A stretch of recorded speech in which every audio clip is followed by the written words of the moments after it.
Good And stuff. well, so great boxing tonight, Art.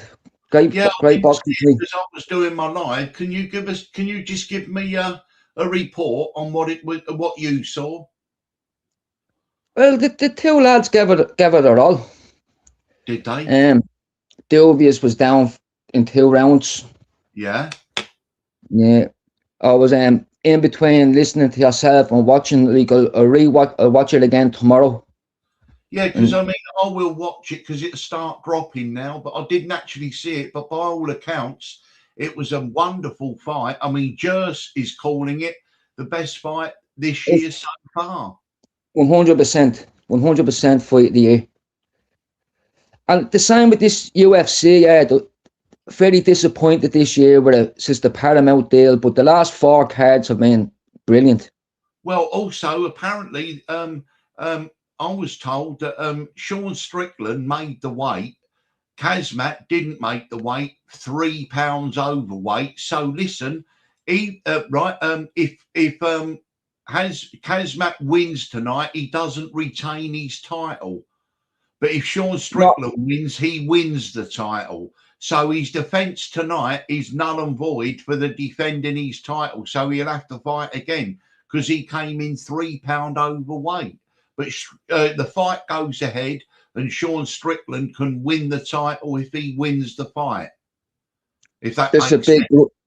yeah, this is a big grudge fight. Probably the biggest one night since remember Masvidal and the guy he gave the flying knee that got very ill. Can't remember his name. Is that the one where he did the digging as if he was digging his grave when he won? Yeah, and he got the tattoo on his knee. That guy got a lung transplant there last year. Remember? I can't remember his name. Someone in the chat, if there's anyone in the chat might remember his name. Jersey, hello, Jer. Hiya, Jay. This is all new to me. I'm just, yeah, give me a couple of minutes. I'm just going to put the kettle on. No problem, mate. No problem.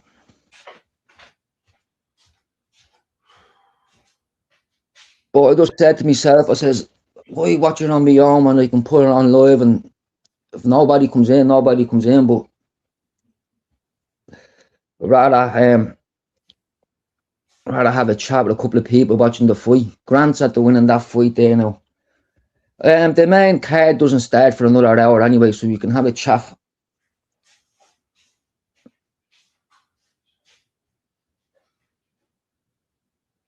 You can have a chat. Look forward to the Celtic and Rangers game now tomorrow.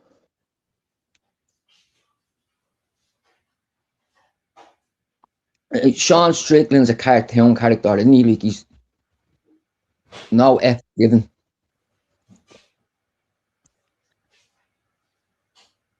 No F's given.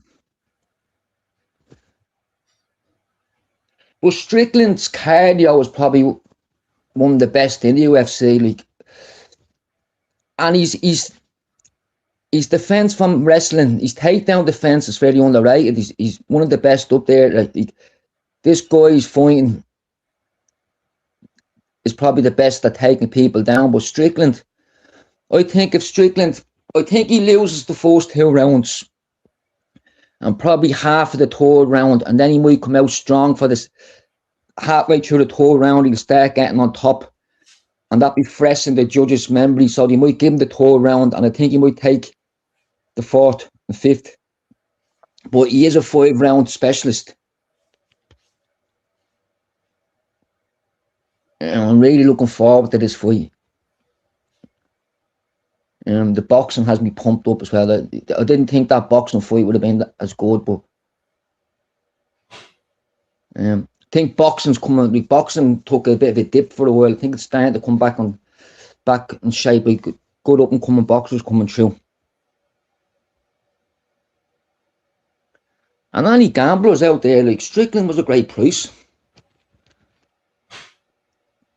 Saying 9-4 during the week. I don't know what he is at the moment now. Oh dear, sorry about that, Dan. I'm just having got to get something to eat, ain't you? Oh God. What my mother used to say, an empty bag won't stand out. No, exactly. Can I Do you know what I had? oh, sorry. Yeah, I will do had that. Hang on. Let me put the pulled, link in. pulled pork and chips and coleslaw that I had tonight. Yeah, it was beautiful. Was it nice? Can you see the link? Has it appeared? It hasn't there. And thanks, Ed, for putting that link in your live.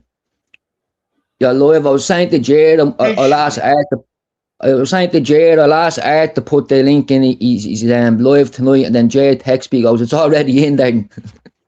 Yeah, I mean, you know, it's I mean, it's only just common courtesy, innit? Hello, Shane. Nice to see you, Hey, Shane. okay. Sweet dog, how you doing? Yeah. Hope everything's all right with you, Shane. Hey, what do you think of that bloody terrible performance by Liverpool today? I was reading, it can't be true. I was reading an article saying that Liverpool only train 5 times a week, and they get a holiday after every weekend match. If you don't have a midweek game, they get 2 or 3 days to go and see their family abroad. And seemingly Ernie Slot travels to Amsterdam after every game, home game, now for a night or two to his family. No, that's madness. And now I know what Salah meant in that interview when he says, like, our training isn't the intensity isn't there. Fuck, that's unbelievable. Hang on a second, let me do my cup of tea. Bloody hell. Not good enough. Not good enough for the Premier League team. Now, they probably train 3 times a day when they're doing that,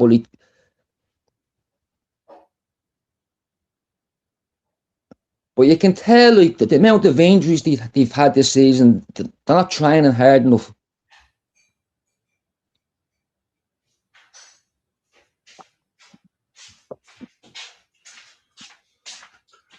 Brighton got a result today, Darren. I know they're only a little team, but Brighton won 3-0. I mean, I don't think they're... Look at that football. They play beautiful football. Bournemouth, Brentford.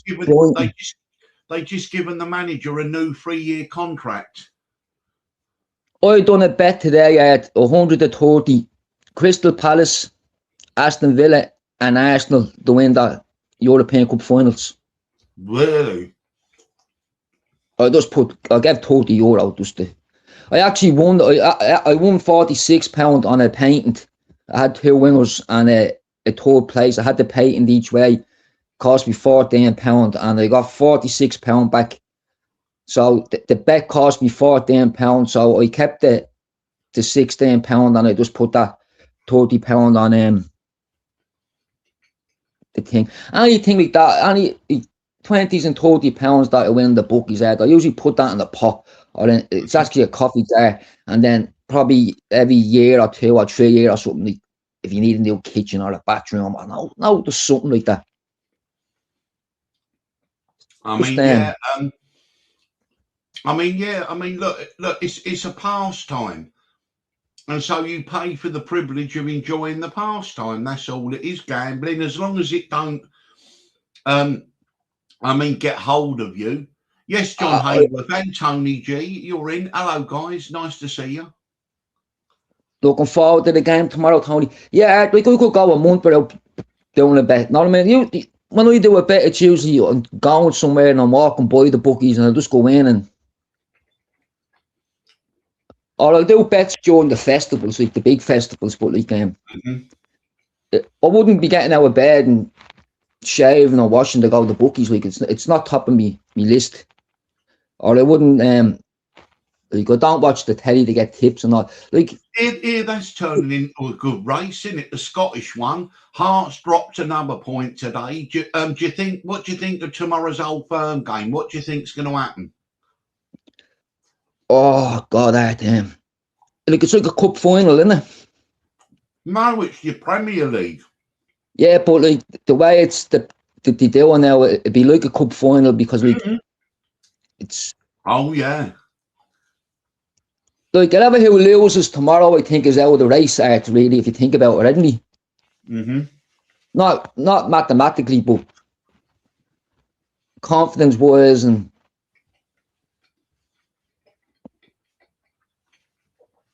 because there's But so much. even though like I love Celtic and all, but like it's deep down there's a little bit rooting for Hearts. Just to change the.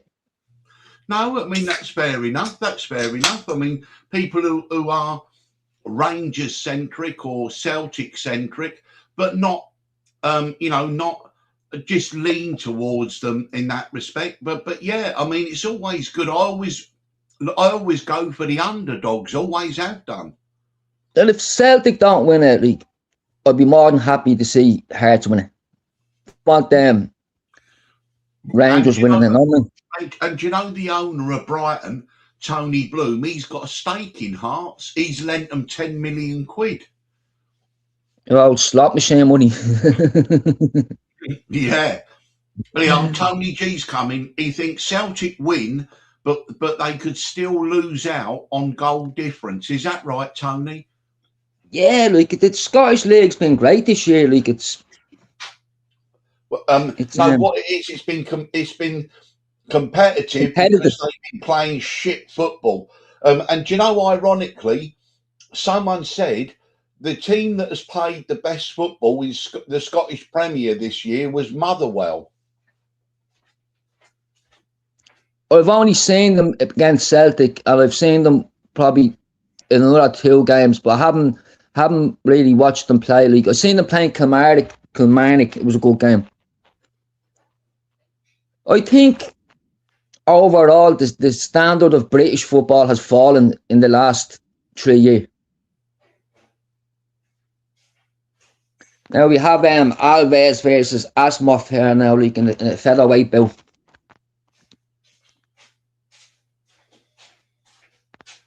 Hey, there's a question there, Darren, for you. Just got my cup of tea. Are Motherwell sponsored by Tunnocks? Because you would have thought Tunnocks would sponsor them, wouldn't you? You know, the chocolate biscuits and tea cakes. That do they do the famous tea cakes, the beautiful ones, the red foil ones. That's right. Yeah, they're well in the yellow box. I think Tunnocks are in Motherwell. The factories. It depends if they'd have them. Like you'd have to have of course you'd have the money, wouldn't you, to get a sponsorship there with.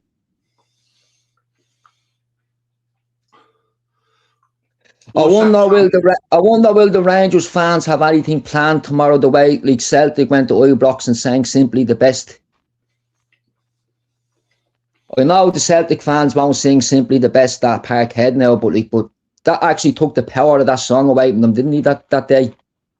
Mm-hmm. It was funny. One of the funniest things I've seen in a long time of football. Could have caused them a ruckus, but Tony.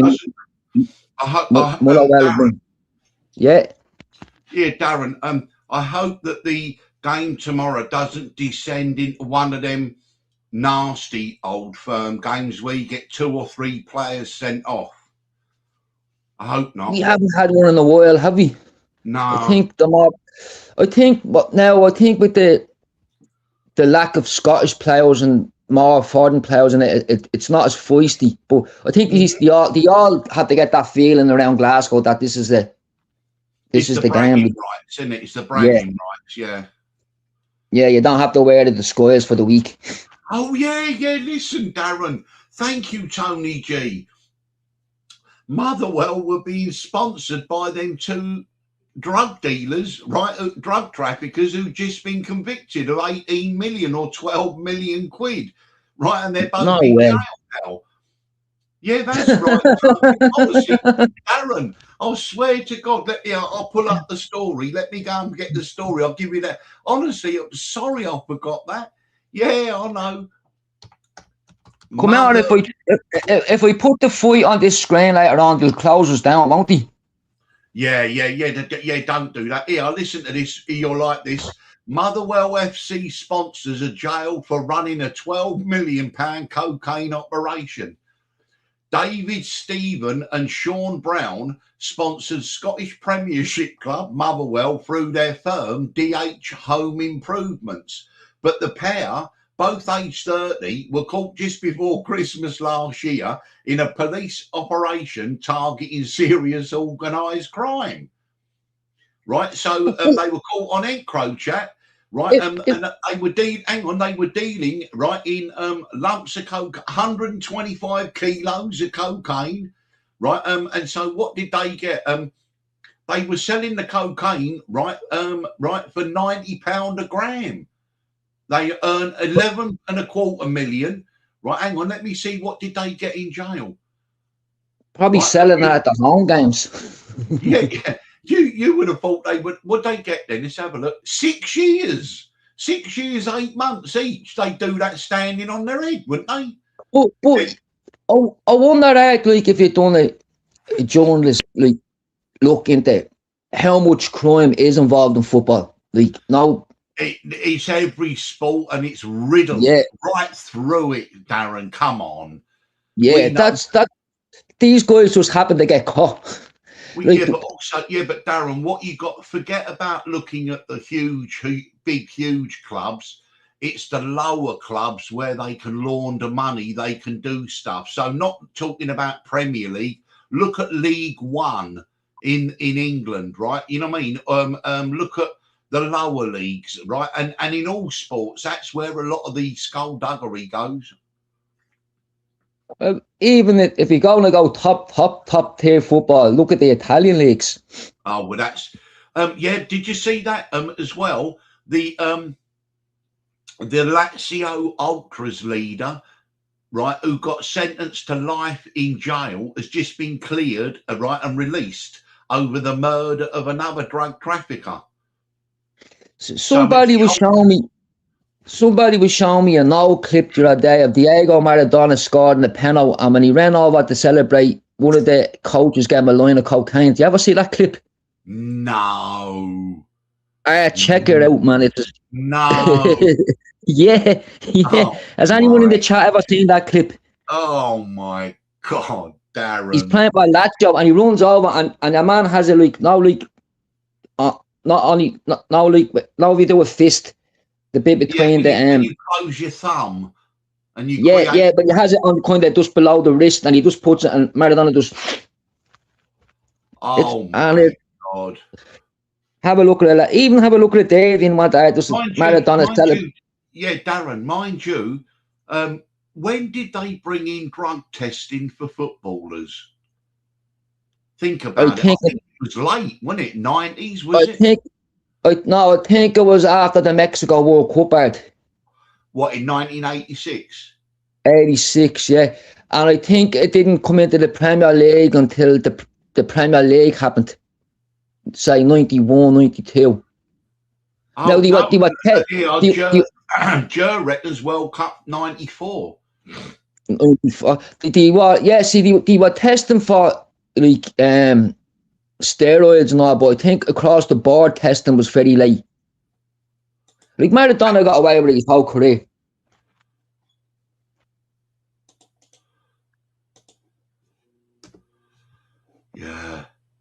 Yeah, but can I just correct people though with that? I mean, right, I stand to be corrected. Robbie Fowler snorting the line along the white line, right? He was doing it taking the piss, right? And I've never heard of Robbie Fowler being a drug taker ever. So I might be wrong, and I stand to be corrected. Sorry, I finish off. There's a submission. What?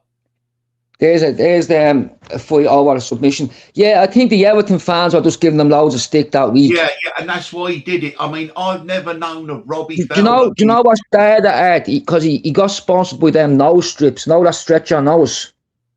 Remember them back in the day? The two white strips. Yeah, and everyone says it's because his nose is blocked from cocaine. But it was a sponsorship deal. Yeah, and also don't forget, I mean, and I could honestly say I've never known of Robbie Fowler taking drugs. However, with his property portfolio in business, I can't say the same about maybe money laundering or mixing with criminals. No, well, what's the things he say? Like, if the wash money is a horse racing, Yeah, Do and you watch his who's the big the trainer? He's not huge, right? But I mean, Michael Owen, the footballer. Michael Owen? Yeah, yeah. Again, Michael Owen has some good horses. again in racing, the likes of JP McManus and all those people, they wouldn't have nothing to do with it. But as you come down a little bit to trainers that don't win every race, and you right, they will be susceptible. I mean, we even saw the attempted corruption with that Kieran Fallon all them years ago. So all sport, right, wherever there is gambling, there's corruption, isn't there? Wherever there's loads of money, there's going to be. It's just human nature. That's it, Tony. Yeah, it was. It was for sleep apnea, wasn't it? You put this Yeah. this like little plaster on your nose, and it was good to make you sleep, wasn't it? Well, what you put one at the top of your nose and one at the bottom of your nose, and it opens up your airwaves, and it helps. You get more air in.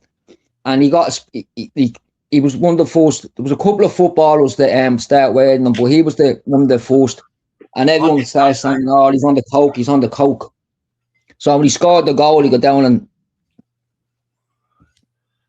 pretended to go the line. Did he get in trouble for that? He got. I think he got a 4 or 5 match ban, didn't he? I know he got in trouble when he scored a goal and he took his shirt off, and he had a white shirt on with "I support the Dockers," the union, the Dockers. Do you remember that? Yeah, because you can't have a political statement in your celebration. But he just showed solidarity with the Dockers. Cause like it's like now so Neymar got fined for saying "I love Jesus" on the t-shirt. What? Yeah, and if you look at that footage now, it's the "I love Jesus" is photoshopped off the t-shirt. Yeah. But still, you can get down and do an Islam celebration. Again, it's two-tier, isn't it? It's that myth, that fear. Oh, if we upset the Muslims, what? There's the rule of law. I don't care who it is. If they come out right and start wanting a riot, well, you arrest them, 1,000, 2,000 of them. You handcuff them, you put them under arrest, and that's the end of it. Like, when I was a young age, you could slag what religion you wanted, slag who you wanted, and we're all okay. Like, none of us are, like, psycho killers, none of us are hurt. Like, this wrapping people in cotton wool isn't gonna backfire. Yeah, it's like now, the British can't get soldiers because no one wants to be a soldier anymore, because, like, they're being conditioned, like, they'll get me fingernails dirty. Yeah, but also don't forget, though, that's the whole point, and I mean, but Christianity is under attack, and no one says anything. It's acceptable, right, to be anti-Christian. I don't ever hear of anyone talking about Christian churches being burnt down across France. France is unbelievable. Christian preachers, and then you go into the Middle East where Christians are targeted. We never hear anything. Put it this way, the Pope would be better off talking about anti-Christian, right, acts around the world, right, than trying to get involved in saying, Iran and all that stuff. He won't do it. He won't. Do you know what? The Saturday, the bank holiday weekend, the Saturday I watched, what film I watched? Chariots of Fire. Oh yeah, that's it, the running film. And during the film, I was just watching the people in there. I know they were up in Yale and all, but in the pub when they're singing I am an Englishman, all the patriotic songs and all, and the flags and all, that's all gone now. Yeah. And what's that? That was the 1940 or 1920 Olympics. That's 100 years ago. It's been it's a race. If you listen to what I was saying tonight about the criminal gangs and how Albanians and other foreign gangs have taken over in many places, but they've not taken over in Liverpool, Merseyside, or Glasgow in Scotland, or Dublin, right? And the reason is because they've not been allowed to, you see. And again, look at reform. right, strong Labour heartlands of Highton, Canny Farm, Stockbridge Village. Raver said that the Reform candidate won in Highton, the Reform candidate won in Stockbridge Village with Canny Farm. Highton, though, Darren, has been so Labour. The ex-Prime Minister or the former Prime Minister, Harold Wilson, came from Highton. It's been Labour for about a century. Do you know? And so now people are starting to say, hang on a sec. But yeah, there are places in the UK which no, these foreign gangs, right, cannot penetrate. What do you make of Reform? Are they a snake in a nice suit? No, they're a Trojan horse. Yeah, right? Nigel Farage, right, is he will, if he ever become Prime Minister, he'd be the same as all the others. He'd be told what to do.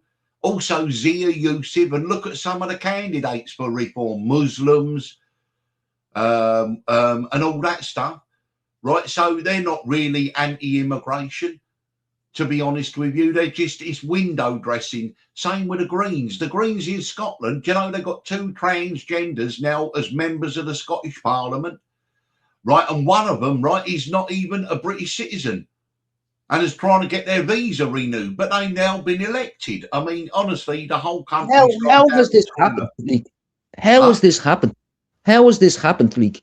Well, it's because of people like Keir Starmer when they were human rights lawyers, right? And they were getting, you know, benefits for immigrants. Do you know now, this year in England and Wales and maybe Scotland, but I think it's England and Wales, there are right £1.5 billion a year has been going out to non-English citizens or non-British citizens, illegal immigrants. Because if you were an illegal immigrant breaking into the UK, you used to couldn't get benefits or anything.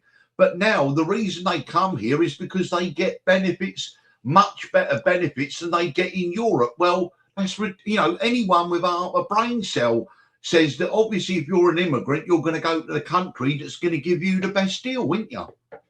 Like I've always followed like English politics out there. I could always tell you who the chancellors were and who this was and that was. Now I can't because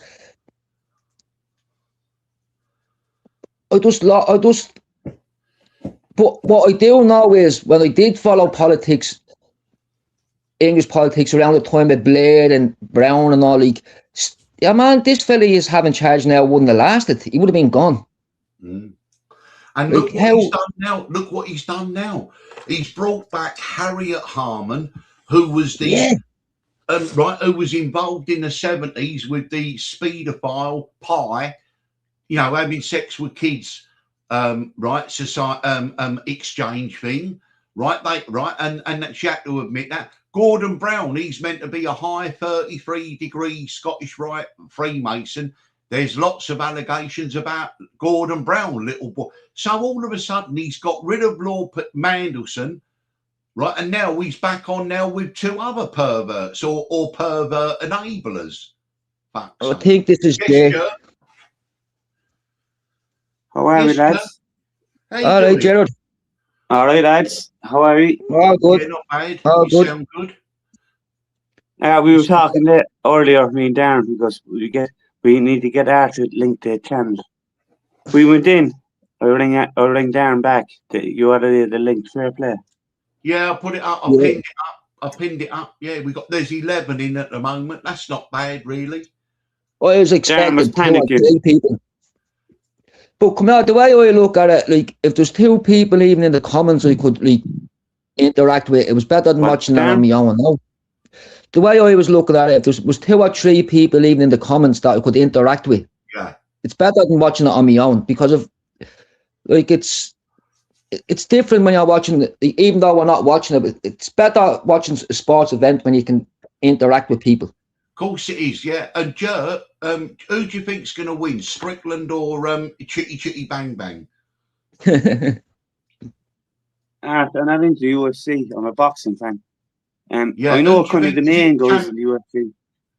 You're not really into that. If Strickland lasts to the 3rd or 4th round, he'd win. Right. Yeah. That's what did you make of the boxing, Gerald?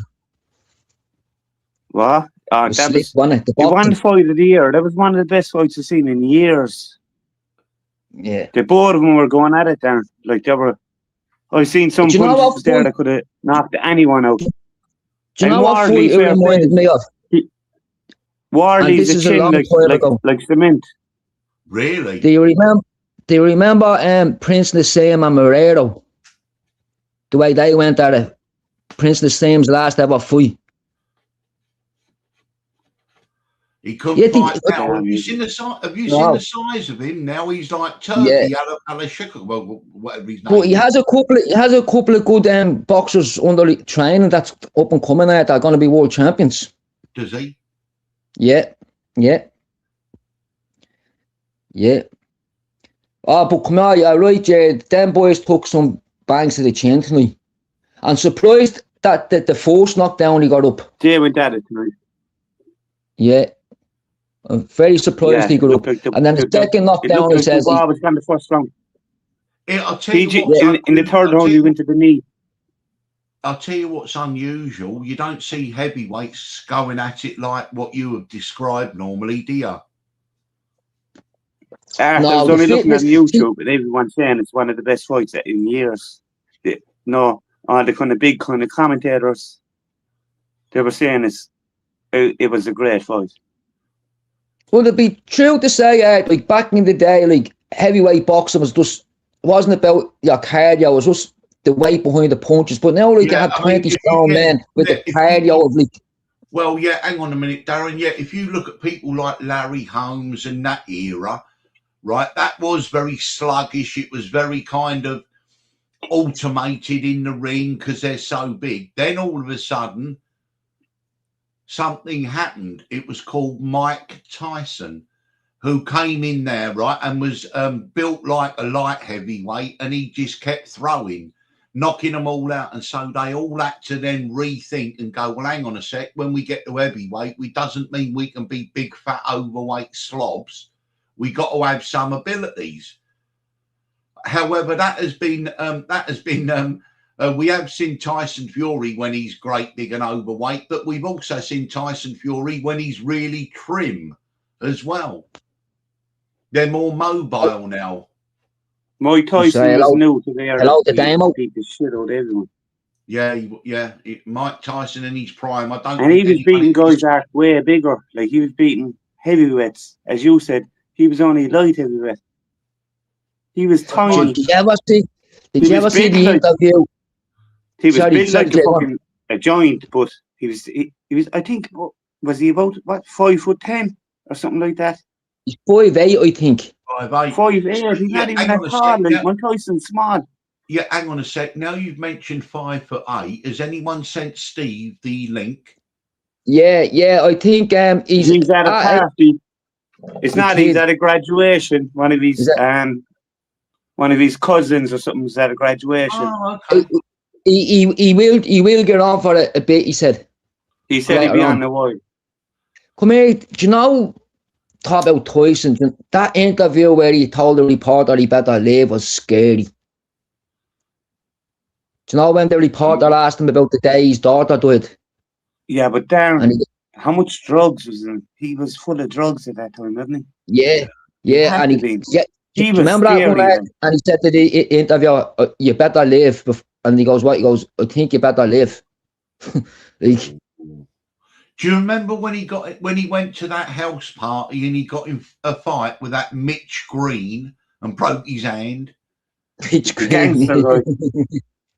Well, Mitch Green, the gangster. Yeah.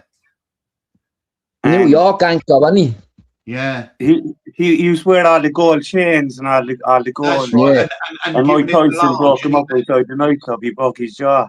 But they fought in pro, like they fought afterwards. And Mike Tyson broke him up again. Jesus. And did you ever hear the Mitch Green's like bodyguards being interviewed? He says like he ran in, like they know to do damage. They saying it was Mike Tyson, and they all just okay. Yeah.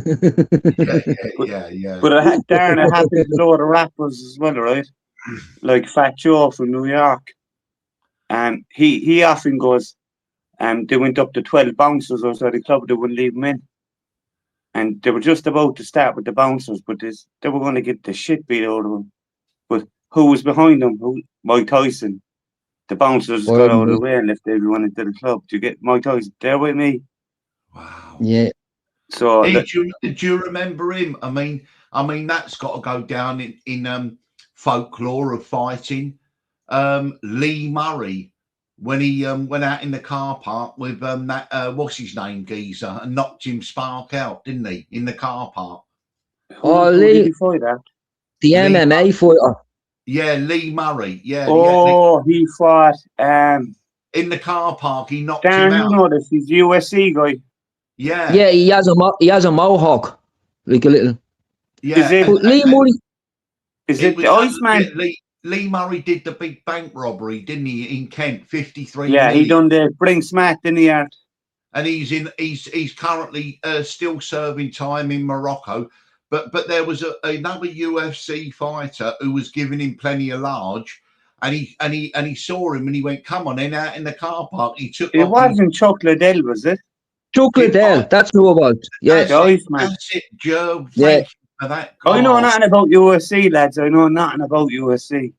I just know. No, I knew the mohawk. I know the old school and kind of the top boys. I know nothing about the undercard kids. I mean, I remember, but just the fact that he was so cool, went out in the car park, knocked him Spark out. But also that in folklore is that Lee Murray would just drive up to the arena in a Ferrari, jump out, go in, get changed, have a fight, get changed, jump in the Ferrari and go off nightclubbing. Yeah, but how much did he rob out of the fucking Bring Smash? About 300 million or something. 50 and wasn't the money never recovered? No, 10 million. They recovered a small amount, I think. They didn't recover the whole amount. Yeah. So I would know more about me. This is me guessing. If I had 10 million parked off, the sentence wouldn't seem that bad. It's when you get done in a sentence that you've no money. What's he locked up in Morocco for? Because his father's Moroccan, and immediately after the robbery, he went through the Channel Tunnel with a van full of money, drove down to Morocco, right, and was arrested in Morocco. And then he got sentenced. He got tried in absentia in the UK, and the British put pressure on the Moroccans over a trade deal that they wouldn't have the trade deal unless Lee Murray got a more severe sentence. So they got him and re-sentenced him to 20 years, which he's done now. So he's due out soon. He should, yeah, but he's had health issues, but I think that might be just the campaign to get him out. Yeah, 25 years, sorry. And I think he was I think he'd be due out in a couple of years, but there's always talk of him getting a royal pardon. The problem is that as you say, he's still got he's got his 10 million share. That's right, Tony. That's right. It was the first time anyone was tried for a crime in the UK in another country. And that's illegal in itself, isn't it? Yeah, and also, but he got 12 years in Morocco. Then the British were negotiating a trade deal, and the British government said, we won't sign the deal unless you re-sentence Lee Murray more severely. So they re-sentenced him for, instead of 12, 25 years minimum. I'm surprised that he didn't try to, do a deal with him. If you get the money back, you can get this off and that off. But Lee Murray wouldn't part with a shilling. He wouldn't know. He's too wild. Yeah, Tony G said, look, they're trying for add-ons now. There you go. He's the Chopper Reid of Britain. He's a loose cannon. He was stabbed through the heart and survived. Yeah. Did you know that? Lee Murray's the real deal. And even Joe Rogan said that. When he speaks of Lee Murray, he said, now this geezer is a real gangster. Did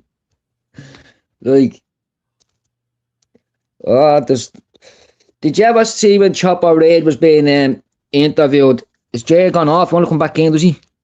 Yeah, hang on, I'll put the link out. I have him in. When did Do you remember the comments Chopper on it Reid said being what? interviewed by the female Usual that, when reporter? did the comments He on done it the said Russian what? roulette with her. What, Darren? When the Aussie Chopper Reid was being interviewed by a female reporter, and he pulled out a pistol and put one bullet in it and spun the yoke and put it. Yeah, he's a and done Russian nutcase. roulette with her. But on his last sentence, when he got sentenced, he says, "I only kill scumbags." He said Yeah, to but the judge. Darren, the thing about him is, what we know he's mental, right? Was he actually showing off to the reporter that time, the woman? No, because what happens if it landed on a live round? He was done for murder. He done actually kind of- got He 3 shot, years he for it. shot at the woman, didn't he? No, No, he no, sorry, there was another guy. He shot at the other guy. he played Russian roulette with her, but he made her go first, and she wouldn't play, so he pulled the trigger. But there's just characters out there that just aren't right in the head. Like there's just some chemical imbalance that's just they shouldn't be in society. Yeah, but what happened to him? Did he die of bad health? Chopper Reid, Yeah. he died in prison, didn't he? No, he was out of prison. Was he out? He was out of prison. Oi. He was on the documentary with the woman, sure. He Yeah, was out for but years. yeah, but didn't he get locked back up there for shooting 2 bikers? I don't know. I can't remember. I actually can't remember then. There's an okay fight going on here, man. Your man Green is fighting Stevens as well tonight in lightweight. That'd be good. Hey, Darren, how far do you think we're away from the Strickland fight? About an hour? No, this could go on till 5 o'clock. We're fucking hours. I'm not So the main event hasn't even started yet. We're still on the prelims. Oh no, but I was right. It's in Newark, New Jersey, isn't it? It's Tony Soprano's neck of the woods. Yeah, In Newark, yeah. Newark, New Jersey. Yeah. Oh no, Trumpy here tonight. No, So the main card won't even start till 3 a.m. Will it, Darren? No, 2 was the main card according to the All right, it's an hour early because it's on New Jersey. Usually Well, 3 a.m. It's usually 3 o'clock, but because New Jersey, like, it's usually that's an hour time difference between Vegas and Jersey, you know. New York. And do you guys agree? I've been saying it now for a couple of years. Conor McGregor will never fight again. No, seemingly there's a deal signed out for the International Fight Week. I've seen that he kind of in the contract. I see him training on the beach, all suntanned, and he was doing punches and that, and all the girls in the bikini were watching. That's what's the most famous saying ever in boxing. His manager was caught coming out of the UFC headquarters in Vegas there last week, and Channel Sun is saying that the deal's done. They just haven't announced it yet. Who's the boxer that said, "Look, it's very hard to get out of bed when you still." Marvin Hagler. Marvin Hagler said it's very difficult to get out of bed at 4:30 a.m. and go running when you're wearing silk pajamas. No, which is true, and that's the greatest thing that's ever been said. It's the truest thing. Yeah. Look, these boys grew up with nothing, and they had to go out and run. When you get all the money and you wear the silk pajamas, the most dangerous McGregor was a that's it, yeah. The most dangerous McGregor we ever seen was a hungry McGregor when he wanted the money. When he got the money, after Floyd, he has the money now. He has all the money in the world. He could probably never look. I think he's not just hungry needs anymore. I think. Hang on a sec. I think that the bare knuckle fighting that he's got an interest in will be sold, and he'll get another 100 or 200 million.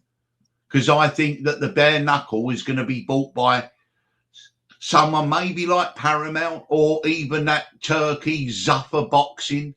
Because Dana White likes Conor, doesn't he? So I wouldn't be surprised to see bare knuckle. Yes, sir. You're probably completely right. Yeah, 100%. And so Conor and McGregor's worth, say, 200 million now. He'd be worth 500 million. I don't bloody know, but it's. What is he worth? That? What is he worth? Just hang on, let me go and have a look. 200. I think he's worth more than 200 million. I think. Sorry, I'll just do it. Right. And he paid off that guy in Dublin last week. That Artov, the guy that was involved in the whiskey. Really so, Jay. Yeah, they say $200 million. Yeah, 200. So like he's after spending a fortune. He won't have that too long. Hang on a sec. Yeah, hang on. While McGregor claimed his fortune is closer to $650 million, independent estimates place it closer to 200 million as of early 2026. So who bloody knows? Is that included your assets and businesses and all that? I would imagine so, yeah. But I mean, put it this way, he certainly will get another 100 million plus out of any sale of bare knuckle boxing, and he deserves it. He's made bare knuckle boxing. I think he might go another year or two before he sells that. McGregor's cute. McGregor will sell that when he sees it kind of like when there's only a year or two left in the hype of it. He'll get out. And he's done well to come back from what he's been up against, the rape charges and all that. He got. He knows what he's doing with that bare knuckle boxing. As Art said, someone big's going to buy that soon. Yeah, and also he's going to make an extra 100, 200 million again after. I can't comment, right? But people tell me that Proper 12 whiskey is shit, and so he got his 100 million. It's not even a whiskey. Never bought it. Never even tasted it. Have you, Darren? It's just twice. It's just barely a whiskey. It's only like. Only makes a whiskey by a couple of. He doesn't. It's not long enough in the barrel. It's always a knockout. You're asleep. Yeah, I didn't like it. I'm not a whiskey lover, so I know I kind of wouldn't like it. Steve drank it and he said it was shit. Who else? Yeah, and Paddy liked his whiskeys. Yeah, and there's several people that have said that they tried the Proper 12 and it's shit compared with other whiskey they drunk. They said it's just everyone I talked to said it was shit as well. Everyone. Like a good whiskey has to be a decade. We're not really whiskey drinkers. Look, if I was going to get a whiskey in a pub, like what are we going to get? We're going to get Jameson, I suppose, are we? Yeah, or what's the Scottish one? Teachers, or is a sort of just a blend, a cheap one, isn't it? Teachers or Famous Grouse or other ones they do, and that's really what Proper 12 is. I didn't know. I've been drinking whiskey now in about 20 years, lads. A nice whiskey is you ever taste the Red Robin? No, I mean I haven't drunk alcohol for like 26 years, so I wouldn't know where to start. And I was never a whiskey drinker anyway. Never liked it really, to be honest. No, I don't like it myself, but like if I drunk beer, I would drink Guinness. I like. Yeah, I'm not a top shelf man. I'm not a great lover of spirits. Yeah, to be honest with you, there was an old boy. He said, "Always drink from below the bar, not above the bar." Oh, it's sensible. Yeah, no. But to be honest, I mean, when I first moved here, 30. That's a little bit of knowledge there. That's a great little saying. Never drink the little. Of course it is. It's clever, isn't it? I mean, to be honest, when I first came here 36 years ago, I was because we had the pub across the road. I would go in and try Old Speckled Hen, Bitter, and all the others, right? But I'd like a pint of Guinness. But to be honest, I never got into the shorts, a vodka and tonic and all that stuff, right? And it never really appealed to me, to be honest. And the other one, I'm watching on sorry lads, and TNT. Oh, is that what? TNT? Is that? Oh, are you on your fire starter? No, I have the so you get over Sky Sports there. The fireboxes and walking at the moment there. Hey Darren, can you tell me, if you don't mind? I mean, I'm only asking. How much is Sky now for the full package per month? Sky is a fortune, a fucking with fortune. The internet and all that, about 120. Yeah, but Darren, how many rooms have you got it in? 3. 3 rooms. Yeah, Darren, tell us, look up the older state. It has to be more than 3. You the sports and everything. yeah, yeah. But when but I think we're only paying for 2 rooms. I I can get think. rid of the movies and the sports, right? Yeah. Because we had it in 4 rooms inside the house, and it was costing us €320 a month. Wow. What? €320. Sure. The full package now, Well, yeah, right? but Joe, why do people always want to charge you? I mean, they tried to charge you €80 a month. For I went streaming. on, and I gave him the sad story, all right? And I goes, cut it out. I'm sick of you. This, I didn't even have the internet. Darren has the internet. I had no internet off them. Do you get me? Yeah, All I had and was the Jay, full package in the 4 internet rooms, is €40. 320. What, Darren? And like the internet is €40, so we're paying I'm paying the internet £80, I think, for separate. the. I'm paying Vodafone for the internet. That's 35 a month, I think. See, I do what you do every 6 months, Jay. I ring them up and Art, tell them to take it listen back one them sec, all. Darren. Art, I had to get it out. Look, it was going to break the fucking whole family. We got out the movies, and we got out. I told them, cut it and get it out. I'm going buying a firebox. I told them, get it out of my house.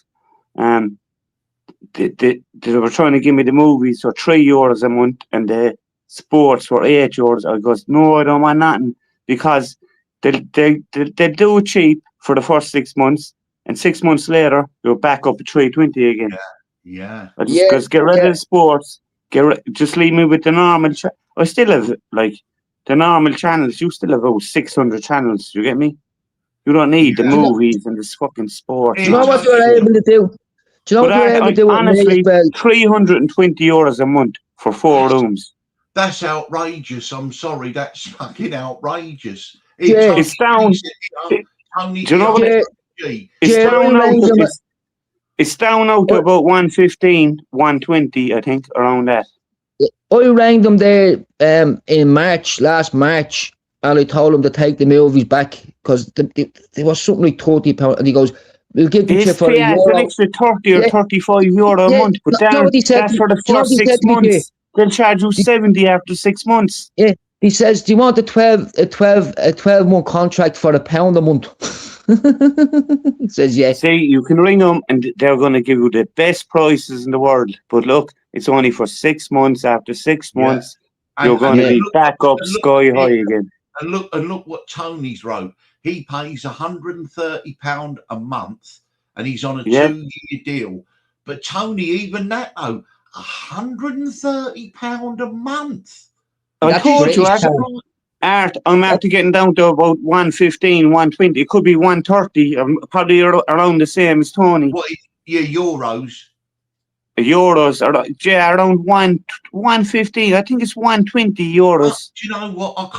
See, I've got nothing like that, but I mean, I can't believe it's that much money these days. Fucking hell. That's why people. Art, you can't even go into the shop now. Do you know what the way? Like before, like just say, my grandfather used to give me and my 2 brothers money, just £1 note. That was 33p each.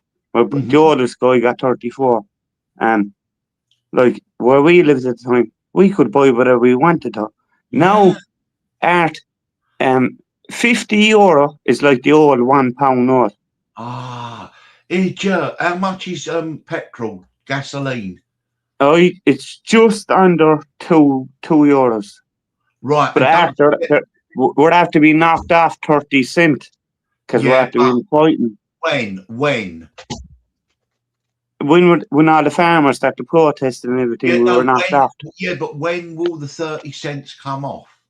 I think they said, Dan, you could back me up here. I think July, or August maybe. Because don't forget, right? Don't forget the shortage and the blockage in supply. All the ships at sea have now docked and they sucked up and they used all that oil, right? So now the price is going to start creeping up. We've had $100 oil now for weeks and weeks, and now the strait have been closed, right? So it takes a time to work its way through the system. let me tell you, there's a huge economic shock coming, and that's why I'm scared about this hantavirus as a distraction. I think that's their alternative. If everything goes tits up financially, and economically, right, that they can lock down people with this thing, because they've set everything in place the same as they did in 2020, didn't they? All right. There was a guy, an Asian guy, Japanese economic specialist, and he says the next lockdown is going to be international travel. That is the next lockdown. Like, you won't be able to leave your country. With the shortage of jet fuel is yeah, but look, didn't Ryanair say about 6 weeks ago? Just say 3 weeks ago. There's 6 weeks left. End of this month. If there's no breakthrough, a new jet aviation fuel. And there's no breakthrough coming. There's no breakthrough. No, Iran are standing firm. I wonder how many American soldiers and how much equipment they've lost, because we're hearing nothing. Again, I asked this question the other day, Darren, a great question. When this is all over, I think we're going to be shocked. I think there's going to be like a few thousand troops might have died and 100 billions worth of equipment blown up or something. Something's gone. I mean, put it this way, the figures they're giving are absolutely minuscule, aren't they? Is it true that they had 3 American ships during the week? Again, there were claims of that, but then there was denials. Like, I mean, apparently 13 of the 18 military bases of the Americans have been utterly destroyed. Whether that's true or not, again, I don't know. And if we're meant to believe what we're being told, that Iran have no air force, they have no navy, they have nothing, they're still not able to put up a fight. Yeah, exactly. Goodness. As I said, look, an old pound note years ago, just say £5. Yeah, it's like £50 now, €50. I know. And you cannot go into the shop now without €20 inside your pocket. This is only buying one child's sweets. Like, a bottle of Coke must be €3 or €4. Yeah, but the wages haven't gone up by the same amount, so that you know, you're going to buy an ice pop. An ice pop is €4.50. That's ridiculous. €4 for an ice pop. See, think about it. The average wage, you'd have to walk an hour to buy yourself a Subway. And I told you, Art, about the oil for the housing. Yeah. That went up from $8.50 to $17.50. And is it still at that price? Yes, that never went down. Oil, and the oil's got... They could have dropped it by maybe 100. They could have dropped it 50 or 100 quid. But look, that's only for so long. It's going to go back up in a month and a half again. But it'll go up quicker because there's nothing happening in the Straits of Hormuz. There's nothing going on. Everyone's going to be... the whole world is going to collapse. What's the price you said? I don't want the oil, 110, and we're going to all... And I'll tell you what, I don't want to be the prophet of doom, but I think we're heading towards, right, the most severe winter economically in a long time. And it could be the winter of discontent, I think. Do you think we could get a depression most in the 20s? Yes. No. Yeah. We could get a depression. You can't compare it to the 1930s because it's a different environment. But we will get I believe we were already going to get a recession, and I now believe, because we've gone into May and the Straits of Hormuz ain't open and all this, I believe it will be a depression now. How long it'll be, I don't know. I honestly don't know, but I think the Western society is going to take a financial hit that we ain't seen for a long time. Also, you got to remember, all the fertilizer and that, right? It's Southern Hemisphere, a planting season down there now. Our planting season is September, October. And if there ain't no fertilizer and that, the farmers can't plant their stuff. And the reason they can't go back to the old-fashioned way is because they've been so used to using fertilizers and that shit that they wouldn't be able to farm without any of that stuff. So, and then when they plant in the autumn, we go into next year and there'll be shortages of food. This is And going to be nasty. do you remember people used to laugh at the preppers for stuff like this? They used to laugh at them buying MRE meals and all these things. There's something wrong with them people. They're not laughing now, are they? And as Tony said, they're timing it for the winter months. They really are. Yeah. And Tony's right. And you guys are telling me, right? Is that right? You can't burn turf in Ireland no more. No, because it's we can, but it's kind of against the law, right? There was some shops when they kind of banned it. There was kind of funny slogans outside petrol stations. Brown coal or something like that. You get me? Smokeless turf. Smokeless turf. What were they calling it, Darren?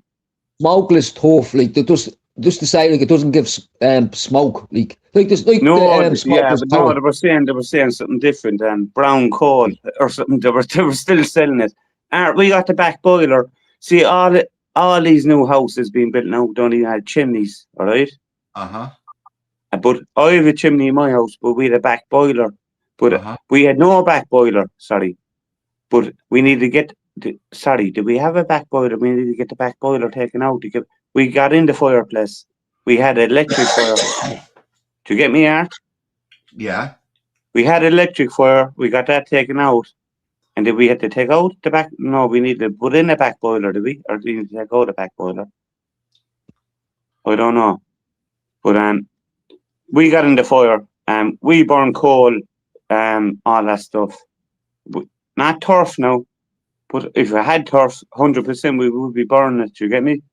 There's nothing better than the coal fire. I'm probably the only house in the whole neighbourhood, Darren. There's a few of them, but not too many. They would only have a chimney with smoke up coming out of it. The rest of them all have electric fires. But the new houses now, they don't even have chimneys. They're nothing. Like they're going to be fecked, in the future. And what's this new idea that they want to force everyone on? Have you heard of them? Heat pumps.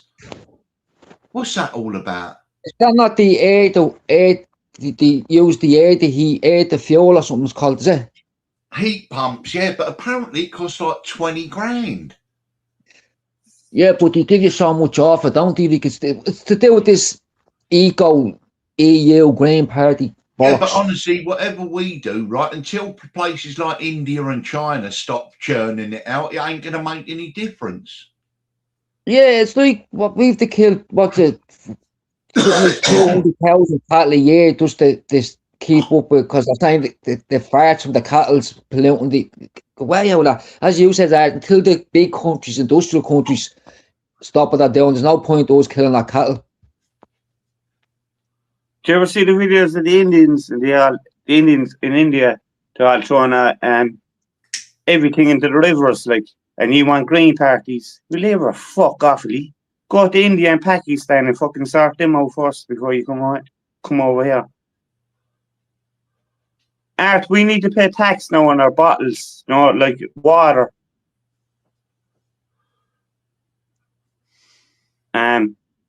We collect empty bottles and we can bring them back for 15 cents each. But the 15 cent was already added on before you buy them. Does that even make sense to anyone? Do you not do that in Britain, pay on the plastic bottle 15 cents? I really don't know. I don't. They do it in Europe. They do it in Germany and shit like that. I know they do it in Germany and stuff like that. Because don't forget, you're still in the EU, aren't you? Yeah, they just pay for plastic bags in the supermarket. Oh yeah, you have to. Yeah. That's another con. All this climate change is a scam, because the planet through history goes hot and cold. I know we might be speeding it up, but it's gonna happen anyway. Like, then again, look at it like they're dropping bombs that are heating up the atmosphere and all, and they're telling us like to reuse a plastic bag. Like, well, I got suspicious when big companies, oil companies, big conglomerates, all joined in the climate change debate and momentum. And I thought, hang on, you people don't do this out of goodness of your heart. There's got to be money in this, isn't there? Yeah. Like, Ian, what do you think, Darren? How's it going in Dublin for the Dublin Central by-election? Do you think Jerry could win or not? he has a chance. He has as good a chance as the next man. And especially now that he's running outside, like, where last time he was kind of just running in Sheriff Street and all. Now, like, he's out in Drumcondra and Shankill and he's in Pascal Bowling. He's running in Pascal Bowling's spot. That your man that promised all his constituency everything, and then legged to New York the minute he got a pay rise. You get the European, you get the World Bank. They asked him for 130 million. You get them 140. Where's that extra? Why do you give them that money? Pascal Bowling, that Pascal Donohoe. They gave the World Bank 130 or 140 million when they asked for 130, and I don't even know what the money was for. And then he got a big job over in New York, and just left. And then I did see the video that Jerry Hutch dropped when he was talking about the Children's Hospital. That is a fucking scandal that you won't believe. That is a stain on Irish history. That's gone through 7 governments, and that is and it's still not going to be ready till next year. And they don't. Do you want to hear some of the fuck ups that happened in that hospital? Yes, please. I've heard one or two of the fuck ups. But I mean, it's unbelievable. Did you hear the one about when they built the wards that the machinery wouldn't fit through the doors? The what? Do you know the way they operate? They brought in machines, extra machines and stuff like that. All just big machines. The doors were too small. Oh, you are to fit the machines in. Like, this thing is after costing 2.4 billion. Like, the Taj Mahal wouldn't cost fucking 2.4 billion. What the fuck are they doing with that? Then the doctors come in and says that's not the way we wanted the operating rooms done. They bought all the equipment. The doors were too small. And is it correct that they also bought sinks and baths, right, adult ones, and realised they had to be smaller for the children, so they had to rip them all out and start again? There's a video going around all week, right? This is what they done. They have two building A and building B, right? They put all the fixtures for building B in the building A and all the ones from A into B, right? And instead of just renaming one building, swapping the names around, they tore everything down and redone them. Dan, you see the video going around all week, right? The helicopter pad, the hospital, all the sprinklers went off, all the workers beside her. It's a pure disgrace. The helicopter pad on the roof. People are saying now, don't even bring your kids there. It's too dangerous to a building. And what was that about the helicopter pad? The helicopter pad, right? They planted trees, but they didn't think of where the roots are going to go as the trees get bigger. Please. Like, they grow down, they're going to come through your roof like as idiots. Yeah, but how much? But who is getting all this money? The contractors, obviously. Well, it's gone. Oh, they've sacked, so it's gone through 7 governments. It's gone through so many different builders. Everyone's getting money. Everyone. The thing's been built. It's the longest building ever built and the dearest building ever built. And it probably won't be open for another 10 years. That's another 2 governments. Wow. It's going to cost about 4 billion, 5 billion in the end. Lads, come here, Amanchi. And Darren, in the Kerry Hospital yesterday, right, or it's either Cork University Hospital or the Kerry Hospital, they did another bicycle shed art. Now the bicycle shed, 126,000. What?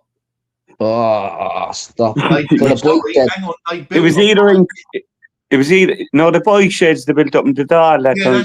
Where you going? Yeah, no, there was another one built in the hospital.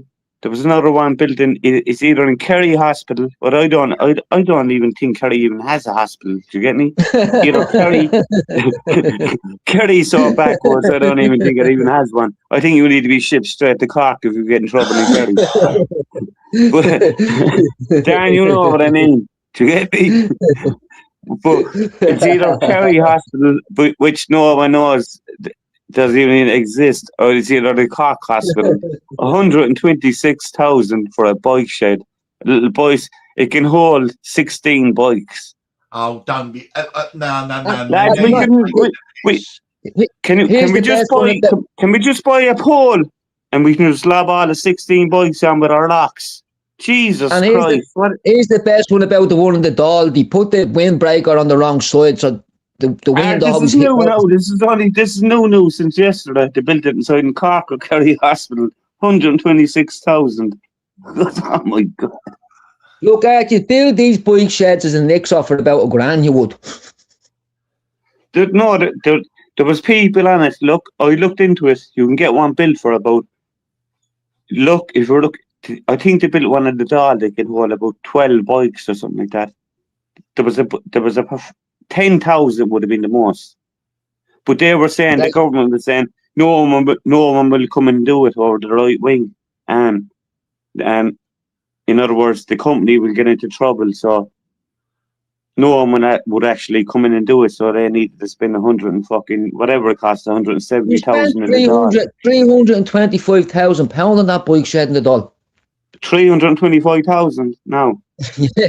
The one in Kerry is actually bigger. It only cost 126. Well, you know what? You didn't even think there was a hospital in Kerry thinking about it now, yeah? I don't even think Kerry has a hospital. It must be Cork Hospital. It must be Cork University. Do you get me? No, I think that is one in Kerry. It's probably just a small one. Like, Dan O'Hardy going to spend 126,000 on the bike shed in Kerry. If they are, they're taking a complete mickey out of everyone. They're taking the complete piss. It has to be Cork. Guys, the main card ain't even started yet, is it? No. Starting now. Hang on, there's 1, 2. Oh, it has started. Yeah, it has started. First fight's coming up soon in a few minutes. Jeremy Stevens is fighting. Who the fuck is that good? Yeah, there's 4 fights before the main event, Strickland. Yep. And it's already 2 o'clock. It's just started then, has it? Yeah. Oh, right. Another communion tonight. I had a communion today. Oh, stop. Down a fortune. Unbelievable. And I thought they even give up communions. But the communion today is from County Limerick. They still do them. I think in the city they kind of give up on it. In the city, you know, there's Muslim kids, there's Libyan kids inside the class. My niece is a Libyan kid, sits beside her. She's African kids, and I think they even give up communions because it interferes with the Muslim kids in the class. What the fuck are you doing? Isn't that correct, Joe? The cost of a communion now is about €7,000. No, Jesus, I don't think it was that, no, Art. No, with all the trimmings and all this stuff and everything. Oh, Jesus, it wouldn't be 7,000 that. You can buy a young fella suit there for a couple of £100 or whatever, do you get me? I think what they do now, Jared, isn't it? They rent somewhere out and everyone comes to them instead of you having to travel to all the... We went somewhere. We were out in the restaurant. We went to the Jasmine Palace, a Chinese restaurant. And the only reason he went in there because they had the chocolate fountain there. Do you get me? Oh, the kids. Won't get the kids out there. The chocolate fountain. So, but they went house to house as well. They all to their own family, like, do you get me? Yeah. Again, why isn't Pope Leo coming out and standing up for Catholicism in Ireland? Ireland's been one of the most loyal countries towards Rome in centuries. Yet all of a sudden, where are they? We were the last Bostonian to the Catholic Church, weren't we, Ireland? But I mean, where is the support then? It was just these fucking gammy priests acting the bollocks when I think Art wasn't. But Art, we are true and true Catholics. We're Christians, right? Like I've been through it my whole life. Darren did. He made a communion. We got baptized. Made a communion, confirmation. Is that true, Darren? Dragged the church I was That's up to just the age of 9. that's just normal. No, I asked my brother how much did his young fella make today. He goes €220. My niece made her communion 2 years ago. How much you make there? Thousands. We're talking big 2,200. Like it's come here, it's a good day out. But My poor am I young fella, being my poor nephew only made about 200 or 300 euro today. Jesus. am I being am I being He got, am I being a bit he got half of that money in my house. He got 200 euro in my house.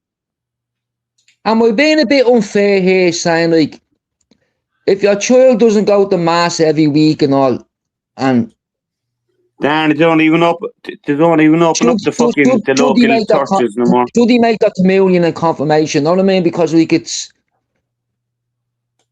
or should you just have a little party for them? Don't like, because on a Sunday when I'm going out for a walk and all, and I walk by the church and all, there's no children in the church anymore, unless they're just babies. I look out my back window of the church, right? And it hadn't been open in years, and it's kind of a modern church. It's a nice looking church. No, we need to go into the mass. We need to actually go in next to the Island Field in the same areas. You get me? Yeah. Yeah. And can I just change the subject for a minute and just ask your opinion on what I think is the biggest fucking nothing burger, the release of them UFOs? Because all I've seen is a load of fucking dots on the screen that we've been seeing. Yes, a load of blocks. Blocks. You know what? A load of bollocks.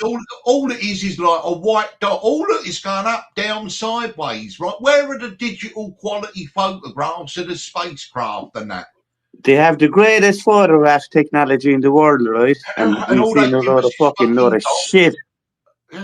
It pissed me off at it. 100%. I've seen a lot of blocks and everything. There were little blocks, and you see little white little lights. Honestly, it's ridiculous. Isn't it always really grainy footage when it comes to something important? Can we not just call them drones? Are they already out? I mean, I thought it was going to be overwhelming evidence. You were going to get a colour photo saying, what the fuck is that? But now what is still the same, fucking little dots. Like it was like playing that game in the 70s. What was it called? Pongo, wasn't Galaxia. it? Galaxia. Yeah, or the Atari. I was just about to say that before the Atari again. Fucking yeah, we're fucking stupid. Are we meant to look at blibs and blobs and fucking dots on the screen and go, oh yeah, look, it's an alien, isn't it? Oh, come on. I was expecting that like to be able to zoom into the window and you see the alien, and we probably won't still believe it because that's Joe Biden fucking dressed up the cunt. But I think that's what the Catholic Church are terrified of. Like, if these things do appear, like, that's their power gone. But I mean, has that power really? Have they had that power? Although someone did say, now whether it's true or not, but they said that apparently they said that the Catholic Church drags in $5 billion a year worldwide. It's a scam. My mother was over. I don't know if is it as much as that money. I mean, I don't know how much. It's a pure scam. The Vatican is a pure scam. My mother was there in 2019. Look what the Catholic Church be worth, like estate-wise. Like if you look at that land and that properties and all, they're well up there with the most powerful. So imagine like it came out that they're all a scam and they had to sell all that. Because the Archdiocese of New York settled a claim, 1,300 survivors of abuse, and they gave them $850 million. Wrote them a check. $850 million. That is nothing, man. That's nothing. These boys have been the bankers since the start of time. Like, Well, yeah. Well, right. you go back to well, Right, we go back to the old popes. We got the what is it? The Mazzini family. Yeah, and what's it? Was it the Medici? When it in Medici family? Sorry. Yeah, in Florence, right? The Renaissance, and they took over the popes back years, hundreds of years ago. Da Vinci and Michelangelo and all them people and all that kind of dough. Yeah, so really, but I mean, they did say when you look, people have said that the world's divided into 3 different sections. The financial section is the City of London, the military section is Washington, D.C., and the religious section is the Vatican. So whether that's true or not, I don't know. It is. It probably is true. But the Vatican's a pure scam. After you go there, you probably need a suitcase full of money. Do you get me? This place is mental. My mother was there in 2019. Yeah. Just so you can get in around the main cathedrals and everything inside there. You need to pay every fucking step of the way. Do you? And then there's people throwing fucking loads of money into ponds. All these pure religious people. They clean out all them ponds every... What's the name of the place, lads? Oh, yeah, the fountain, innit? The Fountain of Youth or something, innit? And, yeah, they have to drain it once a month and get in there with shovels to get the money out of it. Otherwise, it'll get blocked up. These pure religious people, and you know the Vatican has one of the highest crime rates in the world. What, Vatican City? Yeah, pickpockets and all, yeah. Oh, yeah, pickpockets and scammers going in. They'd be charged, and they're not even the people to charge you going in. Do you get me? Per head of population, it's one of the most has the highest. It's up there with crime ridden. There have been cases though where criminals have taken refuge in the Vatican and they haven't been able to get them out of there, haven't they? Did you remember at the time? I think it was French went over to arrest the Pope over something, and they got fucked up by them Swiss guards. They had a warrant for the Pope or something. Yeah, I know they look a little bit gay, but honestly, they're meant to be really brutal, weren't they? Yeah. I mean, you know what I'm saying? I mean, you wouldn't want to go to war looking like that, I suppose, would you? But that's a strange, and that's a strange arrangement, though, isn't it? It shows that the Vatican don't trust anyone else apart from the Swiss, right, to guard them. Yes. Like Switzerland's never been at war with anyone, but they've more bomb bunkers than any other country. So much gold. There was a big situation there. And the Jews, they were trying to get the gold out of their father, give them the last number, give them the old bank account number in Switzerland. Years ago, after you ever heard that, yeah? Yeah. And they'd never released the money to the lads, to the sons or nothing like that. They scammed the shit out of everyone in history. And then what they did is they settled out of court for $3 billion, but the estimates was there was over $100 billion in the accounts. So they gave them 3% of what they held. All those accounts from the Second World War. All the money that had belonged to Hitler back in the time. Like Hitler was banking there. And did you know, throughout the Second World War, the governor of the Bank of England, Montagu, met his German counterpart, the head of the Bundesbank, in Switzerland every month throughout the whole Second World War. Is it true that the Catholic Church were funding money the Nazis through Switzerland? Yeah, because the Pope during the Second World War, wasn't it Pope Pius? He was a kind of Hitler fan. And then after he died, it came out that he did collaborate allegedly with the German regime, and that there was collaboration there. Huh? I think it was the depower the Jewish population, like that. He was behind that, like. The Germans were banking inside the Vatican City as well, inside the Vatican Bank. So the Vatican got And so also, rich over see, all see the wars as well. organised crime, right, for years banked with the Vatican. And what it was is they said, we will hold your money, right, but we will not give you any interest on it, but we'll hold it for you. So the mafia went, okay. And then the Vatican started lending that money out and earning interest on it. However, when the loans went bad and the mafia came calling and said, can we have our money back? The Vatican went, oh dear, hang on a sec. Well, something happened here. Right. And then that's when, weren't it God's banker? They found him hanging from a bridge in London. That was the year of the 2 popes, wasn't it? That was 74. When it was it Aldo Moro, wasn't it? Yeah. They called him God's banker. God's and then banker. as you say, Darren, you see that was the year of 2 popes. They reckon that the first pope, he weren't going to play ball, and so they sent him on his way, didn't they? Yeah. And I even think it was what the Catholic Church knocked J's behind human research and all, they banned research on dead bodies and all, where people that were trying to discover disease and all, they had to practice on animals and all, and that was only a couple of 100 years ago where the Catholic Church lifted the forbidden autopsies of humans. Well, and I know it's sick and I know it's terrible, but the medical research carried out by the Germans during the 30s and the Second World War allowed great advances in medical science. It was totally illegal, it was totally immoral and shocking.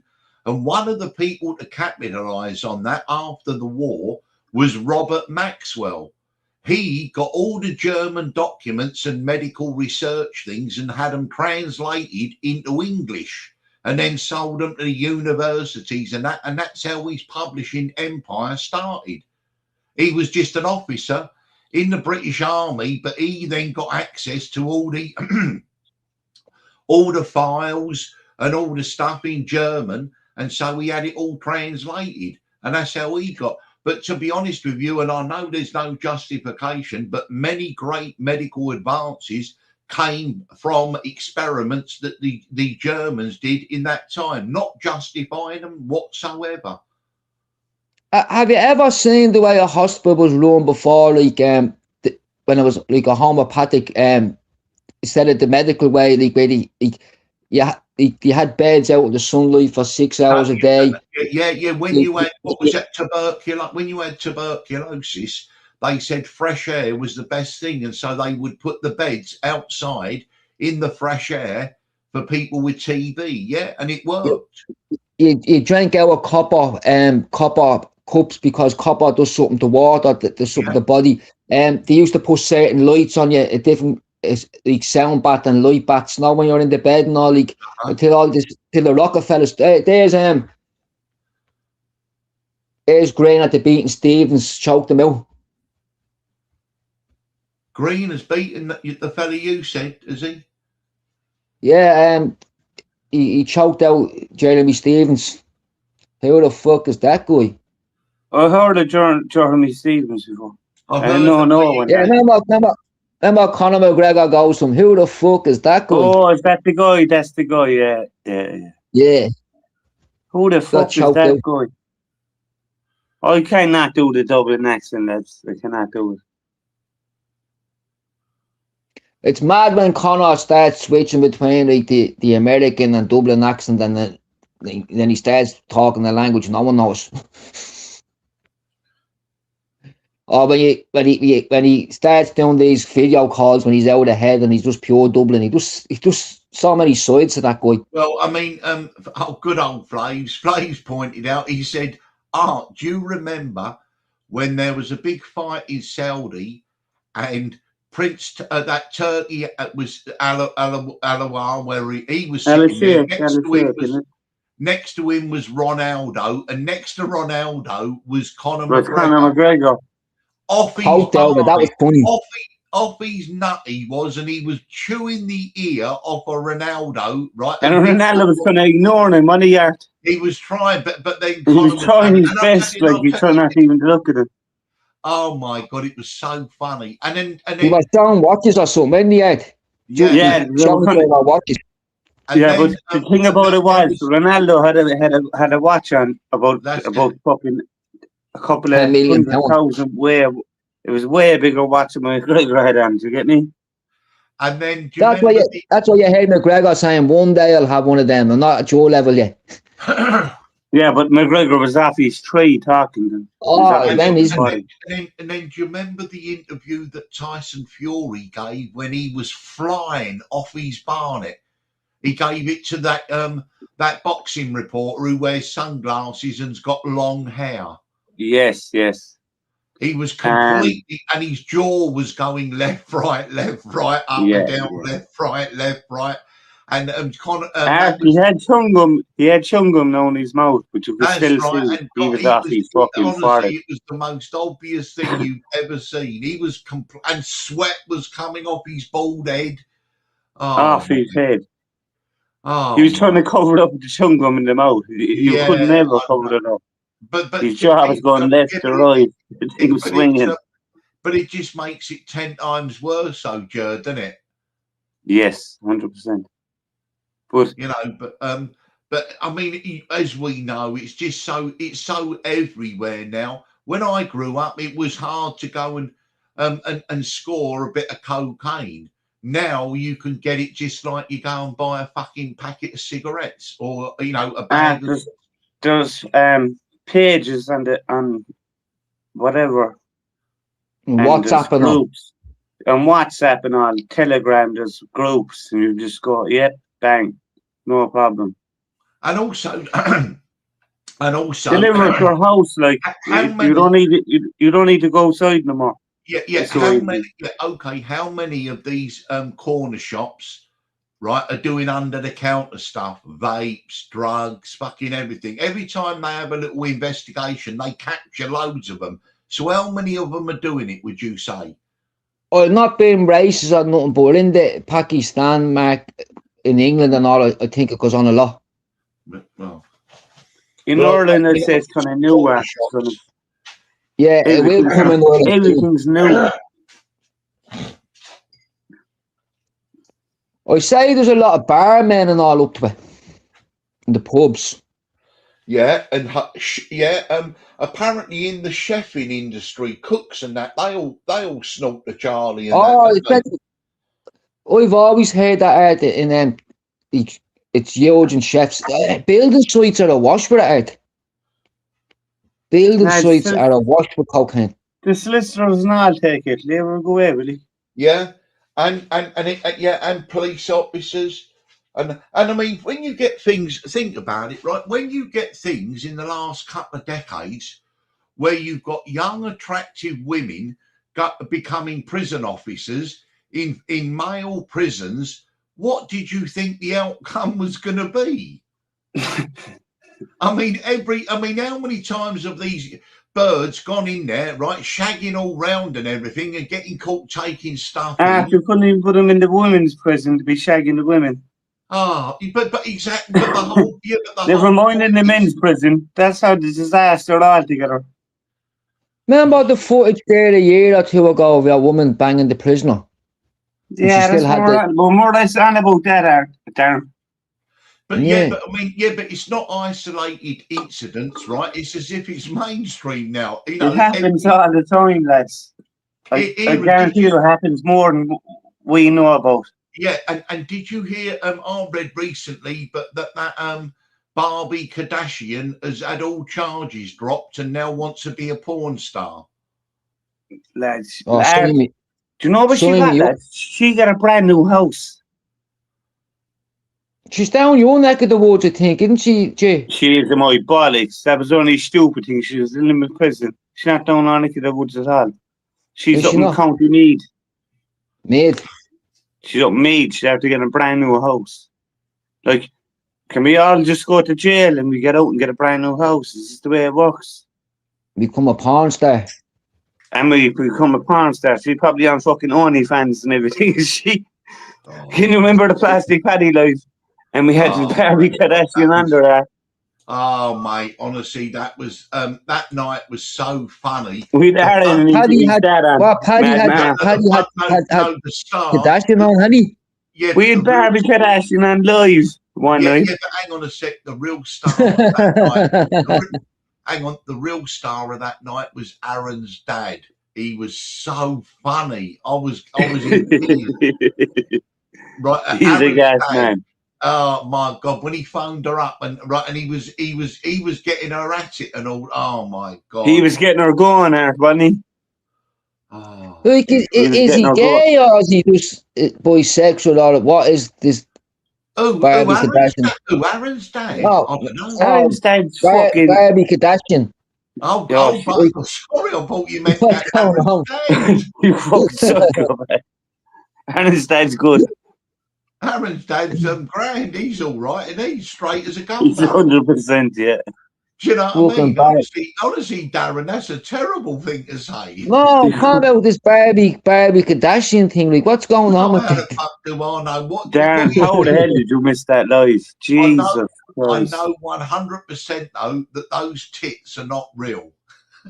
No, Art. There were 2 balloons outside the prison she put in.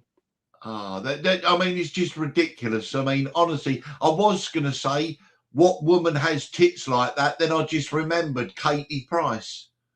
I wonder how much There were two- tobacco, like, I wonder how she much has no tobacco picture that of woman them. There were Kardashian 2 got to balloons. Eh? lift your top. I wonder, like, fucking. So she was in a women's prison, wasn't she? Yes, she was in the Limerick prison down Limerick. No, she said that she was on the same landing as Jonathan Dowdall.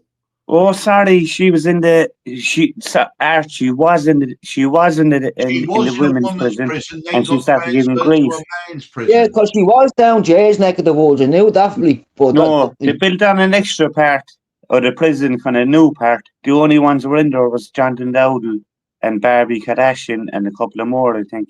But Ah. she was So putting that with was- the women that she was putting the women to the start, and she was telling all the women she's going to rape them and everything. So they Yeah, be but the did the isolator minister- with Jonathan Dowdall. did the minister run amok over that and got it changed? The biggest rat, Jonathan Dowdall, huh? What a name! Ah.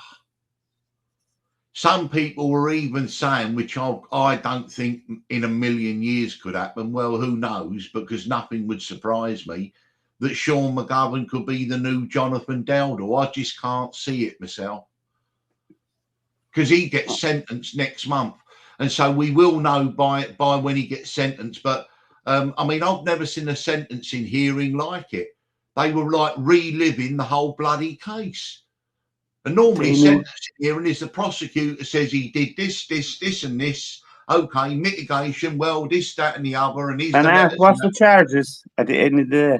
What's the charges? well, it's 2 charges of running a criminal organisation in 2 instances. One during the conspiracy and murder of Noel Duckhead Kerwin, and 2 on the surveillance and attempted murder, assassination of James Mago Gately. Yeah, he's 30 year. Yeah, He no, cooked it. he's pleaded guilty, so he won't get life. People were saying he'll get 15 years on each, concurrent, right? Well, or consecutive. I think he'll get a consecutive sentence myself. Yeah. Yeah, won't get them running together. You have to save one and then another. Yeah. Or just serve them as one sentence. If he gets 15 and 15, he's got to serve 30 years, which he's got to do 2/3, which is 20. I think the judges will want to put him away for 20 years. If he gets away with just 15 years and he's got to serve 10 or less, then people will start asking questions, I would imagine. I don't know. But what How catching up long with did it in Radigan America get with for it? sentences, haven't we? Ah, Radigan done over 25 years, didn't he? he what? Radigan, Brian Radigan. He done about Brian 30 years. Radigan, he got 25. Didn't he get it reduced, though, on appeal to about 17? I think he done over 25 in jail.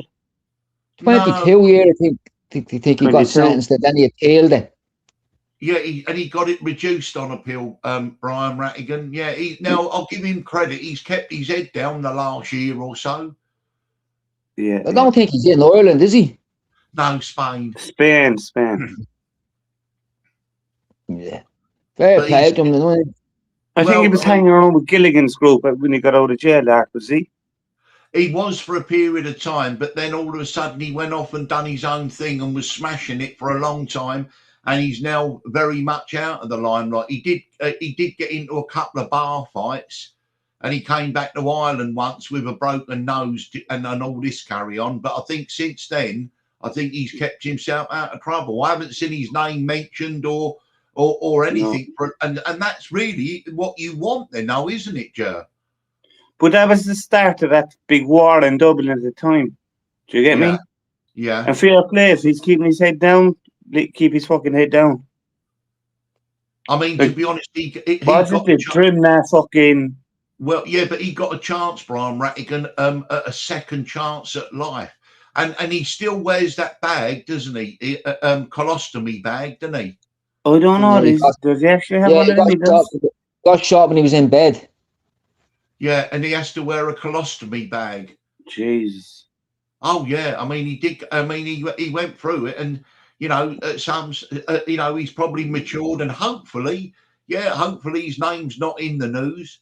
There's still a lot of violence out in Spain between, you know, Irish, British, Scottish, and Albanians, Russians, and all that. There's a lot of murders and all this carry And on. who's the biggest now in Spain, Art?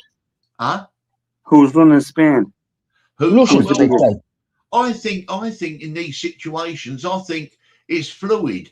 I think at one stage you might get one group who's doing well, then all of a sudden someone else will emerge, then someone else. You know, I think it's more of a free for all, and I think that's where Christy Kinahan Senior saw a chance to sort of corral everyone around and then be the supplier of everyone. But in the real world, it don't work like that. The system seems to naturally work. There's lots of little small groups doing their own kind of thing. Yeah. You're in the right place at the right time, isn't it? I don't know, but it's just, to be honest with you, the more you hear about that life, the less attractive it becomes. You know, the heyday of doing all of this, and you know, they've been out there 10 years now, out in Dubai. You know, Daniel Kinahan and his wife, Elevator Knickers, and you know, Christy and Christopher Jr. But now it's tired. You know, I think that the time as Dubai as the home of the criminals and safe haven Pirates Island is coming to an end, I think. So they just move on to somewhere else where they can get away with it. I mean, I think, you know, and the war hasn't finished, and we haven't really seen the destruction in Dubai, and also the property market and the economy in Dubai, because it, you know, would you feel safe? I wouldn't feel safe there, would you? No. Because the threat's not gone away, and it seems that when Iran threatens the Gulf states, it always singles out Dubai, and that you're going to get it worse. So I don't know what it is with Dubai.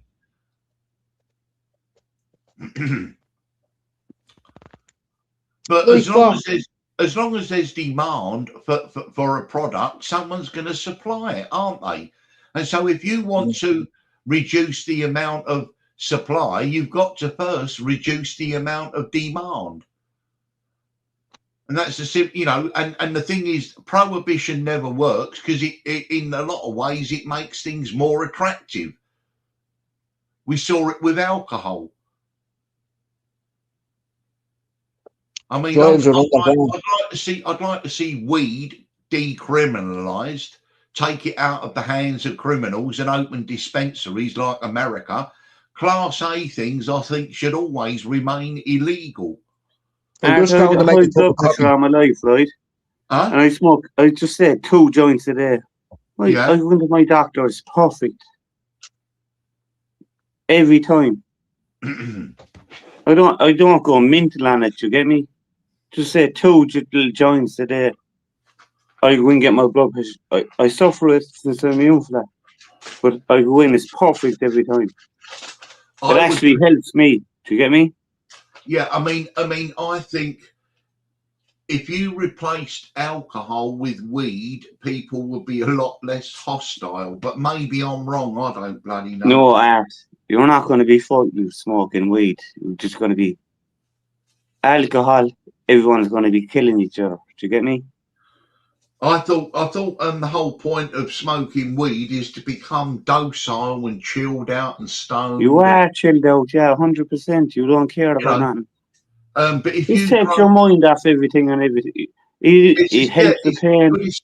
Good escapism. But I mean, drinking 15 pints of Guinness and then half a bottle of Jameson, right? You're not going to be chilled out and relaxed, are you? No, you're not. You're going to go and kill the world. Well, or start trouble, wouldn't you? Domestic violence, or all the sort of stuff we associate. And the problem is the way they demonise smoking weed. But we don't get out of our heads smoking weed, all right? Well, I don't think. I don't. We're think just like we carry on normally, unless Yeah, you're new to it. If you're even new to it, you'll be stoned out of your head. You'll be fucking. Yeah, but Joe, even when I've seen people do edibles, and they, and they're very strong and all this, all they do is just, they just want to sit back and chill out. I don't ever see people wanting to be aggressive or whatever when they done There's edibles. no aggression. There's no aggression whatsoever. No. None. And the edibles now are kind of a new thing. I never kind of found them good. Do you get me? Okay. Oh, you've done them, have you? I took a few jellies, yeah. Are they Come any in good? jellies. Is it a kind of same kind of being stoned as smoking a joint or not? I never kind of found them good. Okay. A joint is not going to knock you out. You're going to be talking normal. You can carry on with your day. But if you're new to it, you would take 2 pulls off a joint. Like, you could be seeing stuff. You look, crap on me. They're only new kids. But weed's not even that strong, Art. Yeah, I mean, in today's world, we kind of call it. It'd be kind of like smoking a cigarette, Art. Do you get me? It's kind of gone so popular now. Yeah, I mean, I'll still smoke my Amber Leaf rollies, but that's about it. But I don't know. How much is the Amber Leaf now? Where you are? 5 packs of 30-gram Amber Leaf is £140. So what's that a pack? 5. How many packs? 6. About 30 quid a pack, innit? £30 a pack. Jesus.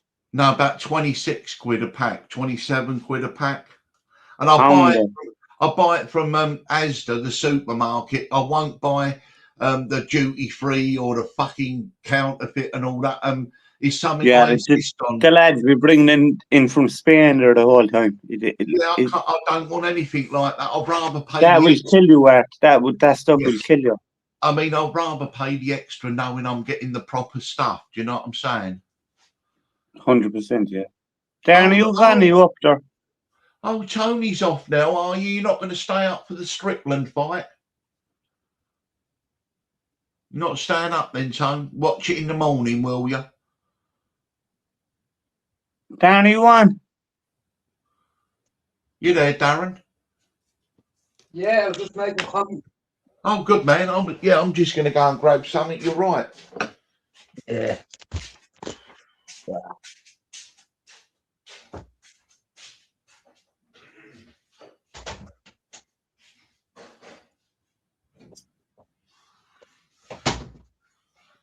The only thing about you're up late, you just eat all night. What? When you stay up late, you'll be just eating all night. Yeah. We're Chinese and I don't even need it. It's going in the oil here. Chinese, yeah. Yeah. Got Chinese oil. I ate some a while ago, but I go in and finish it off in a while. You get me? Do you know what I'd love now, Jay? The duck and pancakes. Now the pancakes you get and the duck you get in the Chinese. Yeah, yeah. Yeah. Lovely, isn't it, man? Yeah. Expensive, but I would. Is Damo even in the chats, is he? Damo? Yeah. I He was seen in him the earlier one. on. I can only see the last two chats. Now I can go. No, I think there's only about 5 or 6 in watching, I think. It's better now, man. Fair play, lads. Thanks very much. I think now, I hope I don't knock myself off now again. How would I get out of here? I'll put you back in if you knock out. In 1 sec there.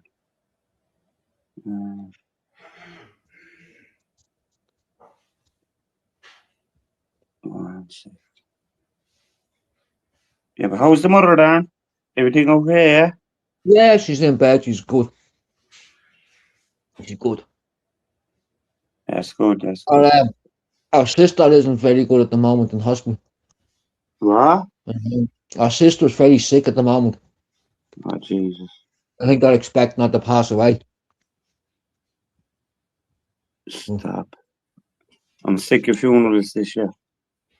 I don't go to them 6 anymore. funerals since January. I'll go in and sign the book. Know the book? Yeah, yeah. But I don't go to the funeral or to the pub or nothing. Just, can't you be at one every day if you go to every funeral? Yeah, they're fucking too sad anyway. I don't even like them. I'm new to it. I didn't have a funerals in the last since 2000. Yeah, 2000 until this year. There was about 5. Just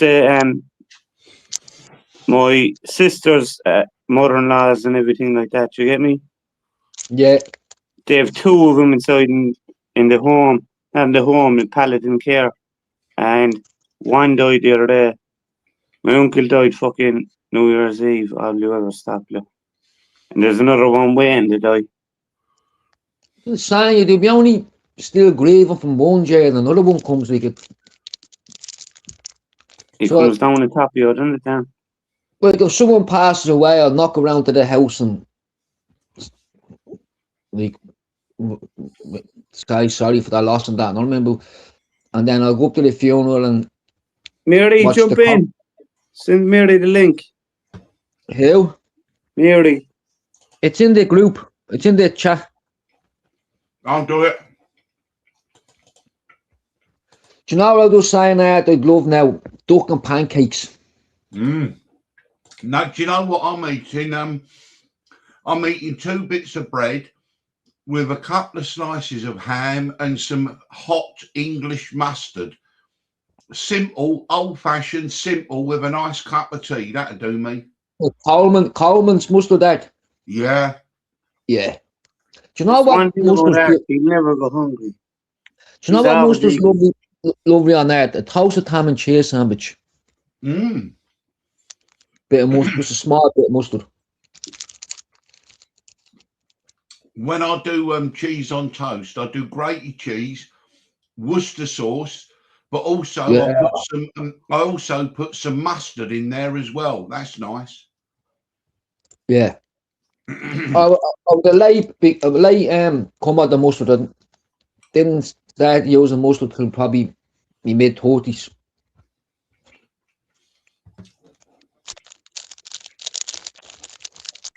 Hang on, Mary, I'll put the link in the chat. Just hit the link in the chat, Mary. How did you, Mary, out of the group? Yeah. Yeah, that's Mary. Mary from the res in North Dakota, Friends of Steve. Oh yeah. Mary's cool. Yeah, she was darkening windows last week. It was quite interesting watching her do it. They keep the sunlight out. I don't know what she turned her up banks or something to it. She done it. I must admit, Joe, it did look like Reservoir Dogs. We thought she was going to rob a bank, Joe. Mary, jump on, we have a laugh. In the car, was it? She done it in the car. It was very dark. Yeah. You wouldn't make it 5 feet over there. You pull out. Film over the windows and then making it all smooth. She done it well though. She done it well. But Mary, you were trying to rob a bank. You had to be.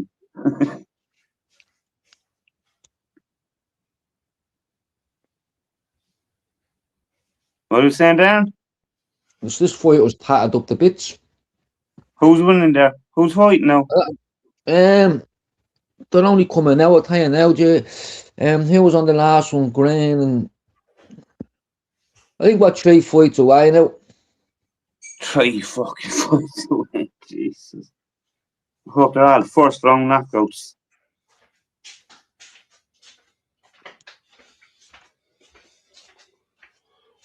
We have Dan, I might not. I'm just pressing back. I'm in the comments, right? I might knock myself up, but I'll join back if I do, right? Hold on, Mary's here. Hopefully I press the right button. Oh, hold on. What am I doing? What am I doing? That's all right. It's going smooth. It's going all smooth. Yes, Mary, how are you doing? Mary's in. Can you hear us, Mary? Hold on, Jay wants to come back in as well, does he?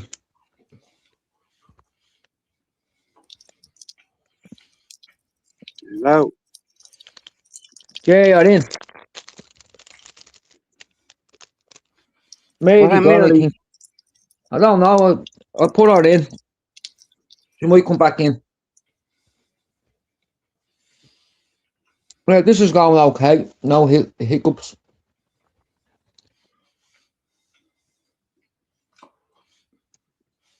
Where's Celtic tonight? I'd have thought he'd have been about UFC. God knows. I say he's probably watching it with his brothers and that, having a drink. He could make an appearance. He's a Saturday night boy. Celtic Stars on Saturday night. Yeah, but Dino usually makes an appearance about 3 or 4 in the morning, doesn't he? Dean's go live for the main event. He's betting on everything. He wins though, Dan. You've seen all the things he puts in the group.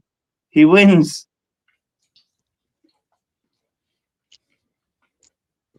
Man United only got a draw today. Probably not the best of form. No, and Liverpool, pair of them. Should be bloody ashamed of them. I couldn't believe what you said earlier, Darren, about Liverpool and the way they're training and all this. It's like the players are ruling the roost. No, it's him, Slot. He calls the training sessions. So are you telling me that Slot then is one of them happy clappy ones like that geezer who was at Rangers? What was he saying? Now we know why everyone's been saying there's something going on behind the scenes in the dressing room and all. Mo Salah was moaning, wasn't he? Yeah, because Mo Salah's an elite footballer. He wants to train every day.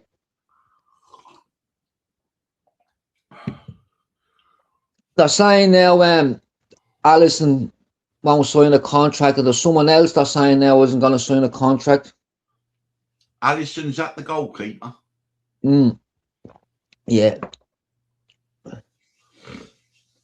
Yeah, man, Gravenberch got a great goal today.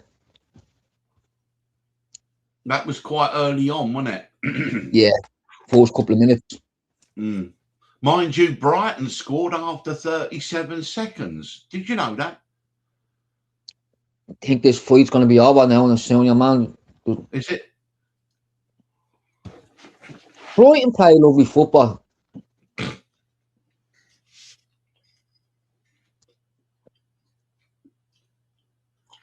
Yeah, Brighton are now an established Premier League team, which does make me feel happy. And it's crazy that we're going to lose West Ham or Spurs, but yeah, I mean, I would. It's going to be difficult, but see, West Ham are going to have to fight. But Arsenal, they need the points tomorrow because Man City, they won 3-0 against Brentford, didn't they? Yeah. like it's a hard game for Arsenal because like both teams are playing for something. It's usually at the end of the season it's just you're just playing for nothing, but both teams are playing for something.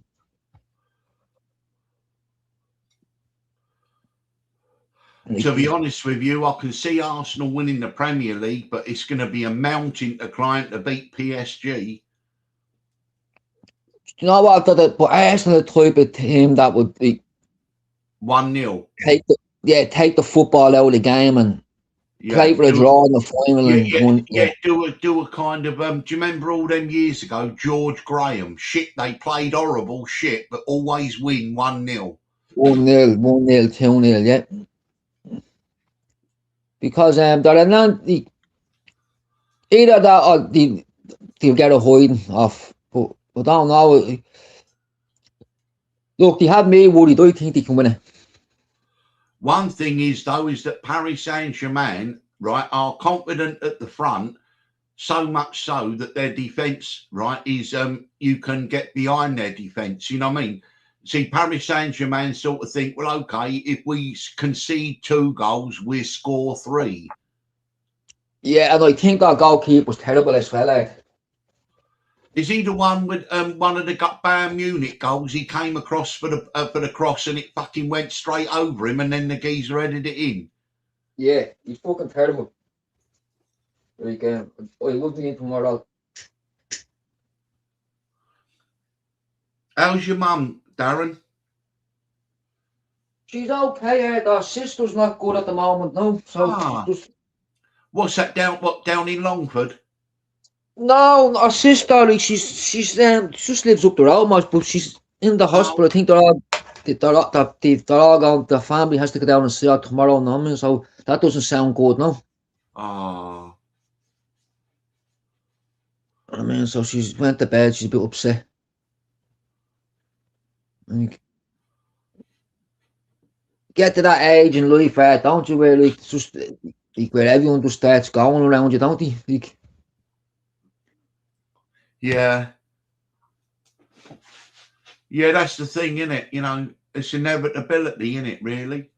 Here, I see that she's filmed a new TV series about the Duchess of Windsor playing the role.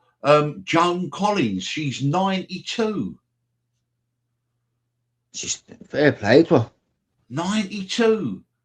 I mean, you remember her, didn't you, from the 60s? I was only watching the film where the other day she was in a raft. I can't remember his name. Like a submarine sunk a ship and she's in a raft and she's playing a nun. Wow. Seaweed.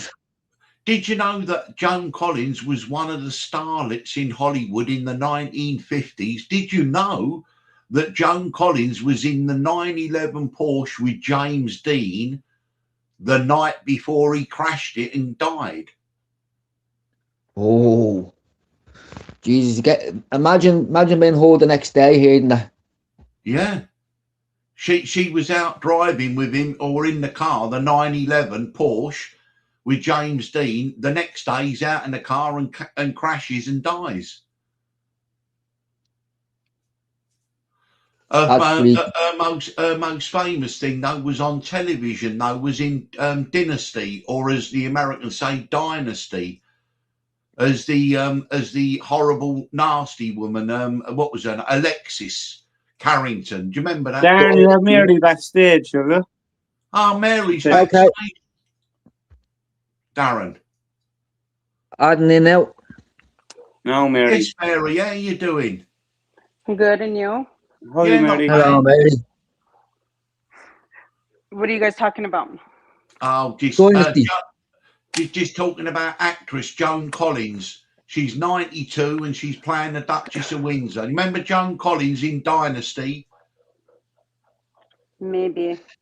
Was Dynasty the one where they had a whole series and it was based on a dream in a shower? No, that was Dallas. That was Dallas, yeah. Dallas was in Dallas, Texas. Dynasty was held in Los Angeles, and the husband was Blake Carrington, and he was also the voice of Charlie from Charlie's Angels. Do you remember? Who used to be on the speed? Well, they both them all about oil people. No. These people were property, and then we had an Dynasty what property?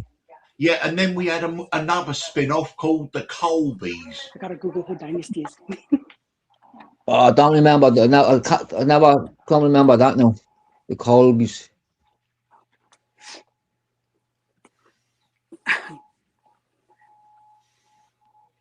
I remember on a Sunday when I was young at the High Chaparral used to be on. Remember the High Chaparral? Yeah. Then Bonanza. The High Chaparral was blue, Yeah. wasn't it? And was the young one in the High Chaparral. Yeah. He Then Bonanza be on. Then Stairway to Heaven, and then Dynasty. Oh, not Dynasty. The one in Houston, about the oil. That was a Sunday. Mary, That was a Sunday evening Yeah. in the 80s in Ireland. Yeah. were you robbing a bank doing the old card up the other day or what? Did I what? It was like a bank. It was like a bank job you were doing. What job? No, you know, Mary, you know when you were tinting them windows last week, it looked like you was preparing to do a bank job. Oh my god. It took me forever to finish those windows, but I got them done. Good job. I think I sent pictures to the group chat for you guys to see. Yeah, we seen Yeah, them. we seen him. We seen him. Because Mary's going to rob a bank. I don't rob no banks. We're only messing, Mary. Jesus. I rob other stuff, but not banks. Just kidding. Why? Chill out. You don't rob nothing. I don't. I stay at the house. I barely even leave.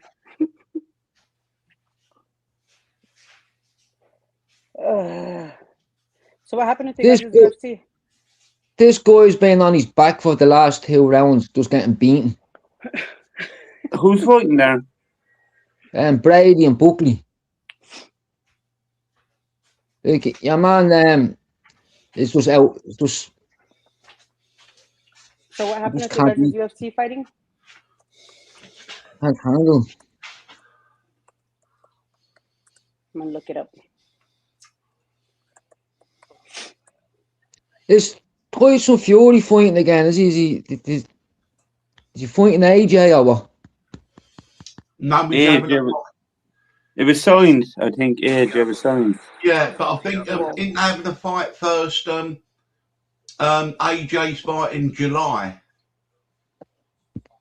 Oh, they have no warm up fight first, like I think they said they're around Christmas, but it depends what Joshua does in July or whatever. You get me? If he gets hurt, it'll never happen. And also, I think Dana White is going to promote it under Zuffer Boxing. So Dana White's going into the boxing now, is he? He's in the boxing, man. Jesus. He's got he owns a company with Turkey Alawa. Al Sheikh. Yeah, he's with the Scout, but I didn't. Just think of the Sheiks, Al Sheikh, or whatever. I should have thought that as soon as he got with the Sheiks that he'd get AJ fighting for him. I mean, AJ's been fighting for the Sheiks for a while now, hasn't he, with Frank Warren? Yeah, Frank Warren and Eddie Hearn are finished, really. And a lot of them promoters like that are going to be finished. De La Hoya will come out in a dress or something much. Oh, yeah, he's a weirdo, isn't he? Oh, he's a freak. He's a freak. I think he's got Ryan Garcia into all that stuff as well, didn't you? Art, how much did you get paid, Conor Benn, for the last fight? 5 million, wasn't it? They were saying it was 15 million fight. Oh, it might be. I'm sorry if I've got it wrong. For one fight. Like, Jesus, they're picking the worst guy in England or in Britain. They could have picked someone better, give 15 million to. When's this Ronda Rousey and Diaz Netflix thing happening? It's on Netflix down, I think it's May 17th, I think. Who's that? Ronda Rousey. Netflix are doing a UFC, like. Yeah, Netflix is taking over everything. all the Obama boxing, have a few? all the main boxings on Netflix, and who we Is on it about? Net- The one, Is it Netflix or Paramount? no, Netflix is taking over all the boxing now, Ah, and we have Ronda Rousey, and what are they fighting? They're fighting boxing, Darren, is it? oh, next Saturday. Next Saturday. Who is fighting? Did you say, Joe? Diaz? Did you or something? No, Ronda Rousey, the women's fighting. There used to be USC fighters. Do you get me? Down there to blocking your mic.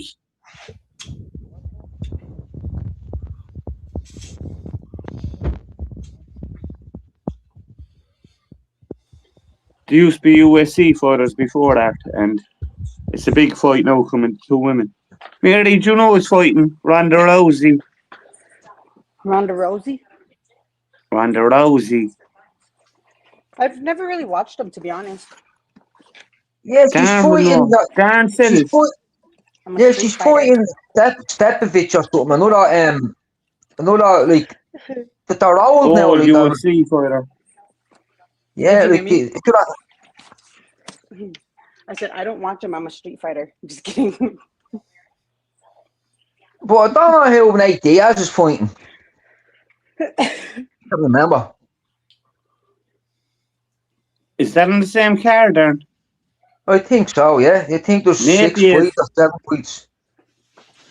Napier. Like you watch Nate Diaz just for the laugh. Like Nate Diaz is funny. Tony's coming. Look, Turkey is promoting it under the Ring magazine. Yeah, because do you know Turkey's bought Ring magazine as well? Yeah, but he bought the Ring magazine off what's his name? The Mexican guy. Golden Boy Promotions. De La Hoya. De La Hoya, didn't he? Yeah. I think he kind of had, or he ran kind of the Ring magazine.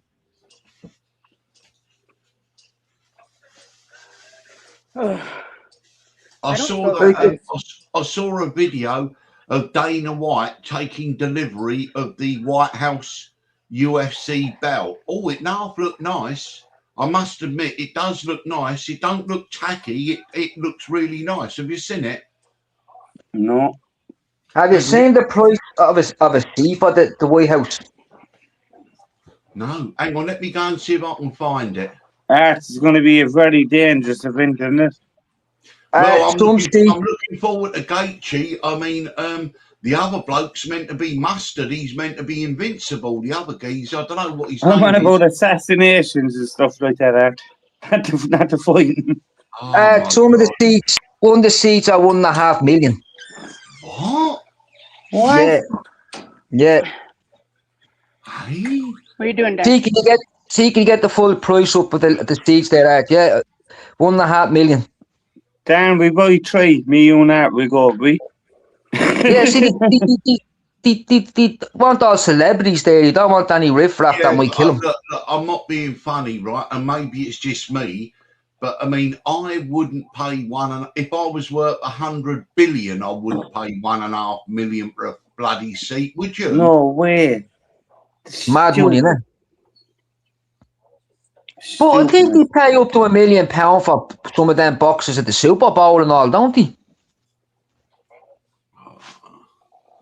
I mean, £1 million. Didn't he pay £1 million, Dana White, to hire a lovely super yacht or something, didn't he? For 2 weeks or something like that. I mean, you can understand then, all right, you say it's over the top. But I mean, just what, to go and see an event just so that you want to sit there like a bloody idiot? Art, it'd be probably better watching it on TV. Do you know what? I've always found that. Because of the angles and because of the especially and roaring and shouting, everyone screaming. It's okay going to these events. It's getting into them and out of them that kills me. The crowds, no, especially when you have to live and everyone's just walking and. You're saying Mosley Jr.'s fighting in Bok tomorrow. Hey guys, have a look at this, right? Maybe it's just me, but I thought it's a lovely belt, to be honest. I don't know why, but it just appeal to me. And is that a belt was made for the event? That's the White House. Dana White's reaction to seeing the custom UFC White House belt for the first time. Yeah, I it's nice. actually like it. I do. I think it's really nice. I think it's really nice for a belt. It's not gaudy. It's not too over the top. Can you see it? Yeah, it's nice. It is nice, isn't it? I think it looks classy. I know people won't say that, but I think it does. See, look, all them dots and that on there, you'd think if it was going to be a scummy one, it'd be all diamonds and all this game. But you ain't got none of that, and I like it without that. It's kind of old school, new school, a bit between both, isn't it? Like? I mean, sorry, Jones, go on. No, I don't mean to interrupt you, lads. Go on, I'll come in a minute. No, when the MTK come out, was that before MGM? The casinos, like, no, the Kinahan boxing clubs. MTK? Yeah. Matt, the life in this.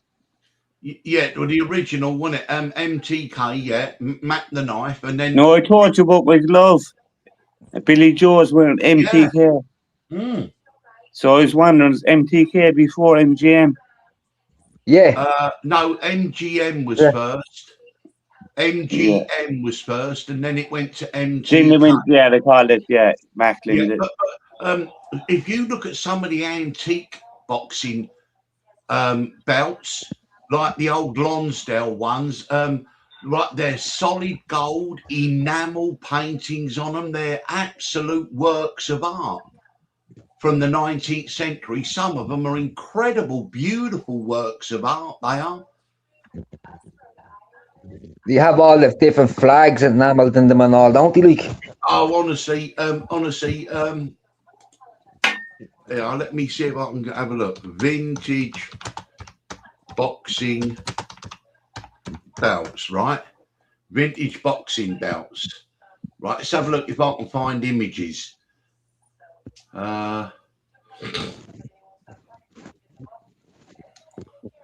if I can find a beautiful one. Yeah. Right.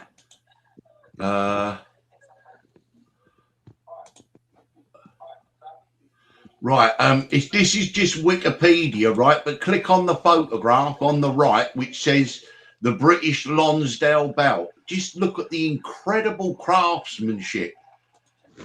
Right, honestly, you wouldn't. Honestly, I knew a geezer who had one, a belt like that. He kept it in the bank. It was lovely. Just go and have a look on there at the Lonsdale belt. Right, honestly. Do you know if you win, like, if you won that belt, like, and you lose it, do you get a replica to keep for the rest of your life? Or? No, to be honest with you, I think it used to be. If you won the belt 3 times, you got to keep it. Keep it, yeah. If you won the belt and then you defended it successfully 3 times, you got to keep it. That's it. Or else unified world champion. And that belt, if you're looking at the photograph of that belt, right, that is solid. That is solid gold, and that is enamel painting on that. Incredible craftsmanship. I mean, you can't click in. I'm gonna knock myself off. Oh, but it's honestly, jump in there. What's the name of the belt? It's the bantamweight. It's the National Sporting Club Bantamweight Championship Challenge belt. Honestly, I'll look it up. Absolutely beautiful Lonsdale belts, the original early ones. Solid gold. They are beautiful. They are absolutely stunning.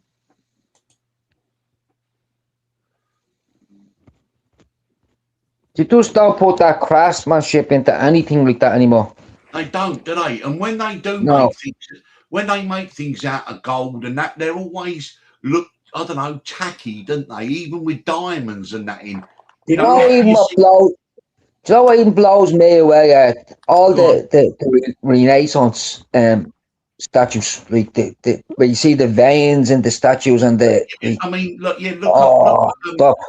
look at the Michelangelo of David, right? The way he's Yeah. got the veins, and that is out of one big massive block of marble. Like that's You can't believe someone could ever carve like that, and it was like nearly 1,000 years ago. like they And no have to one will ever carve be that. able to recreate it again. Not only carve it, then they have to smooth this with stones, polish it. Like it's just unreal. It's just the Renaissance stuff is brilliant. The paintings, the buildings, I do like some of the. I love the Georgian buildings in Dublin. Some of those buildings are fabulous buildings. The architecture. See, you guys, you and I think there's some in Limerick, but you guys will just walk past them, and of course I would as well. Yeah, we got them in Limerick as well. Up the top of Cannon Street, we got the same. I mean, honestly, Jer, can you imagine building something like that today? It would cost hundreds of millions, wouldn't it? Yes, of course. Yeah. Probably cost £1,000 years ago. They took pride in things back then. Now it's just get the job done and get paid. Yeah, look, Tony G said Turkey is saying he's making a solid gold belt for the Tyson AJ fight. No, lads. No. Yeah, but I hope it don't come out like one of them gangsters' bloody gold chains with diamonds and all that. No, as you said, make it nice like the old belts. Make it make it respectable. Like, don't be coming out one of these fucking things with all the diamonds in the world and the things too flashy, gangster type of thing. You wouldn't even put that in. Remember John Cena done it in the WWE? He done the belt that spun around and all. Remember, like... the spinner belt, didn't he? Yeah, like... Who done that, Darren? I only seen that tonight come up in a short on my YouTube. The guy used to have the... I was watching I wasn't watching WrestleMania. But WrestleMania come up, they were selling all the belts. Now the belts, the fake belts, they were costing $800 to $1,200. On a big WWE fan. I haven't watched it in a long time, but I used to enjoy it. I used to be on a Thursday night. I used to enjoy watching it. We used to watch it back in the 80s and 90s, do you get me? Have a few spliffs, know what I mean? Come in and watch fucking John Cena and The Undertaker and all. You knew it was fake, but it was just funny. Way before your time. We're on about fucking John Cena. They're all new. I'm on about Hulk Hogan, Ultimate Warrior. That day back when I was a kid. Yeah. And Tony's back when I was a kid. Tony's right in the chat, and he said it'll be something like Del Boy designed. You know it will. Yeah, something bloody stupid. I know it will. It'll be something really like, and you'll go, oh no. No, jeez. You couldn't even hang that with the rest of the belts, say, with your old WBC or WBO. This thing's too flashy. Well, I'll tell you what, how about this for an idea? Why not have a trophy with a belt motive on the front of it? A proper trophy. Who was it that got the green belt for? Was it made out of all the emeralds and all? Was it Mayweather got one off the Arabs, didn't he? It was a green belt, remember? That's Ring Magazine. Was it Ring Magazine belt? Was it? Ring Magazine was the green one. Yeah. But this I think was made. It had all like rubies and all in it. Like it was worth a fortune. Yeah, but the Ring Magazine it was never really a belt. It kind of came in later. Do you get me? Yeah, it was just they had the divisions, but the champ kind of gets the Ring Magazine. The guy that beats the guy type of guy. Too many the man that beats the man, the champ that beats the champ. Do you get me? There's too many federations in boxing, like WBO. It's just British. WBO, it's just too many. WBA. We've the IBF. We fucking. There's another W fucking something. The European champions. I think there's 4 main ones, and then they brought on the Ring Magazine. But you need to be very good to actually get the Ring Magazine. That must be the one Mayweather got, because he got it when he was something like 50-something fights unbeaten or something. He gave it to him. Yeah, but he probably got that to keep. And Oh, Did you yeah, see it was that? like, Did you see he didn't even. Crawford? When Crawford won the World Championship, right? He beat Canelo. They tried to charge Yeah, him loads of money, hundreds of thousands of pounds, just for holding their belt. He didn't pay him. He goes, "Why would I pay ye? Because I have your belt. Ye should be paying me." He won all the belts off Canelo. They were trying to charge him £300,000 just for holding a WBO belt or something like that. stop. Now that's a But disgrace. Like. They should be Did you paying see you. that? Yeah, did you see that necklace that was made that Anthony Joshua put on his last fight, but then the geezer took it back off him? What was oh, that? it was the currency, the cryptocurrency one, the Oh, yeah, what Pentagon or is it? something. Yeah, It's fucking. Do you Oh, know what? shit. Do you know what happened to that That's belt? kind of that necklace is kind of bad luck kind of necklace, isn't it? yeah. No, do you know what? Do you know what happened to that? His brother wore it at WrestleMania and lost. And no Pawn Stars that was on the telly. Yeah, Yeah. Do you know how much do you reckon he got off Pawn Stars for it? 100 grand. £2,000. He didn't. They only offered him about 20 grand or something, didn't they? 2,000 and he wouldn't take it or something, wouldn't he? I he think took it. No, Darren. he I took think it. that was Darren. I think that was only a skit. That was Is it? only a skit. That was only a Because he skit. says, "Who the fuck gonna?" He said to him, "Who's gonna buy that? Like it's a cryptocurrency thing." He goes, Who only "But knows? Tell us in the comments It was, the name of the to be thing. honest, 'Cause though, it's on the yeah, top of my head. I just can't think. Yeah, but was- honestly, it's ugly though, wasn't it? It was an ugly thing, wasn't it? Who'd want to It wear was that? huge, ugly. It looked silver. It was white gold, Yeah. but it looked silver. Yeah. the one that Jake Paul had on him with the bullets and all was fire." And also, what about the boxer Devin Haney, who's marvellous? He's a great fighter. He has a tendency to wear 5, 6, 7 of them great big rope chains with diamonds, and he looks like a bloody idiot. Why do you want to wear all that lot? You don't look like a gangster. You look like a fucking idiot. Yeah, and he's only small as well. It doesn't I suit him. know, but he looks They're like- stupid. I mean, they're why like don't dog someone chains say, on them, wear isn't one he? at a time? Wear- It's all the boxers. Every one No, of them I are know, all these big, huge, Joe, flashy listen. chains. Joe, if you had money, you wouldn't wear 6 Rolexes all up your arm, would you? No, You look like a fucking idiot. I'd wear one if I had the One. money. Yeah, one. One's That's enough it. for me.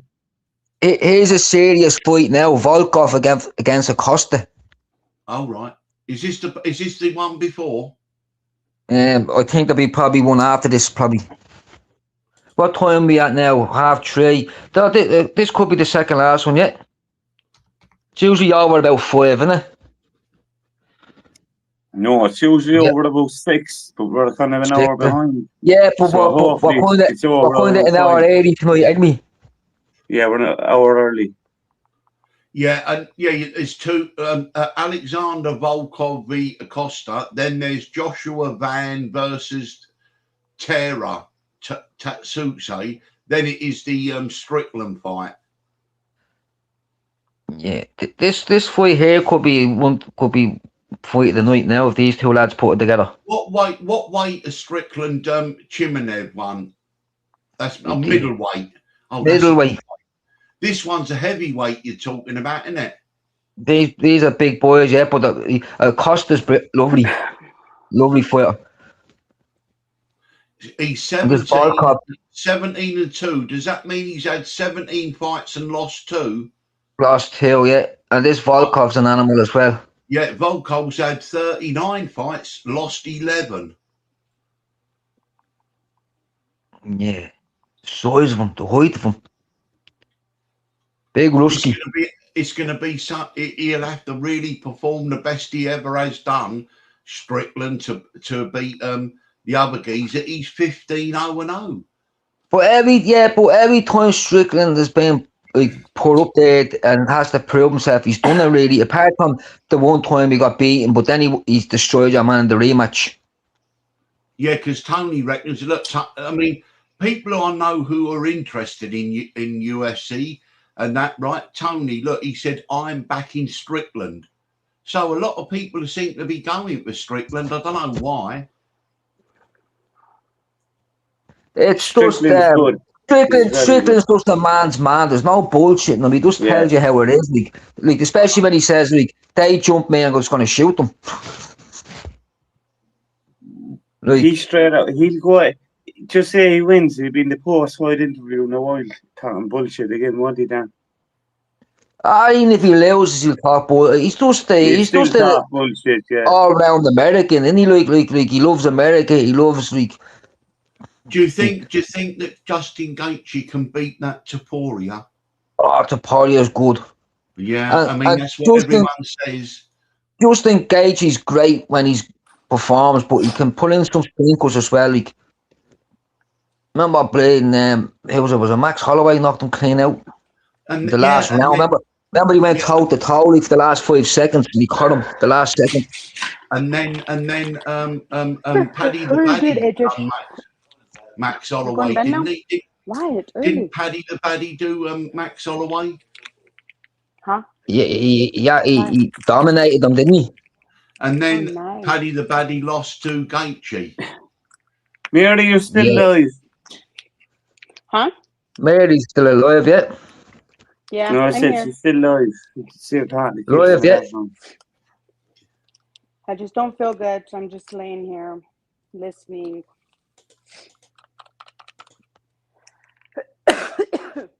Okay, Mary. You will not get... Like 39 fights and 11 defeats. That's not bad. 7. 11. 11. Oh, okay. Yeah. Yeah, look,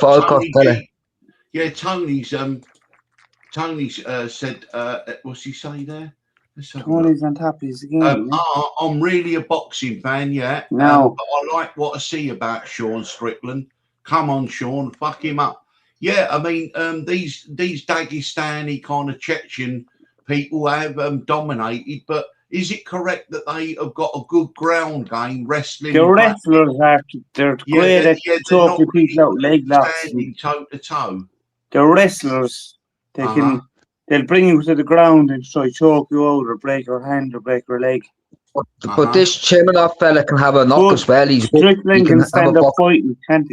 Darren Strickland can. Yeah, Strickland's the boy can stand up fighting with anyone. But if he lasts 3 rounds, I think Strickland will beat him. But it's your man's been steamrolling everyone he's fought with. He's wrestling, but Strickland's defense. Strickland's a big boy. He's underrated. He's good compared to him.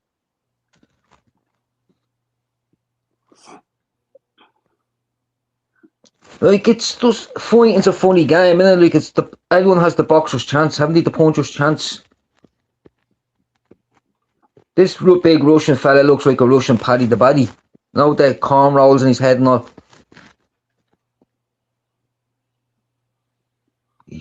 He has to be an 87 foot. Which guy? Guy fight now? Volkov, can you say the guy in the white shorts? Wouldn't he be hitting 7 foot, would he? Darren thinks we all have it on. Darren, we're not watching nothing. Is not. I'd bang it on, but I'd put it on, but he probably closes down. No, don't put it on. When Strickland is on, I'll put the sound up a little bit. Keep us up to date, will you? Yeah, when the Strickland fight is on, I'll put the sound up. I mean, mightn't get flagged for it. No, I mean, we shouldn't. No, you won't with sound. And in between rounds, just cut it off. Do you get me? Yeah, because it takes us so long for it. Just in the breaks in between rounds, just cut it off. Yeah. Because you'll have an idea what's happening from the sound, no? Yeah. If we're still here, we might be all asleep in a few minutes. Oh no, I'll tell you another hour the most that fight be on. Like, this is a 3 rounder, that's 15 minutes. It could be over and then could be over. We're hoping on knockouts in the first round. There hasn't been a knockout tonight now. Submissions, no knockout. We're all fucked. We're for till 7 o'clock in the morning. The only thing about UFC is we too like wrecks your whole Sunday. I'll probably be up watching crap anyway, something on the telly.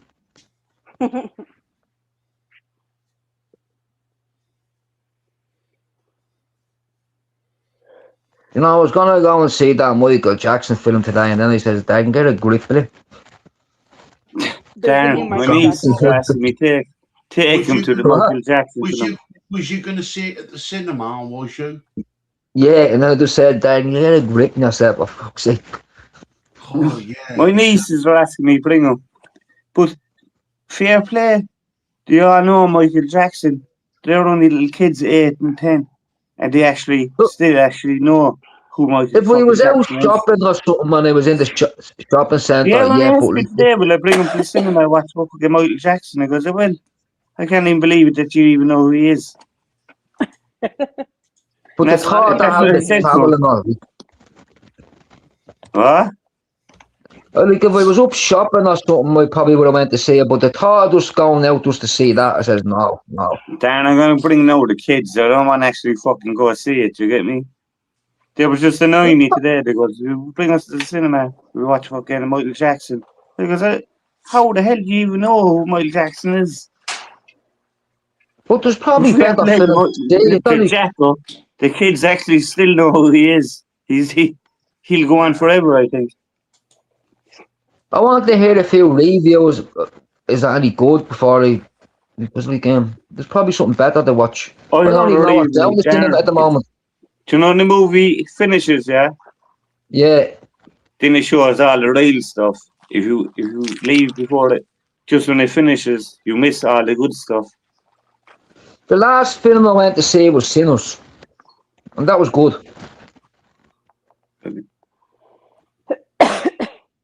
Which Like, one's it's like Sinners, the- man? It's like Dusk Till Dawn. Now the vampires are in it, and it's blues music and all. You Hand me the that. man's in it. The man's in it. The English actor, no Jack O'Donnell, that's in that film, starred up. The And last Schemes. time I was in the cinema, I seen Lord of the Rings, the first one. I brought my daughter in there. That was the last time I was in the cinema. Lord of the Rings. You know, I can't. The first- remember the first last one. film I saw at cinema.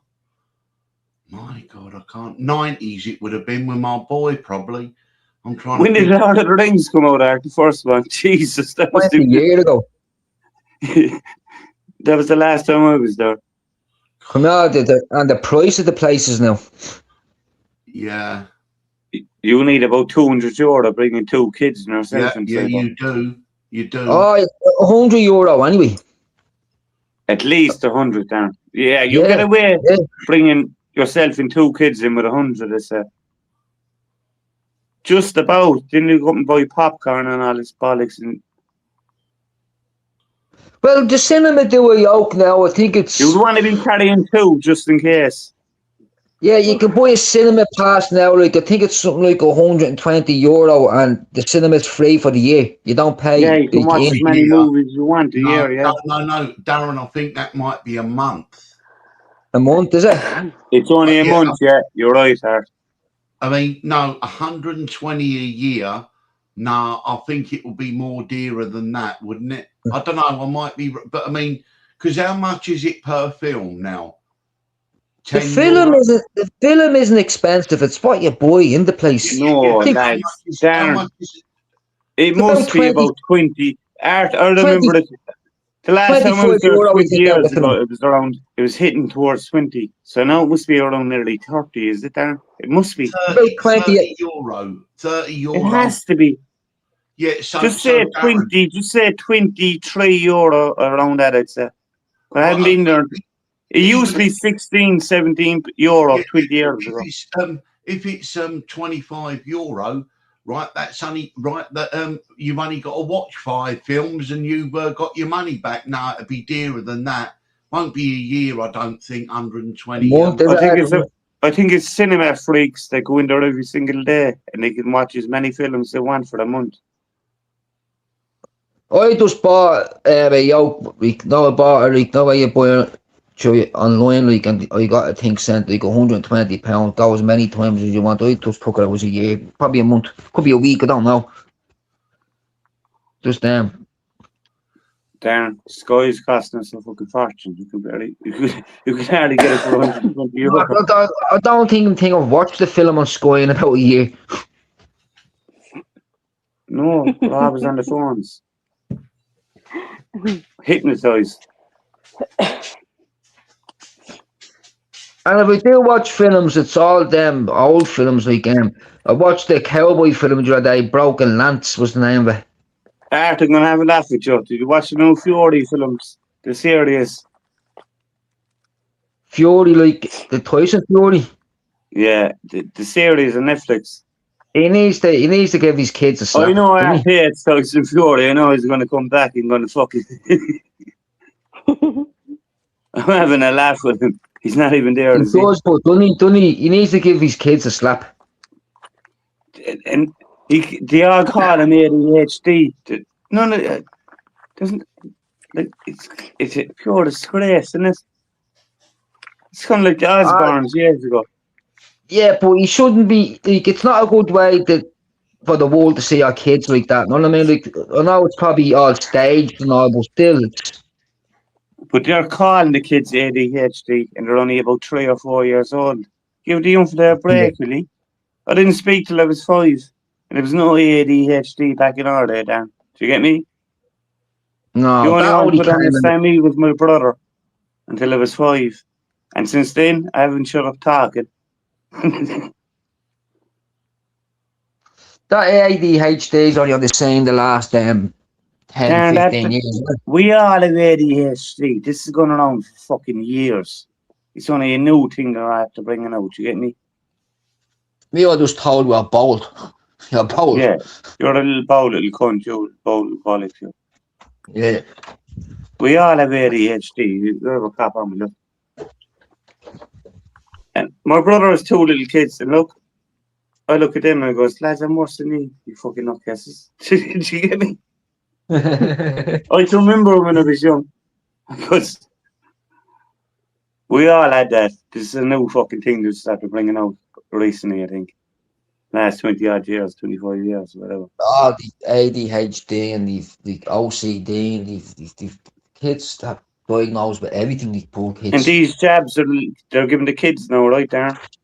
They used to be the 3-in-1 or something like that. Now they're giving out the fucking.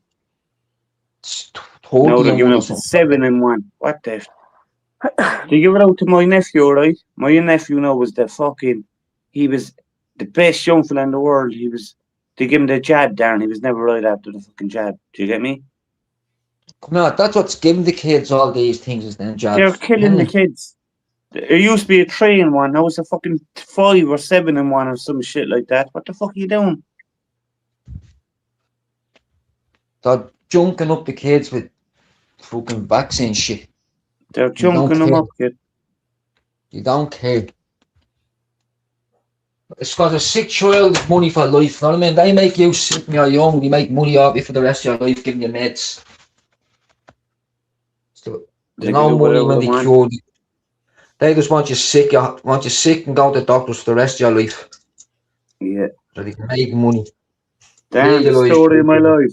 I told you, I've been in every hospital, major hospital in the whole of Ireland. You get me? Yeah. They make you sick when you're young, flat, and look, you're fucked all your life. Dude, that's the money you have to down. He wants you sick for your whole life so they can just.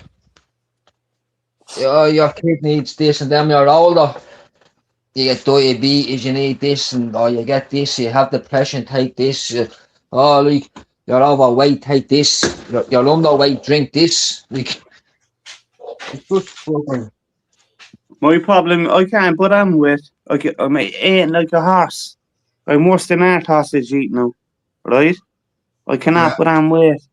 I can eat as much as I can. I'll eat more than that. You know what I mean? What? That's just your genes. Like some people. Yeah, but my father was a big man. My father was always about 18 stone, about 6'4". My father was a big, huge man. All my brothers are huge. They're all over 6 foot. I'm in the 5'8" group, Bart. but do you do a lot of physical?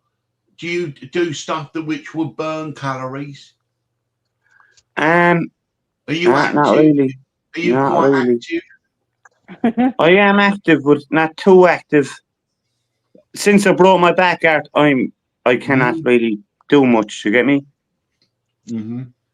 I can walk around the green. about 3 or 4 times a day. But by the time Art is tiny little place, do you get me? Little tiny little green. Time I get back, my back is in bits. But I'll take my time. I go around 3 or 4 times a day, do you get me? I'm only trying to get my back back. But I was bent down, lads, before Christmas. I was bent down like a lunatic. I was bent in half.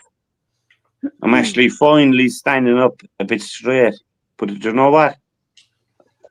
One of my legs is 1 centimetre off the ground. No, to stand straight, Art. Have you, Joe, can't you get a brace that you could put on which would keep your back straight?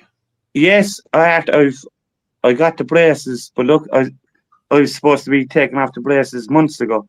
Do you get me? Yeah. If I do get too bad, I would put on the brace, but I didn't wear the brace now in about 3 or 4 weeks. Good. But I'm standing good now. I'm standing Art. I'm 1,000,000% compared to what I was. I was bent down like a retard. Like I'm on about bent in half.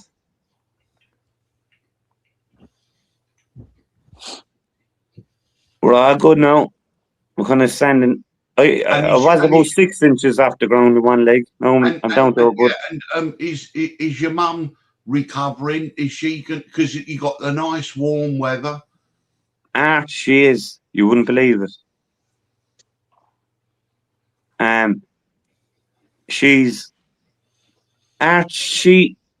going to have the oxygen for the rest of her life, kind of thing. I think. When the summer now comes in, we'll try to bring her out, but she's still going to have the oxygen tank inside the car. Just bring her out around the place. Do you get me?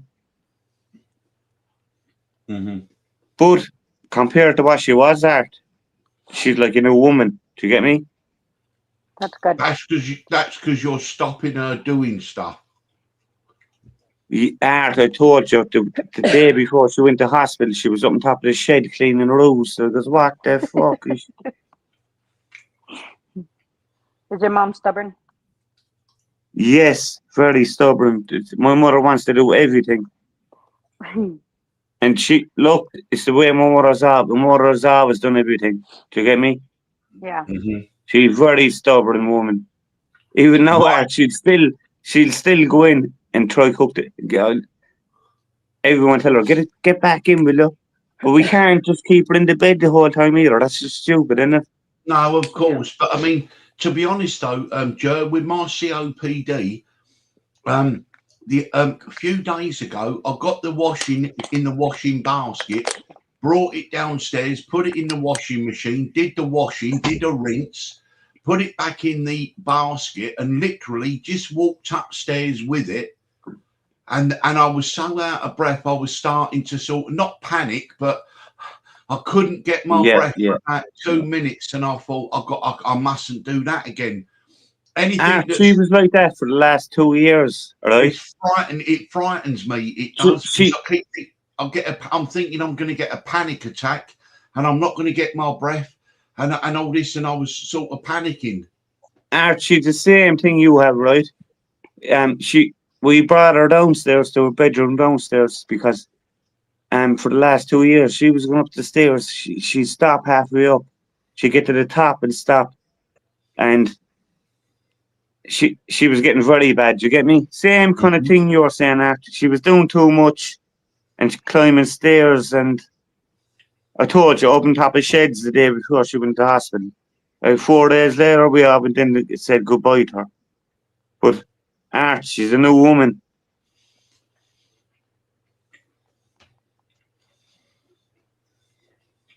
Where the fuck did I put my vape? What are you saying?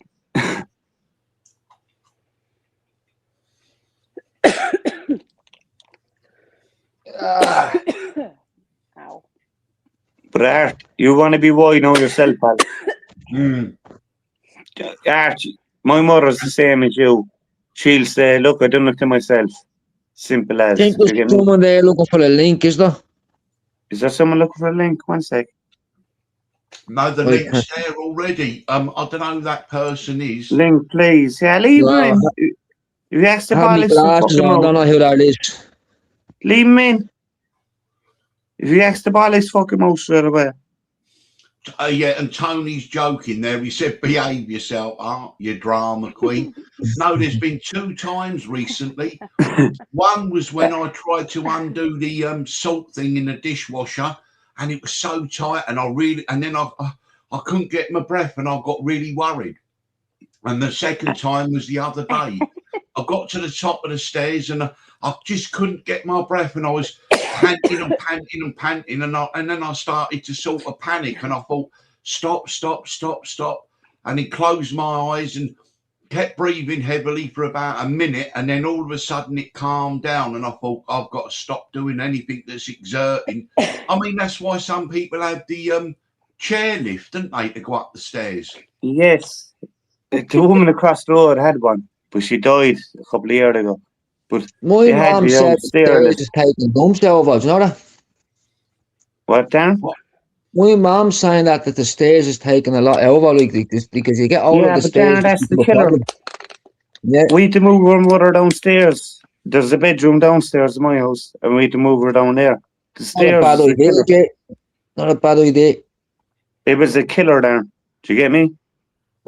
She was stopping halfway up, and then she stopped in the stairs. The exact same thing. And Tony, it's true story. When it hit your family, you know all about it. Do you get me? It's a scary situation, isn't it, Art? Mm. You getting I could panic only attacks. imagine You can't breathe. It's halfway up the scary. stairs and your chest giving up on you, know what I mean? Fuck that. Yeah. No, I think Tony's the same. Tony had a bad back as well, though, Jer, so he knows about all that. He had to have operations and everything and all that stuff. Otherwise, he couldn't walk, and he was like bent right over. I was bent Honestly. over like a fucking. You would never seen He that. had to Like give up work and everything, apparently. I remember him saying. a pure disgrace. They look like that. Do you get me?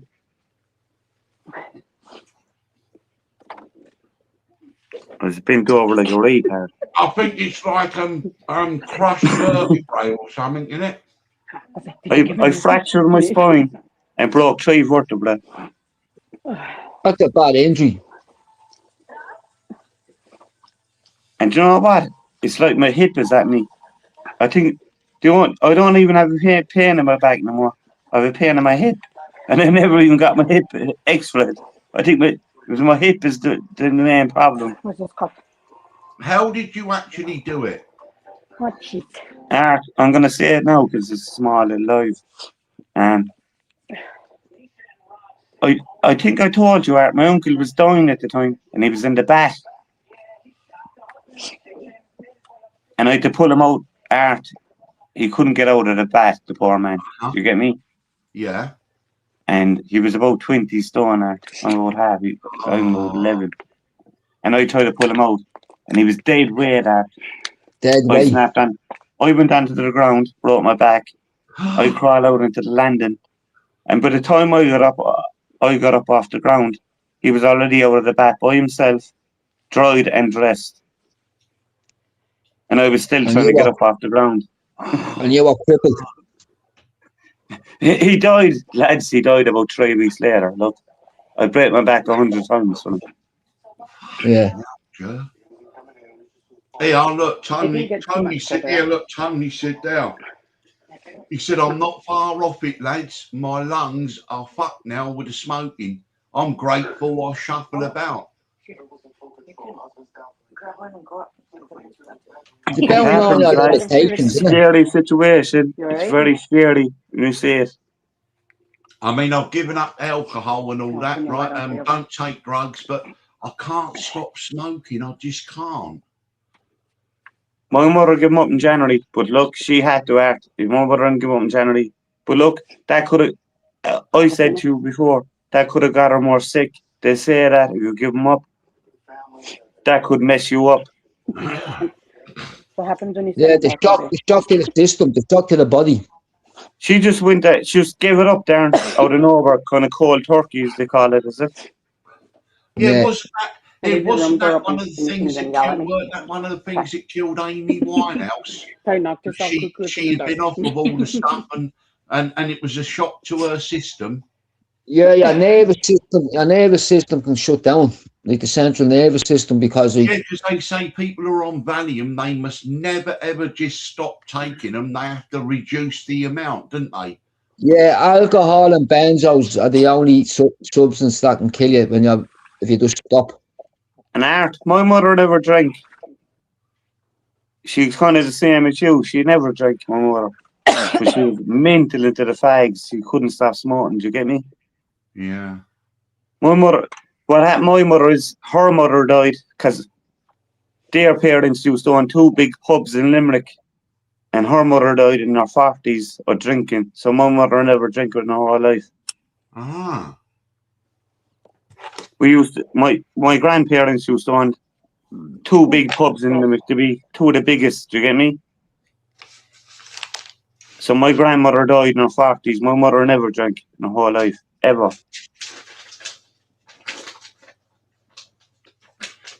How many kids were in your mum's family, if you don't mind me asking?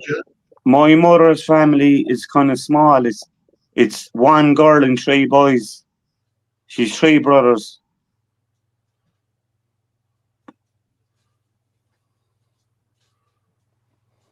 So there's only 4 in my mother's family.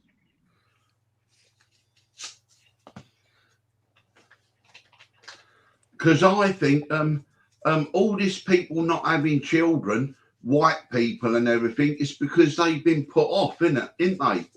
They've been sort of told don't have kids and all that and all this game. And that's Too why expensive, isn't it? Well, yeah, it is. Darren, I told you a while ago. How many kids? My brother showed up today. He's 7 kids, Art. Yeah. 7 fucking kids. I have 6. He's like, we might as well call him a traveller. Do you get me at this stage again? 7 bloody kids.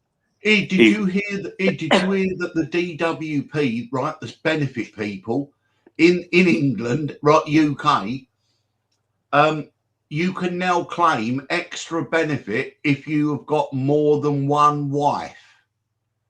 Now, literally, that's illegal, isn't it, boo? That's a Muslim again. I swear to God, polygamy is illegal in the UK. Yet the DWP are offering extra money if you've got more than 1 wife. You can't make this up, can you?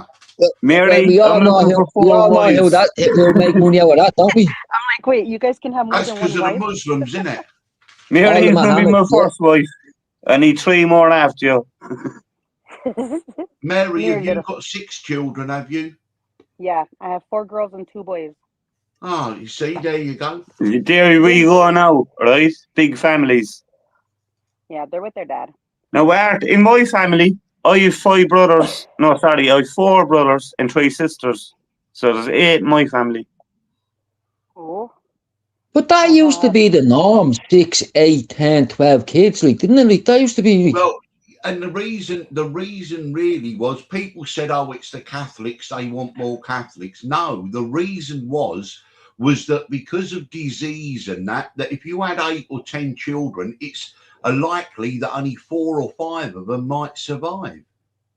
That was where it started in the 19th century, because many children didn't get through childhood.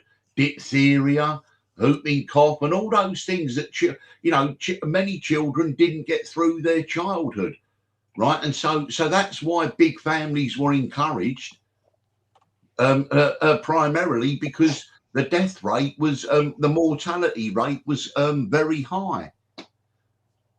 I have a picture on my wall of my grandfather family, Art. My mother's father. There's 16 kids. 16? 16 kids. One of my aunts. And the mother and father beside him. There's 18 in the picture. Wow.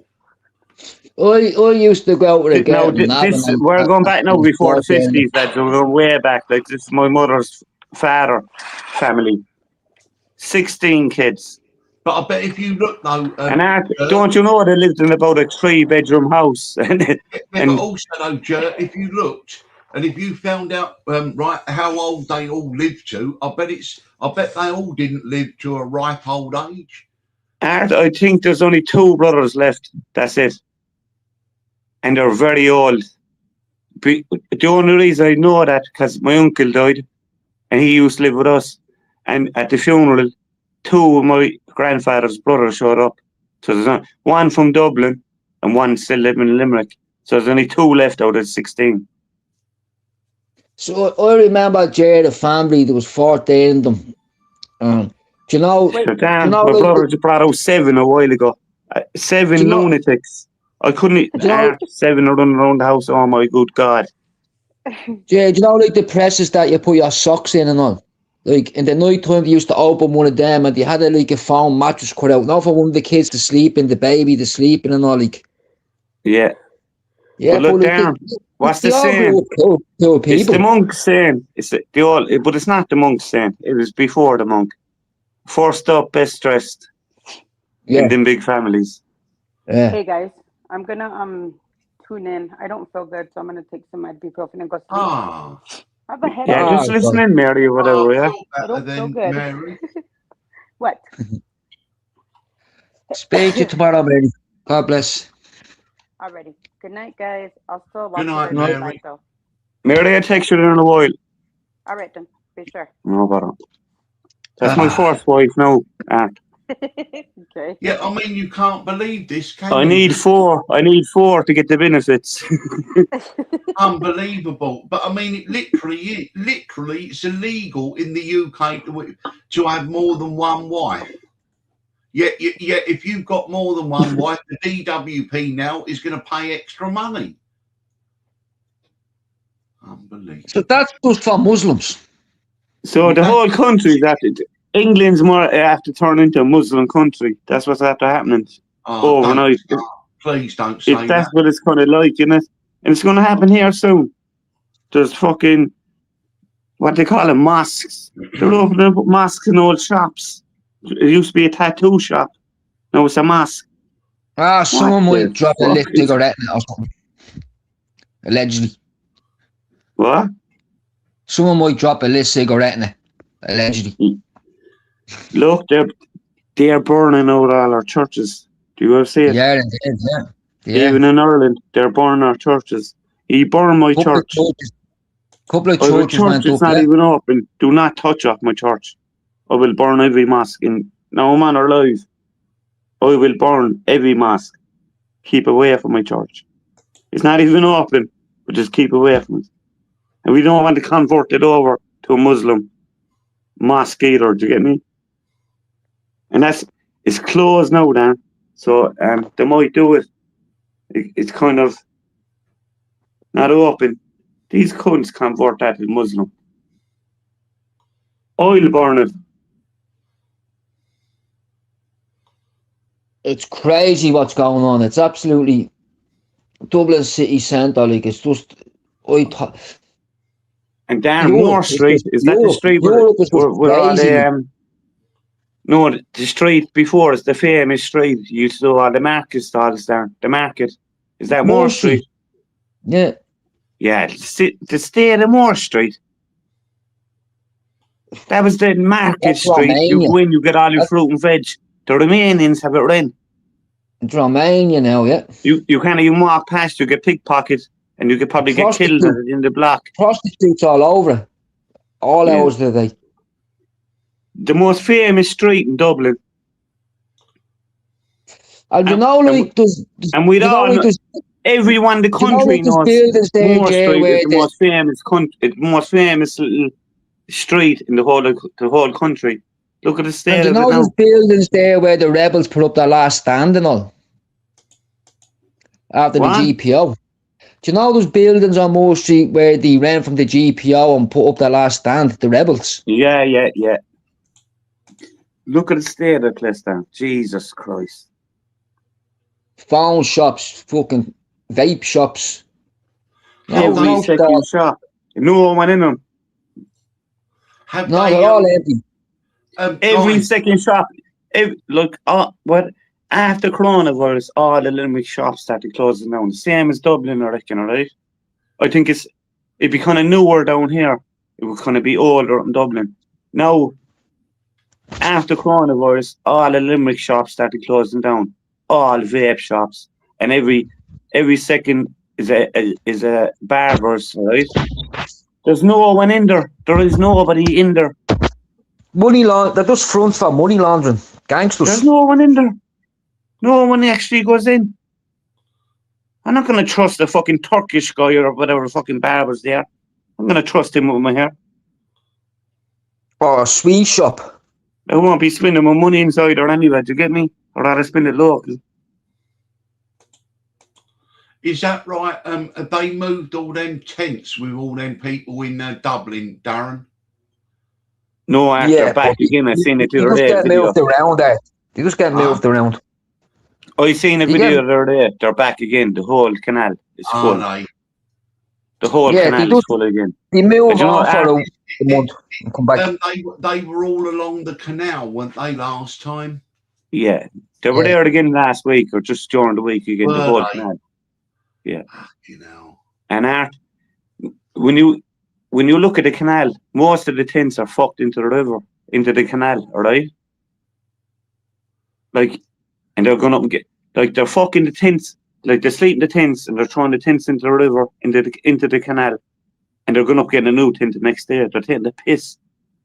Now the Ukrainians we're kind of winning with the Ukrainians at the moment. I think they're after cutting the Ukrainian thing that they're in there. Yeah, but Zelensky wants them all home to fight. Yeah, So but look, And did you know as well that the Ukrainians are driving around Ireland for the last since 2002 when the war started with no insurance, no license. Yeah, that's right. They got money to bring their fucking dogs over. Well, and also don't There was a forget- pension to get their dogs from Ukraine over to Ireland. Yeah, but also don't forget now, any Ukrainians that have left Ukraine for the war, okay, when they go back to Ukraine, they've got to pay double taxes for 10 years. Did you know that? And So the they're fucking never going back, Eddie. Exactly, Darren. No, honestly, Darren, I think they were they're all gonna given the replace- dole here. No, They were no, on the this- same people as the dole. yeah, They got the but- same amount as an Irish person when they got sent but out. also, I think they're going to replace the Ukrainians with a lot of immigrants.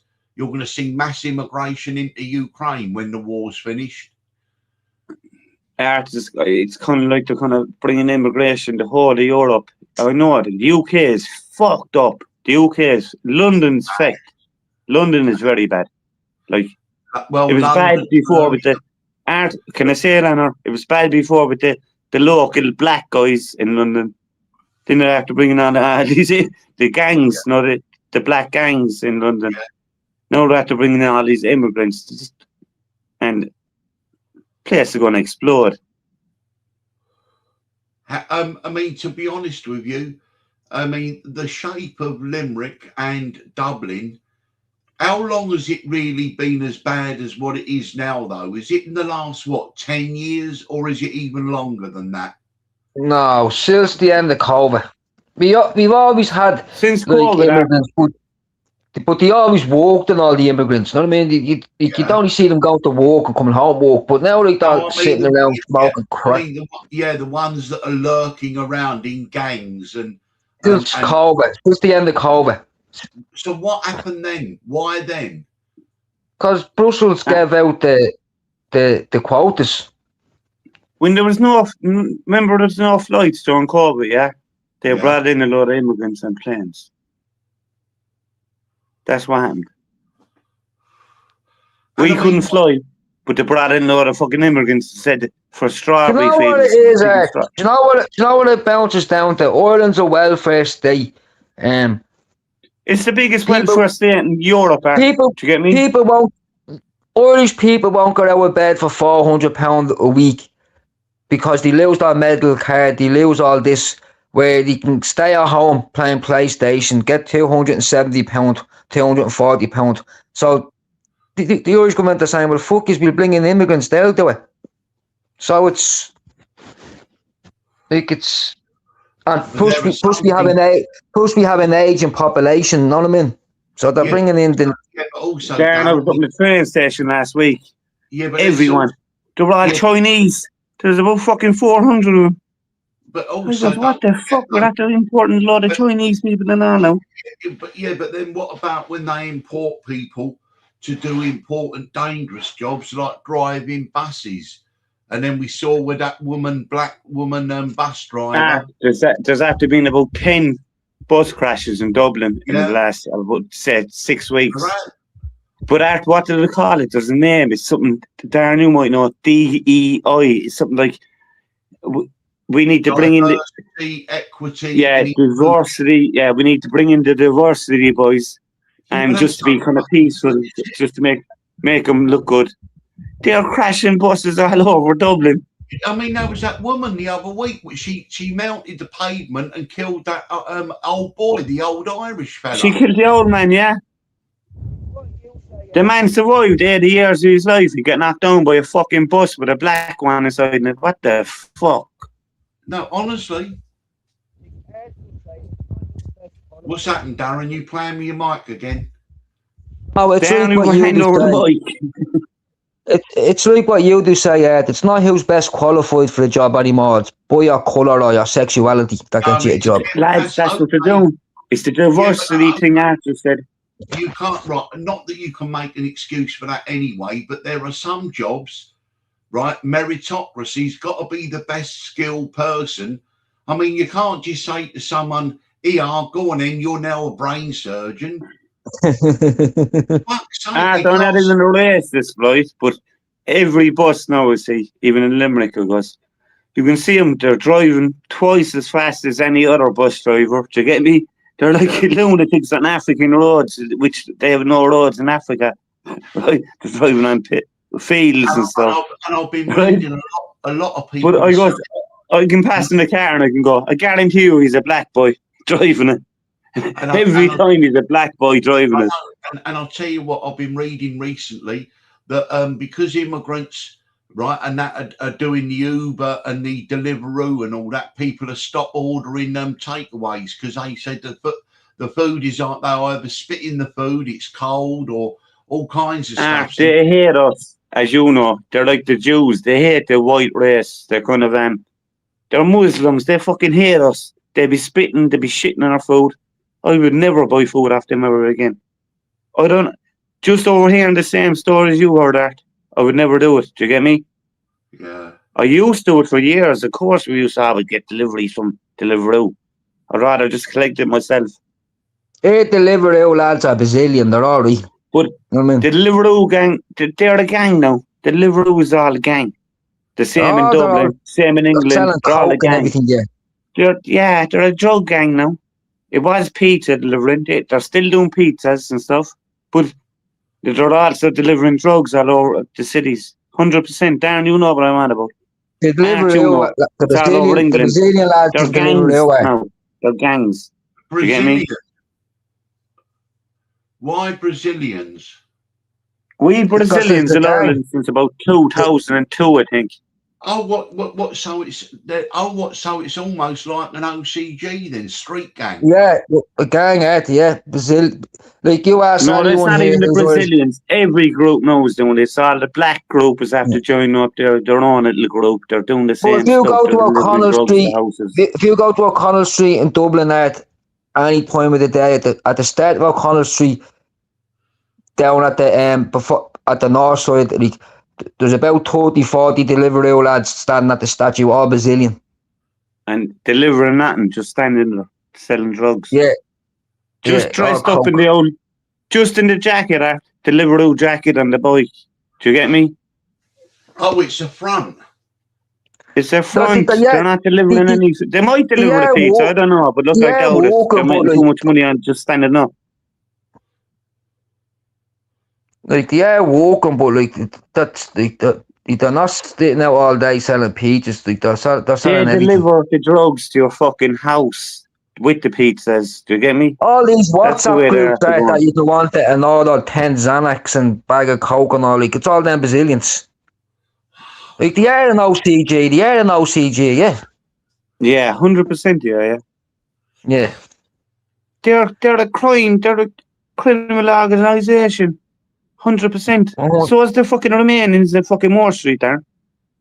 Oh, they're doing prostitution and They're pickpocketing 100% and whatever. OCGs. Yeah. And the red Pickpocketing, dresses and all. prostitution, down selling drugs. It all adds up. OCGs, aren't they? Yep. There's no Dublin person that can actually walk through Moore Street no more. Moore Street was the most famous street in Ireland. It was the marketplace. You're getting fruit and veg. They're Now getting the harassed Romanians for run sex. They're getting harassed. Do you want to buy drugs? They're just getting harassed on that street. It's horrible. Do you stay? The most famous street, Darren, I'm in Limerick. Moore Street's the most famous street in the whole of Ireland. Do you get me? Yeah, you always walk has down an alley and you fucking Romanian prostitutes following you behind you, bangy, suki, you know. You're like, and what another the 10 of them fuck, trying man? to pickpocket you. Another fucking 20 of them trying to sell you drugs. Like, So- you've women pushing prams beside you, trying to get you to buy sex. Like, It's like, great. who the fuck says I'm yes from to that? Limerick, I'll be watching the videos in Moore Street, the most famous street in the whole of Ireland. We can pick out any street. Moore Street's the old Dublin street back in the 50s, back in the 60s, the marketplace, isn't it, Darren? Is the Oliver Bond flat complex still in the inner city? Is that still a deprived area, or is it modernised? Do you ever watch The Wire? No, I've heard about it though. That's American, though, Darren. That's the Bond. The Bond is a supermarket of narcotics. Yes. Look, Art, all these flats in Dublin, right? I know myself. Look, I know from stories, I don't know myself. They all have chutes. Just say they're raiding one flat up the top. All the drugs go down to the bottom flat. So Frankie Exactly used to tell what you you're saying about that. there. Remember? Yeah, It's kind of like the Wire. yeah, because Frankie Remember- and Paula lived in the Bond, and they Yeah. said it was 24/7, and they said there were women with children queuing up to buy crack in the pouring rain. Yeah, it's fucking. But that was years ago, Darren. Is the Oliver Bond flat still even there, Darren? Is it? Yeah, No, it's fucking. Frankie it's and Paula, flourishing. they got. Is an it still the apartment same, yeah? somewhere else. Yeah, Yeah. fucking, our buddy Frankie lived there. Yeah, he lived Arsenal there. buddy. He used to say, he said, He was being harassed, wasn't he? yeah, he said, I'm looking out the window now and he said, it's pouring hard with rain, freezing cold, and there are I've counted 13 people queuing up to buy crack. He said, and there's a woman there with a little baby in a fucking pushchair. Fuck's sake, lads. And that's He was 24/7. prisoners in their own home, but they finally got their move, and they're in a nice, quiet place now, an apartment. But I'll tell you what, Jer, they were on the list and ready to go. And then when they rung up and said, we're ready to go, they went, oh, no, sorry, your place has been taken over by an immigrant. And so they had to wait another 6 months. And then It's they happening finally got everywhere. The immigrants are getting the houses before the Irish. Like, there's some Irish people, I know people on the council list 20 years just to get a council house. Just say in the oil and field or more or less. Like you don't even want to move there. Do you get me? Yeah. And if they got it, they would move there. 20 years. All right? These boys come in, they're on the list after 6 months. They're going over before the 20-year boys. Do you get me? It's a fucking disgrace. There's Romanians moving into houses. I mean, to be I honest trouble it with. There was Romanians in my neighbourhood. I think he broke my window one time. The big, huge family. I was fighting with Romanians inside my neighbourhood. He broke my window one night. I don't know what he was doing. He broke my window. I went over to his house, about 25 of them. I threatened the whole family. I couldn't care about Romanians. I'm here too long. Yeah, There's no one going to threaten me over here, break my window. Right, how long do you think it can go on before something breaks? Art, do you break my window? Everything will start off in my neighbourhood, you get me? No, but what I'm saying is, though, how many more will have to come in and how bad does it get, right? Before Art, it's Do you know what? I think it's very bad already. It's very bad already. We had there was this guy in Limerick. He was on all over the newspapers. He was on Snapchat, Facebook. He was knocking out people, women inside in town, just Limerick women. He was a foreigner, and he was a professional kind of jiu-jitsu kind of fighter. And he was knocking out women inside in town. Like it's gone beyond that. Do you get me? Yeah. We will fight back. We're the Irish. Remember that. But I'm just inquiring though. At what point does that happen? It's going on a bit at the moment, in isolated incidents. Is it? It's when they join all the incidents up. Then is it? Well, like I seen one there the other day where a bloke went into a children's playground, put out a yoga mat and started stretching. Shit beat out of him. Yeah, and started doing these stretches and all. So 2 women come over and bet him. Know what I mean? So where a year ago he would have got away with that, but not that they're not getting away with it anymore. It's kind of before people would have just standed them back and would have just allowed it. They're being confronted now, like if it's not violence, they're being confronted. We're 1000% in now. Do you get me? We see something happening, we're gonna fucking kill that guy. Like women aren't letting them catcall them on nothing anymore. Like they're being confronted. And the women now are better than the fucking men at the moment. 100%. Women do more damage than the men. Yeah. But they're 100%. Irish mammies. Because it's the women that are in danger. The women and children that, like, if you think, are most in danger. Dan, did you see the one? They're robbing kids out of front gardens and stuff. Do you get me up in Dublin? Just say the mother was bringing in the messages or just shopping into her house. The child was out in the front garden. Some foreigner tried to rob her out of the front garden. Like, what the fuck? Did you see the one where you were cock hooking the swan? Dan, is your mic is covered down. Did you see the one where they were cock cooking the swan that they took out of the canal? Them Romanians, wasn't it? They're cooking either Romanians or pop, like that, cooking the swan. Fuck it. Darren, you know, I have a place next to the river. There's loads of swans. I see one of them cunts touching up one of my swans. I had to go out last year. Someone off the bridge hooked one of the swans. No fishing. I had to go and catch the swan and take the fucking hook out of him. You can't come over to a country and start eating its wildlife and dude. Like if you go on a holiday to a country, you research that country, don't you? Like you research the laws of what you can do and what you can't do. You just don't go over and you can do this in my country. We can do it here. Fuck. They don't, because they know they're getting away with it. They want their own country. And it's not only that, they're starting to take over the prisons. Yes. Do you see last week there was 2,500 people sleeping on the floor of prisons in Ireland? Don't you know the Muslims have all the beds? The Irish boys are sleeping on the floors, handicaps. Like there's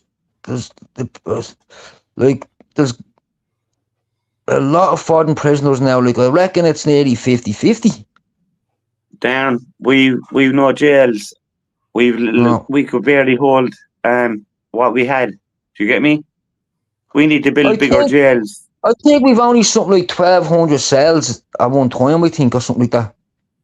Darn, most people go up there for about 2 hours and get kicked out. Do you get me? Yeah.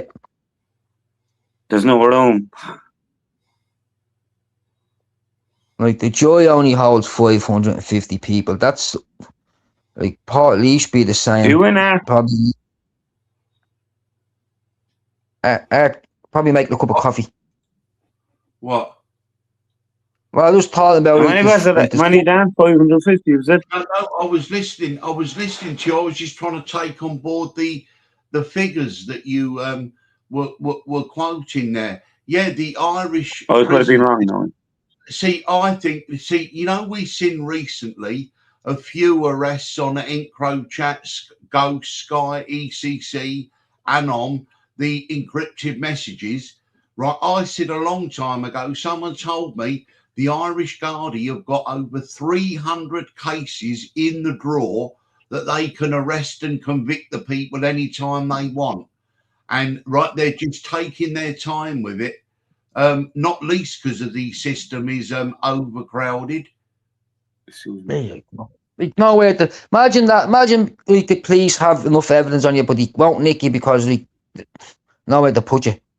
Like, And all of a sudden, if they had the big purge and arrested like 300 people, where would they put them all? That's the thing. In one go, where would they go? They couldn't. They can't put them anywhere. There's no. The prisons here are full. They'd have to build a concentration camp or something like that. Now, 300 CR.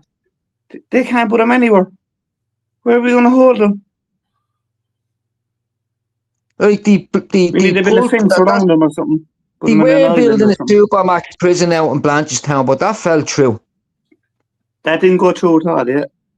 No, they still have the land and all, but like that fell through years ago. Darren, come here, mind you. We're still trying to build a baby hospital for the last fucking 20 years. About to say that just as well, he didn't start building the that most prison. Expensive building that's ever been fucking built in the world. Well, it's absolutely. It costs more than the Burj Khalifa now. And I think I'm right after that, am I? Yeah, I'll tell you what. Do you know what? I'm going to do that. But I mean, to be honest with you, right? A prison, when they start building, it takes at least 5 years to build a prison, a proper Supermax prison. Hang on. Let me write this down. Cost of the how do you spell it? What are you spelling? Dubai, right? Let me have a look, right? The cost of the construction of the Burj Khalifa in Dubai cost $1.5 billion. Right? No. And it was finished in 2010. We're on 2.4 billion. And the hospital. Yeah, hang on a sec. If you adjust it for inflation, it would cost today $2.5 billion, which is still less than what the fucking children's hospitals cost up till now. No, Art. And Art, there was a video going around all over Ireland last week, right? The place went on fire and all the sprinklers went off. And there was workers inside there just taking photographs and everything, just going and look at the state of the place. They just done the expressions with their eyes and their hands. The place is, Darren, that place will not be open for another couple of years. It's going to cost about 4 or 5 billion. That hospital should have been built where you were going to do the Supermax. Building that's ever been built, I think. I'm not even messing with you. I told you about the Burj Khalifa. It's nearly doubling that now. I say the brown envelopes in that hospital reach the top of the Khalifa. I would love to be the old building constructor on that side, would you? Oh, what a hook. Go to bed. He's still going. Is that one? Is that the Joshua Van Tara fight? Yeah, no, he took some fucking hook there, your man Van. You're gonna have to. Were you on the core main event, Darren? Or what? Next fight is Strickland. Your man was saved by the bell though. Next fight's main event. I think that's the last round of this fight. Thank God. We're at 4:30, yeah, enough. The night flew in, didn't it? Yeah, I'm surprised it's this late though when it's in Newark, New Jersey. Well, it's only an hour. It's actually after getting very late, isn't it? It's only an hour. Usually, yeah, but sometimes UFC don't even finish till about 6:30, 7:15. Do you get me? Oh right, okay, yeah. It's gone very late. It'll be finished for 6 o'clock tonight. Yeah, but there's a 3-hour difference from the East Coast to West Coast. That's all I was saying. 3-hour difference. Jesus, we should have having this about fucking 2 o'clock. No, that's right. Honestly, Joe, normally when you get it from Las Vegas, you get the fight at 6 or 7 in the morning. right, but then the East Coast is 3 hours ahead, so it should be something like 3 o'clock in the morning or 4 o'clock latest. Yeah, this one's going on long. Dart, I said they all went the distance or something. There was no knockouts or something. Was it then? Oh no, we probably had submissions tonight. No, it's because now, right at the stadium where they're fighting, it's up past 11 at night. The time in Newark, New Jersey now is 11:30 at night. And usually in them big stadiums, there's kind of a time you're going to get kicked out into that. Yeah, you're right, you see. In England, I think you kind of need to be out of the stadium by 12. Just say you go to a boxing match in England, you need to be out by 12. Darren, you're covering the phone again. You're doing the thing with your mic. I'd say the Strickland fight is due for 12 o'clock US time, Newark time. Ah, okay. That'd be 5 o'clock air time. But isn't that not? Yeah, but if you had the UFC in Ireland, you wouldn't have a midnight main card fight, would you? No, you have to be out of the 3 Arena by 12 o'clock. Yeah, by 12. It's the same. The UK is the same. 11:30, I think the fight would end at. Now they get everyone out by 12. How many can the 3 Arena hold, Darren? 15,000? 16,000, yeah. Uh-huh. And what's the place in Limerick called, Ger? Milltown. The ground is the hurling pitch. And then we got Thomond Park. Where would they hold it? Where's an indoor arena in Limerick? That would be UL, the college, I suppose, the indoor. What is the one that Aaron used to show us? That's Munster. That's Thomond Park. Ah, because it used to be lit up. It looked quite nice. And it is. I only passed it through there and I goes, man, it still looks nice. Oh, your man's leg went. He didn't bust it, did he? No, he just went. He was just standing there and just collapsed. His ankle or something went. Your man's just hooking him around. Aren't you watching it? I'm not watching it. No, nor am I. I don't like watching live sport. I don't like watching UFC. He has him in a chokehold. This is another suspension, another tap out, was it? Is that who's got who? Van has the Chinese going. He's punching him now. But your man's leg just went like no one touched him. He just standing there and went. Now he must have twisted his ankle or something. Oh. He's up on his feet. Yeah. That's the rugby pitch. Arden was showing. Thomond Park's a lovely place. Sorry, what's that again? Thomond Park's a lovely stadium. Ah. That's the Limerick one. Then we got the Gaelic grounds. That's the hurling pitch. It's nothing like Thomond Park is way bigger. It's way better. And Katie Taylor now trying to get her fight in Croke Park. Now Croke Park's one of the biggest stadiums in Europe, isn't it? Yeah. Will she fill it? Do you think? Yeah. Like I will go myself. I'll have to go. Do you get me? She deserves it, doesn't she? Yeah. I think they're trying to make it a joint main card with Anthony Joshua and Tyson Fury. Yeah, but who will be the main event? Katie Taylor. It'll be a co-main event, won't it? Yeah, but will the boys be the kind of under kind of card? I don't. Do you know what? That would be a great question. But I couldn't imagine. That. Like no, the boys want to be the number ones, but if they do fight in Ireland, of course Katie Taylor is going to be the main event. Do you get me? Yeah, but to be honest with you, Katie Taylor does deserve. It's like a testimonial. She deserves a Croke Park finish. I've been saying that for 3 years now. She will. It's our retirement fund, isn't it? It's our retirement fund. Darren, she will. It's just a way for her to say thank you to the supporters and supporters to say thank you to her.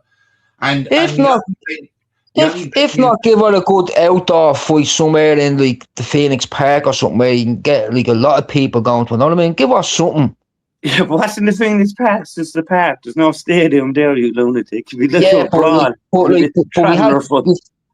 Yeah, but we've had concerts in the Phoenix Park where they put the barriers up with 50,000 people. You know what I mean? Like, All right.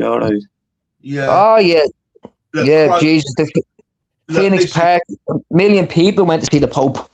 Yeah, I mean, to be honest with you, Croke Park is the right venue. I mean, look, I think the gangland worry about any kind of attack that's over now, isn't it? That's Or well over that. There's no going to it's be a gotta be well over now, isn't it? I mean, I That's can't well see over. anyone wanting to do anything like that. Can you?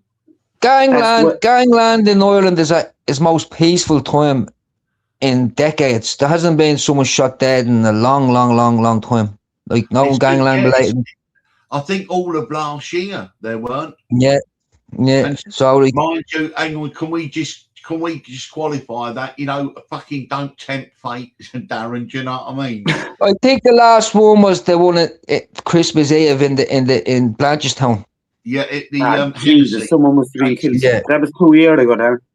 2 but- years. 2 or 3 years ago, that was. The But to Hennessy be father. Yeah. To be honest with you, the last sort of gangland one I can remember really was Gary the Canary Carey. Forgot that's 2 years ago as well, isn't it? 3, is it? 3. There you go. Like so, like may it continue. Happy times. I mean, I know it's just bloody tempting fate. I mean, I think at some stage they all sort of realise the minute anyone gets killed, it's bad for business, isn't it? Plus, there's enough money to be made by everyone. Yeah. Like- if that's the world they want to play in, there's no need to be greedy, is there? For fuck's sake. It's not. They take egos out of it and sit down and talk and say, "There's money to be made." Murders bring police. Police stop I've money. seen families in Limerick that we were enemies years ago, back in the feud, yeah? And they're all racing horses now, or with cycle racing. Yeah, money will Like, make there's enemies and make friends. I mean, like, You see them, it was years ago you would have killed each other. Though you're in the same fucking car. What's going on? what's That's what good it's for kind of like business that. to be working? They were enemies, they would have killed each other years ago. They're out every Sunday racing horses, betting on money. Do you get me? Yeah. It's like, it's, Yeah, but as you honestly, said, it's kind of like, yeah, but that just shows how fucking stupid all of it is. Then, Mental. how ridiculously stupid it is. we'll kill each other during the weekends and during the weekday, but Sunday, we'll all come together. Like, what the fuck? Yeah. It's changed. And look, I think Gary Owen's gone a bit bad up there. There was a couple of shootings up around there. Yeah, I was just going to say I have started to notice an uptick, It's not really big. Look, Limerick City's been the quietest it's ever been. There's a small bit of art. I couldn't even tell you who's fighting up there. I couldn't even tell you. No, the problem's always been is the access to firearms, and when it got to street level, right, that's when the problems is. See, years ago, even in Ireland and Merseyside and other places, before you could get access to a gun and do whatever, right, you had to get permission off the older people, and then they'd say, well, can't you sort it out any other way? And not everyone had guns or access to them. And most of the time, the boys would say, no, you're not getting it. Sort it out another way, as you said. But now they're kids, they're scumbags. They give a gun to anyone. Guns, and they got their own guns. Yeah. That's the problem. I mean, some of the weapons that were recovered, I mean, the fallout of that steakhouse in Blanchardstown, Brown Steakhouse, the Hennessy hit, right? The fallout of that, they were recovering fucking AK-47s, what is it, AR-15s, and Yeah, you're yeah. sort of thinking, what on earth is going on here? Yeah, See, they have them. They have them. the problem was, lads, is all these sweetener guns, as they're called, guns thrown in as sweeteners than drug deals. Yeah, but When these so if boys are they there. so if they get a parcel of drugs that gets through, there might be half a dozen guns in there as well. Yeah, like, what you call it? Say, like, you're bringing in 30 kilo worth, right? Yeah, And you're the logistics man. yeah. And someone might say, come on, there's 10 pieces coming in with that. Like, get them in for me, you can have 2. You know what I mean? So these crews that usually wouldn't have firearms, they're getting them, and they're paying nothing, they're just getting them as a sweetener for getting them in. Because the resale prices in the UK, like a Scorpion can be like 12, 15 grand. A handgun, Yeah. 5, 6, 7,000. I mean, they're big money firearms. Yeah, and on military grade weapons they're getting, they're not like the pea shooter or revolvers, like they're getting, as you says, ARs and Scorpions and people were saying, oh, it's all the weapons from the Balkans and the war, but I think we've moved on from there. I think that these are weapons that are coming from other places. These can't all be coming from the Balkans after the Balkans war in the 90s. I think a lot of the weapons turn up now are just US or maybe the US coming through South America. Well, yeah, as you say, US weapons sent to South America, then sent over maybe as sweeteners. Also in the manufacturing countries, though, Darren, are places like Czech Republic, Bulgaria, Hungary, where they're produced and they're just, they're just sold on the black market.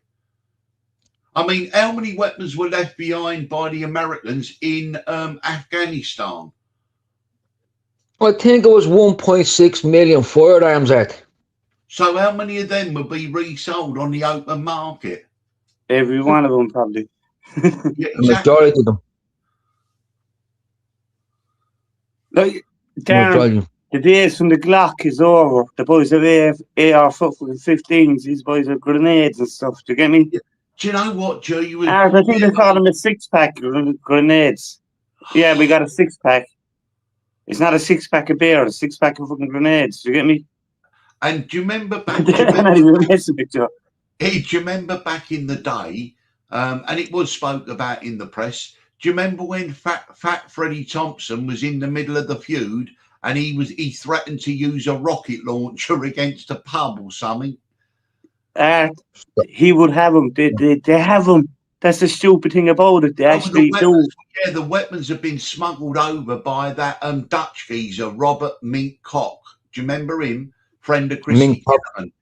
They will rocket launchers. They have rocket launchers. I can guarantee you. I mean, come on, I wouldn't know, but I can expect 100% to have rocket launchers. They have everything. Well, didn't the police spoil an attempt? That was one of the Oaks were going to do on Charlie Bowden when he was going from the van into the church tower at Arbor Hill. They were going to fire an RPG and take out the van as he pulled up. Oh my God. Yeah, but that was foiled. And that was back in the late 90s, early 2000s. I mean, to be honest with you, I mean, when you're talking that kind of weaponry and weapon grade, right, the collateral damage and innocent people getting caught up in it is just ridiculous, isn't it? Well, the prison officers and whatever who else would have been all killed. And even any members of the public walking by. Yeah.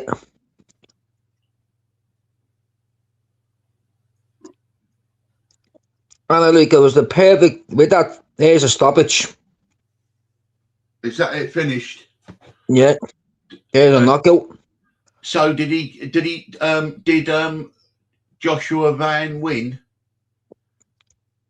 Standing knockout. No referee jumped in to stop it. So Joshua Van won that one, did he? What's happening now? Just doctors come in, check you. So next, it's big fights on now. Strickland. Because on I X, heard it up. normally I on heard- X, Dana White drops a video of them warming up in the dressing room before they're about to go on. I'm waiting to see if there's one dropped.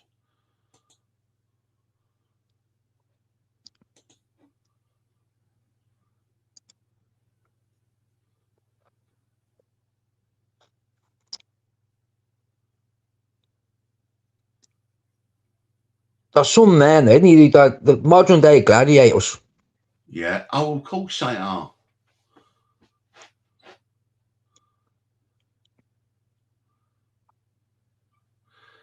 Tim Dillon is saying now that if Trump blows up the hantavirus ship, he said, I'm back on board.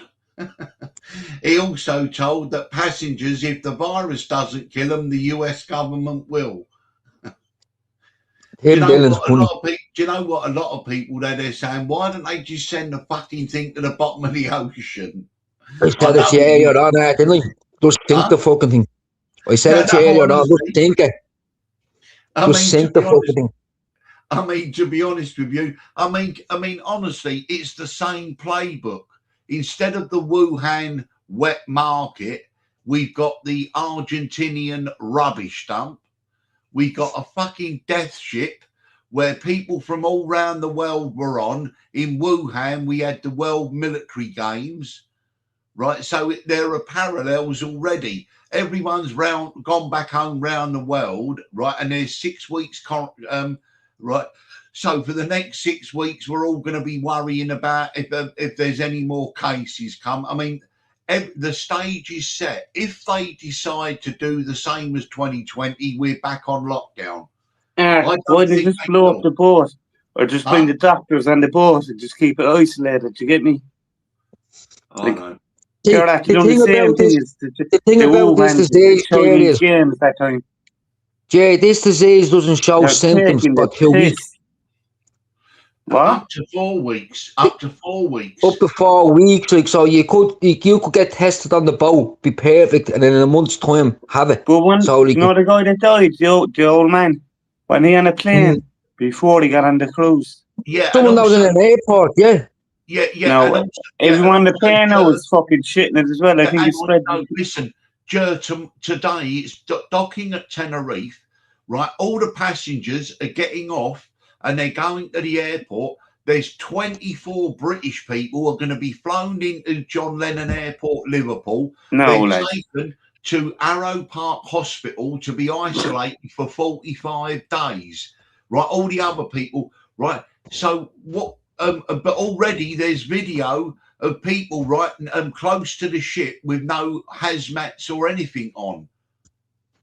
So yeah, we're getting a guy on Tuesday, the Irish guy that's on it.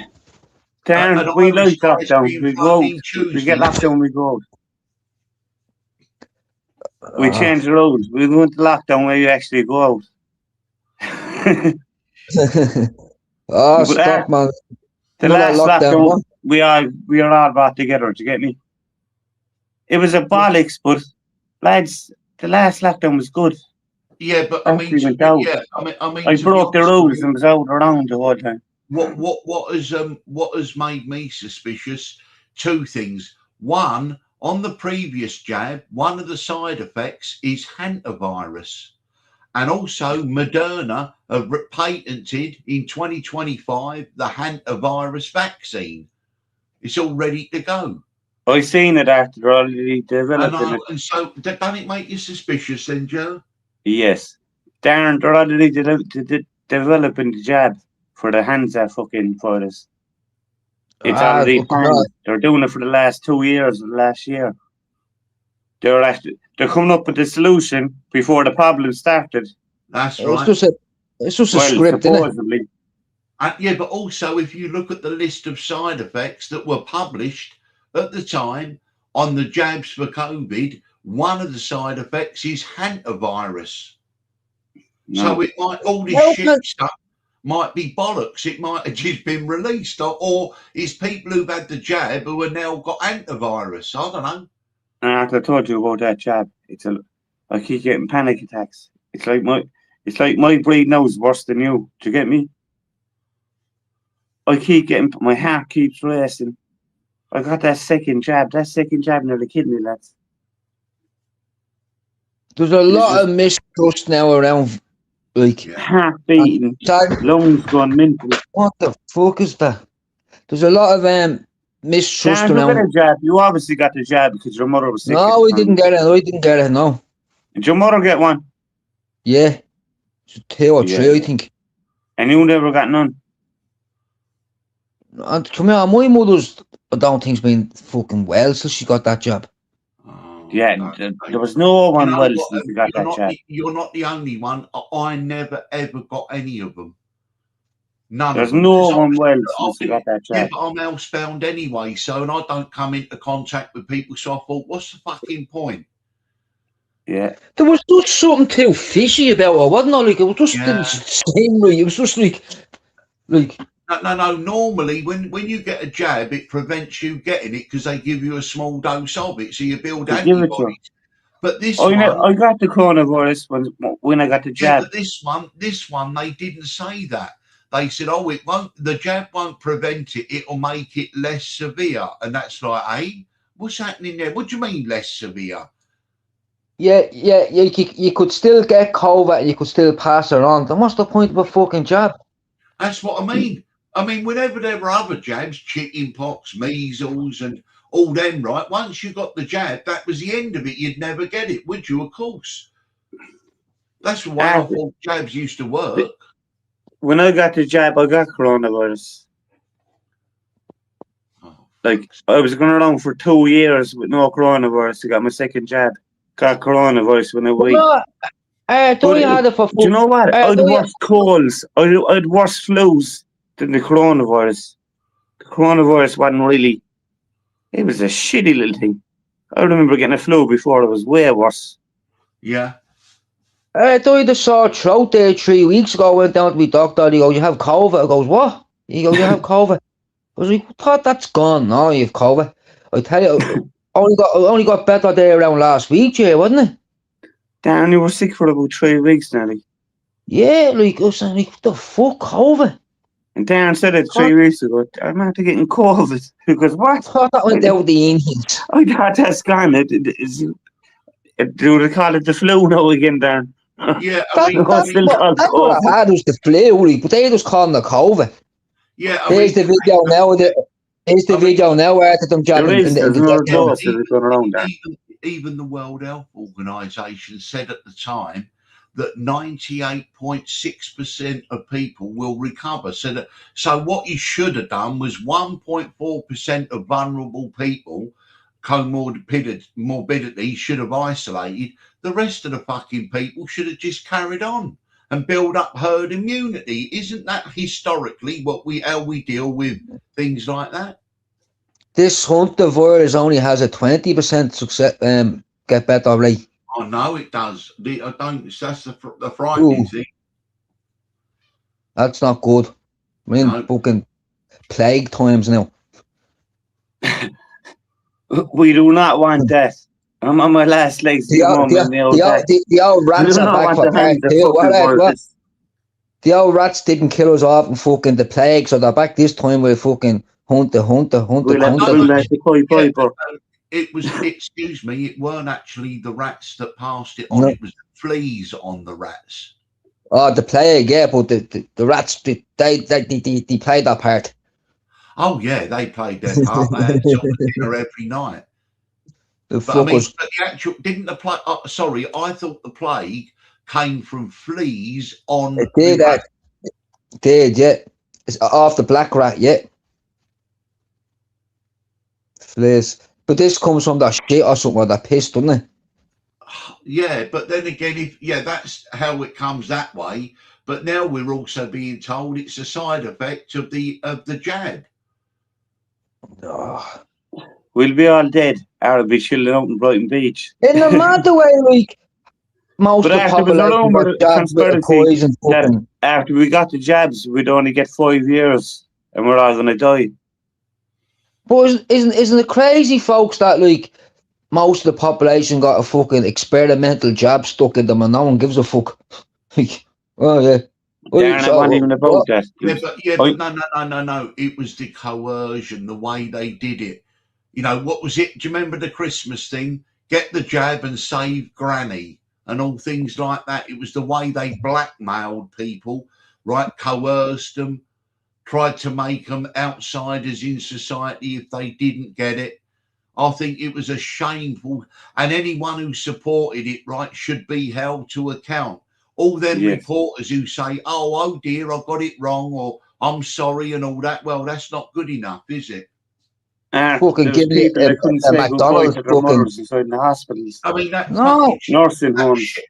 that shithouse Piers Morgan, the bastard, he was all for it and had this done and that done, and all the people that, I mean, all them famous people that were saying, go on, get the jab, and all. I'm thinking, you're not doctors, you shouldn't be doing that. Now it's all gone wrong. Why aren't people saying, you bastard, you were telling everyone to get it? Remember the state in America that were giving away burger and fries? Oh, to get the jab. De Blasio, he was and he sat there, he said, you get the jab, and look, a lovely burger. Oh, when you get fries as well. I'm like, nah, this is fucking something. We give you a free meal in Burger King. In all fairness, like, could America not got a more Bond-like look villain than Fauci to push the jab on you? We should hang him. You know, tomorrow, the 11th of May, is when the statute of limitations runs out on Fauci, that he can never be charged with any of the crimes. The statute of limitations runs out on May the 11th. And if they haven't charged him by then, right, they cannot charge Fauci with anything to do with COVID. I thought Biden pardoned them forever for anything like that. Well, apparently, if you go and have a look, they've been screaming in Congress, or people have been saying, do something, the DOJ, because May the 11th is when the statute of limitations runs out on Anthony Fauci. Fauci, man. Like Fauci, Bill Gates and all. Now, listen, don't worry about it. I know they moan and all this, Trump and all that, but it is a big club and we ain't in it. No. The guy here, he's no jobs now. Yeah, but remember when Trump was in power, he went, vaccines, we're going at warp speed. I mean, what the fuck's that? And do you remember when he went, ventilators, we're going to be the biggest producer of ventilators. Ventilators killed more people than they saved. Do you remember the footage back at the start where they had the people with the big balloons over their head and all the big bleeding? They were fucking crisis actors, weren't they? They were crisis actors, weren't they? Oh, the footage come from Italy, people dying in corridors and all. They gave them the machines out and they killed them. Yeah. They were giving them too much of the machine. Blowing up the lungs. They were blowing the lungs up. They were giving them too much. It was up too high. And I know loads of people that died. Like, my mate's mothers and that. You couldn't even go and visit your mother dying in hospital. And they were killing. And they were killing your mother in hospital. And you couldn't even go in and complain. Like, they done a call on the elderly, didn't they? They done a call on the elderly in them homes. I know, my other mate's mother was in a nursing home. Couldn't go into the nursing home either. They were killing. Do you remember that drug that they gave him, Midazolam? Midazolam shot up in 400% or something. Like, yeah, and all the people were being given that. Do you know what? I'll tell you what, if there was a genuine inquiry, there'd be fucking global mass murder. That was, wasn't it, in 2020? Oh, it was a call on the elderly, definitely, because the nursing homes, somebody that worked the nursing home told me, they weren't neglected. What happened was, the staff were that terrified of COVID, they were afraid, they weren't feeding the patients on time, and they weren't checking on them, and which was, you were all told you were going to get COVID and die. Like, it was just pushed by the media. Have a lot of blame. Here's the lads out now for trying to get the sound up. Like because that was a disgrace. They tried to kill off all the elderly people. They did. We couldn't even go in and visit. It was a total disgrace. It was. And also, don't forget, look at all the young people that have had myocarditis, people There dropping was a dead. girl in England, right? And she went in, she broke her toe. She ended up with COVID and she died. The guy that got beheaded She in a broke her fucking fucking toe. She motorcycle went in accident. with a broken toe in England, right? Yeah. And they tested her. She had COVID. The girl died next week of COVID with a broken fucking toe. And then also, as Darren said, the man that was decapitated in a road accident, on his death certificate, it said COVID. Like, what are you doing? Like, The hospital's got £12,500 for every patient that died of COVID. So the books are just everything was and they still COVID, can't COVID, build a COVID. fucking hospital. Never go No. able to. Bunch of fucking animals. Jeez, you know what? Strickland looks fucking weird with the bit. All the way he had to lose weight. Are they coming in there? Yeah. Update us, look. Well, Strickland looks a bit. I all the way have to go out the McGregor. back. Otherwise, So I'll, wait, McGregor used to I'm look probably very waking up my neighbours screaming out the back. But I can't go in the house talking. I'm too loud.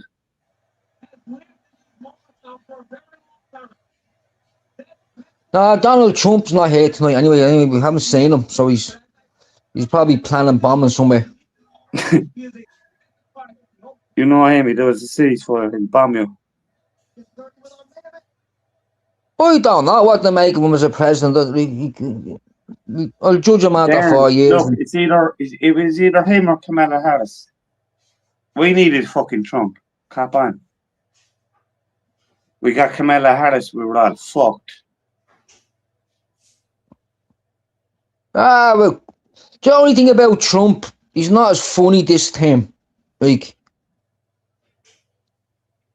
he was fucking comical the 4 years he done the first 4 years. Yeah, but Darren, he meets all the leaders and he takes the piss out of them. It's brilliant. He's still kind of funny. He's still kind of funny.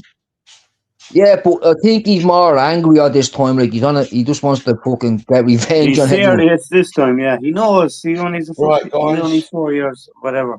Oh, do you know what, Second guys? term. Do you know what? I'll take Alka-Seltzer a lot. People say you shouldn't take too many of them, but I have 2 Alka-Seltzer probably a couple of times a day. They don't, because they settle my tummy and just make me a bit drowsy. It's not bad, is it?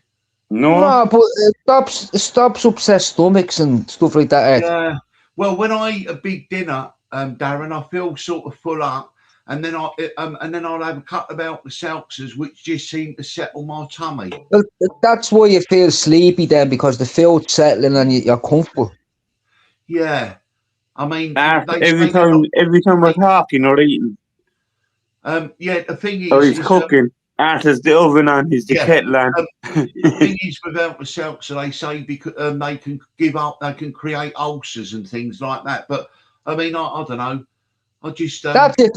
I think that's if you were having a lot of them, like twice a day, you'd be okay. They tell you on the tin. Explain them to me. They're the kind of fizzy things, aren't they? With the water, the fizz up. That's right, Joe. Yeah. They're old school. They be kind of. I didn't hear about them in years.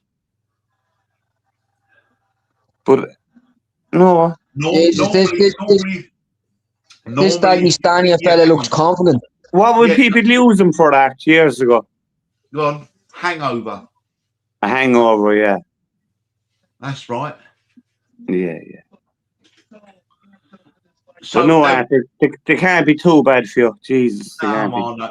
Do you know what, Joe? I think if we didn't do everything people said, we'd eat a lettuce leaf every 2 weeks, wouldn't we? Art, it's like everything in history taught us is the opposite way around. Do you know? Yeah, exactly. When you know all that fat they said that you shouldn't have greasy fat and that natural oils is fine, right? All that trans oil that they use in fast food, that is what's not good for you. But old dripping and old fat and cooking eggs and bacon and that's right, that's fine, perfectly fine. Yeah, the fat I watch this guy on YouTube after, right? He's 92 and he still cooks in lard, right? And he'll be cooking a big fry up every morning. He'll be cooking a big huge meals that. He's 92 years old, and he will claim the greasy food is keeping him alive. Do you get me? See, when they say fat is bad for you, yeah, trans fat, that shit that they cook all the fast food. But I'm talking about old lard dripping, right? And you cook eggs This is and what bacon. the 92-year-old man that knows in lard. Everything's in lard. Exactly. Who- And also bacon. Do you remember they said you've got to cut the fat off the bacon? I mean, to me, that's the best bit. That's Right. look. Do you like the The fat crackling of and any pork? meat's the nicest part. Yeah. Even I on a love nice the fat. chop, the fat part is the nicest part. Do you get me? Yeah, I love the crackling of pork. You know, the crispy bit of the roast pork. Same as love- me, Darren. I take the crispy parts. Yeah, all right. Do Yeah. you like the on lamb when you do a shoulder of lamb? Oh, I I love don't lamb. mind lamb. Yeah, I like lamb. Yeah, I don't eat it much, but We I do don't enjoy get it too much, I don't, myself, but look. No, It's kind of- no, listen, I can't afford it. It's so expensive. Lamb is now. Oh, A it's, leg of lamb. Do you know a leg of lamb is about 25 quid? yeah, about 30 euro, yeah. I like shoulder of lamb where you scrape it all off, the lovely Yeah, shoulder and all the fat, and it's lovely. It is. I know there's a lot of fat in it, but it's like I eat duck. They say it's very fatty, right? But I swear, I don't think it's bad for you. Duck is lovely. I like duck. You know, yeah, duck is a cross between beef and chicken. Yeah, the taste of chicken and the chewiness of the beef, like. I like Yeah. I like doing a lamb stew, right? And I do if I do one, I will scoop off of the fat off the top as it's there. But there's something about a lamb stew juice that it creates with a lamb stew that it's got a kind of unique sweet taste. I do like lamb stew. Is that the skin that develops on the top part? Yeah, when it develops, well, no, yeah, what it is when you cook it, the skin on the top, you can use like a spoon with holes in it, and you can just scoop it off, right? But Yeah. I mean lamb, Irish stew, they call it, yeah, like a proper Irish stew, though. But the lamb, when you cook lamb, there is something nice. To me, it's like posh. It's nice. I love lamb. But it's expensive, so fucking expensive. An English lamb, English spring lamb or Irish lamb, not New Zealand frozen. They were selling out in Duns right down last week. Yeah.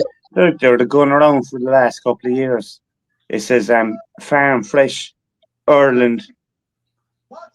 And you look in the small little writing. The chicken's from fucking China. No. There's more over this.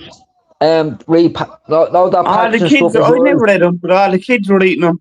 I goes, lads, that's fucking synthetic shit. That's made up with China. Why the fuck are we getting chicken from China? And then there's loads of loads of meat being sold as Irish, but it's from the South America. We have the greatest beef in the world, and we don't eat it. It's been shipped off. And also don't forget, if you ever take in the American chickens, they're chlorinated. Right? It means they're cleaned with chlorine. Imagine getting the fucking Chinese ones with them. What the fuck is on it? Even the American eggs, you ever see the colour from being bleached? The white. Yeah. Yeah, you're right, Darren. Now, when I go in Tesco and I look at the eggs, they're all white ones. I said, where's the brown ones? They went, they're the same.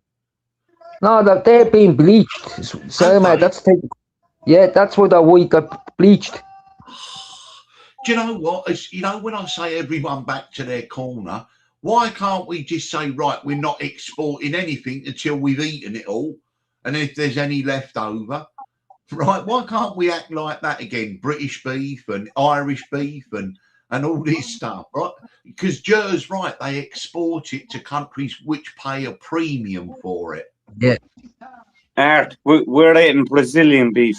Do you ever see Darren, do you ever see a Brazilian cow? You're full of fucking flares and fucking flies. Yeah, that's what we're getting. We're getting that. We're getting that's what we're getting. We're getting Brazilian little skinny cows. The little bony boys. They're full of flares and full of flies. Yeah, and if you, I looked in Tesco, you get a lovely piece of Angus beef, right? You know, it's a big steak, right? You know, a nice sized steak, but that is like 23, 24 quid for a steak. Yeah. Yeah, no problem. For one steak. I'm not talking about them Wagyu ones, which are meant to be even better. Yeah, that's going to cost you over 100 probably. Have you ever had that? I've never had it. Have you? I never had Wagyu. No, I'd be lying. I never had it. I mean, look, yeah, exactly. I mean, I've never had it. I mean, first of all, I'd never buy it because it's too dear. But I mean, to be honest, I've never. If I ain't eaten something, I would say no, I haven't had it. I mean, it's. Do you know what? I think that's silly when people try to say, "Oh, yeah, I've done that or this," and you go, "Have you?" But they haven't really. I mean, what's it like? Have you eaten it, Darren? You're paying £40 just for like a standard steak now in a restaurant. No, we know Darren had it. Have you eaten Wagyu, Darren? Yeah, I like steaks. I have. Yeah, I like steaks. I like steaks. I don't mind. So you've eaten a Wagyu steak? I had them in Tenerife. Yeah. Any good? Are they? Can you taste the difference? You can. It's what's the word? There's a bit of bitterness to them. Know what I mean? Ah. But like, I've only feel that I don't mind spending money on a steak. Know what I mean? Like, because no, listen. Look, I mean, I'm in full agreement. I can tell the difference between, say, a rump steak, a sirloin steak, and then a fillet steak. I can tell the difference between that, but I couldn't tell you the difference between Wagyu.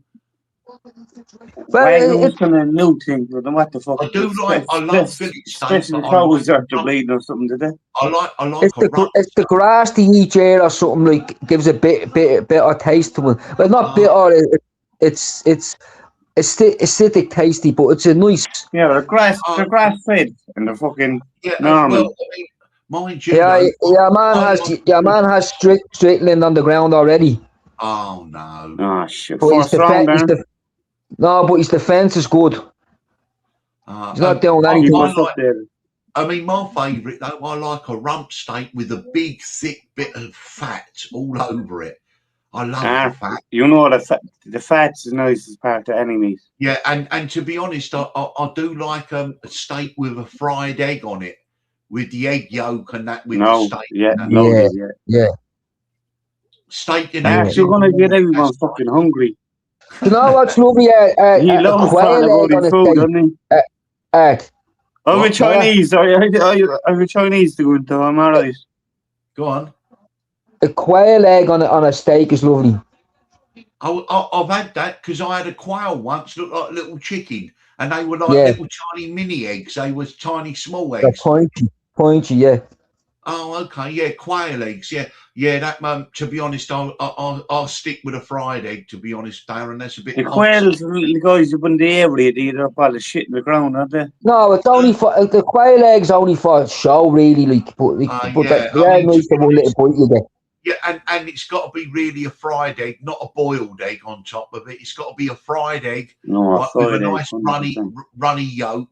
And then, because you're eating it in the morning, steak and eggs. Oh, that's lovely. There was a place near Kew Bridge where you could go and get steak and eggs, a big bit of rump steak with fat on it, with a couple of fried eggs on the top, and you could have some chips on the side. Oh, that was lovely.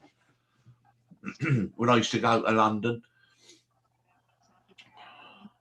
When you were taking all the air hostages. But I'll tell you what, though, listen, Joe. My shopping used to be about 100 or 120 in Tesco. It's now 220, and with my boys' club card, it goes down to about 198. So it's nearly doubled. It has. I don't understand. I have no club card, but it does take an half and that off, doesn't it? The club card.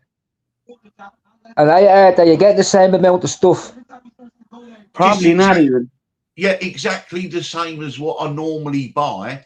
And as I say, it's costing nearly double. What's the fight? What round is it, Darren? First round still?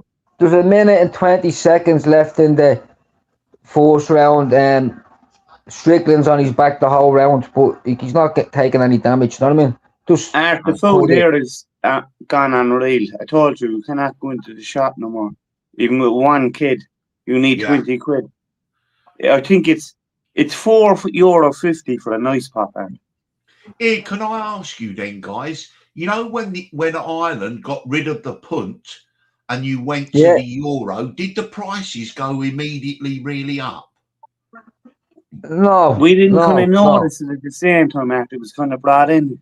We kind of didn't When, notice when, it. when did you change to the euro? Was it in 2000? 2020, 2002, I think. See what they were doing that for a year or two before it came in, they had the prices up of things that in euro, you know what I mean? So you kind of knew what, like they'd say something was £1, £1. They'd have underneath it €1.22, you know what I mean? So we kind of had Yeah, an but idea. our Yeah, pounds, lads, were would you worth rather, money. Yeah, but I mean, to be honest with you. Oh, go on. Oh, he's ragballing Strickland, not that. I told There's the Darren, reference down. 3 rounds it needs to last. Well, that's what I'm saying. Like your man, the key would use as much energy there, like as Strickland, like trying to hold him down. Like Strickland's not a baller to him. He's up, standing on his feet. But he got took down the very first attempt. But they're the same as our messages. They're double as well. It's gone mental. You cannot go shopping no more. I mean, looking back though, would you prefer to have had the punt, or do you like this euro bollocks? I had this conversation with my mate, right? And he said we'd be all poor if we didn't join the euro. Like, Ireland was kind of like a poor country, but our pound was worth money. Do you get me? The punt was worth money. And listen, all that nonsense. If you only joined in 2002, you'd already had the Celtic Tiger. I think we joined earlier, but it just the money got boosted. The toy got didn't boosted when we actually took the change euro. over till 2002. Do you get me? And the 2 toy got years to get boosted rid of after the the old euro. punts to get into euros. That's what I'm saying. Wasn't the changing of the euro perhaps, maybe, possibly, allegedly, part of the reason why the Tiger boom burst? It's definitely a factor. Definitely, because I don't believe in coincidence, and that was the start of the downfall. Then 2008, the bank. Tiger, all right. Every time you look in your post box, there'd be a credit card inside there for you. Yeah. In other words, sign up, credit card. They were giving away money for nothing. People were getting mortgages. They didn't even work. They were on the dole. Do you get me? They were giving away money for free. Of course, the country was going to burst. The country was going to burst again. Europe's going to burst. The banks just gave away money that they shouldn't have been giving away during that. Yeah, thought because jobs and whatever. Darren, there was people on the fucking dole. Yeah, but the thing getting was, fucking mortgages. The thing was, they got the commission on giving the money, whether people paid it back or not. Yeah, they didn't give a shit. They didn't care. I mean, do you remember him of Royal Bank of Scotland, Fred the Shred? Bastard. Shredded all the evidence. I mean, there are some predators in Ireland, horrible predators, right? I mean, and the one big name, everyone's frightened to say his name, Dennis O'Brien. He is a predator. What he has done in Ireland, don't you think he's one of the richest men in Ireland, isn't he, Dennis O'Brien? I think he is. He's top of the tree anyway. He's in the top three. I've seen the horses. No. He's communicating. No, remember he wanted to bring in the water meters and all, Jay. Yes. Yes. Sorry. He's the guy, Joe, who with the telecommunications, billions and billions and billions he's earned. I think he's the richest man in Ireland. He's worth something like, let me go and see. I bet it's over 10 billion. He has to be the richest man in Ireland. Insurance back then, during the Celtic Tiger, you can get car insurance for about €200. You know, they starting out. Now it's about $5,000. They were giving away insurance. Strickland's winning this round, Jay. Is he? Who was Who was Yeah. the main fucking insurance company? He got caught as well. Queen's. The guy up the country. Quinn's then. Insurance. Queen's. Quinn. Queens. No, yeah, but hang on a sec. The Queens, to Yeah, be they were honest, giving away the insurance Queens, for free. yeah, hang on, the Queens. That was the about Queens $5 were grand to get taken under down. road. Yeah, the Queens were taken down by the government. The Queens were taken down by Yeah, Oh, Strickland at home. Oh, go on, Sean. you won in a Go on. crash Go on, in a Sean. Quinn Insurance. Go on, Strickland. Is he going to win? But he's at the point him on his back. He's Ah. But yeah, Dennis O'Brien, guys, were $5 billion, euros or whatever it is. 5 billion. 5 fucking billion. Fucking hell. Life would be good, wouldn't it? Oh, mind you, hang on a sec. Right, do you know who the richest Irishmen are? Our guy I wouldn't be- from Adair Manor. No, they're brothers, John and Patrick. Oh yeah, they're two young lads. They're from Yeah. Limerick. The lads that own Roadblock, does it? Yeah, they live in San Diego. Their company Stripe, right? Yeah, the old Roadblock. Yeah. Listen, hang on. They're worth $10.1 billion each dollars as They're well. from Limerick, the two brothers. Yeah, are they from Limerick? They're from Castle Connell, I think. Oh, And Limerick. they're only in their 30s or something, isn't he? These boys have been doing this since they're teenagers. They're Yeah, billionaires and teenagers. Weren't they millionaires at 15 or something, weren't they? Yeah. 16, I think. Yeah. Yeah, don't they live in San Francisco? Silicon Valley. Yeah. God, there's- Strickland's dominating this round. Look it up, Ash. I think I'm nearly fully sure they're from Limerick. Are they? Either Castle Connell or Anacotty. He's Something a like that. He's a billionaire now, JP McManus, isn't he? Yeah. Art. Few They have times the over, Ryder probably. Cup on next year in Limerick out in Adair Manor, yeah? Now there's houses being put up. There's houses. Do you know something though? He built the manor as his home, and then he got so embarrassed with guilt. He said, "No, I really don't need a great big house like this," and so he turned it into a hotel. Is that a true story? Art. He has a big, huge mansion. Yeah, but it's not as big as the manor, is it? No, Jesus! But you see his house, you go, "Wow!" Do you get me? I know. He's got a beautiful house, but when he built the manor, the Athlone Manor originally, it was going to be Adair Manor. Adair Manor, is it? Yeah. Yeah. He's The meant Ryder to have Cup now, some the next year action after, and all right? that, you know that? There's houses going up, and there's houses for rent for 27 grand for the week for the Ryder Cup, my God. and it's going up to 87 grand in Limerick because Limerick is the area Yeah. where it's on. So You there's know, houses it's in meant to Kerry and Cork, That is 87 grand for the week just to rent out your house. It's an absolute stunning place. I remember Aaron.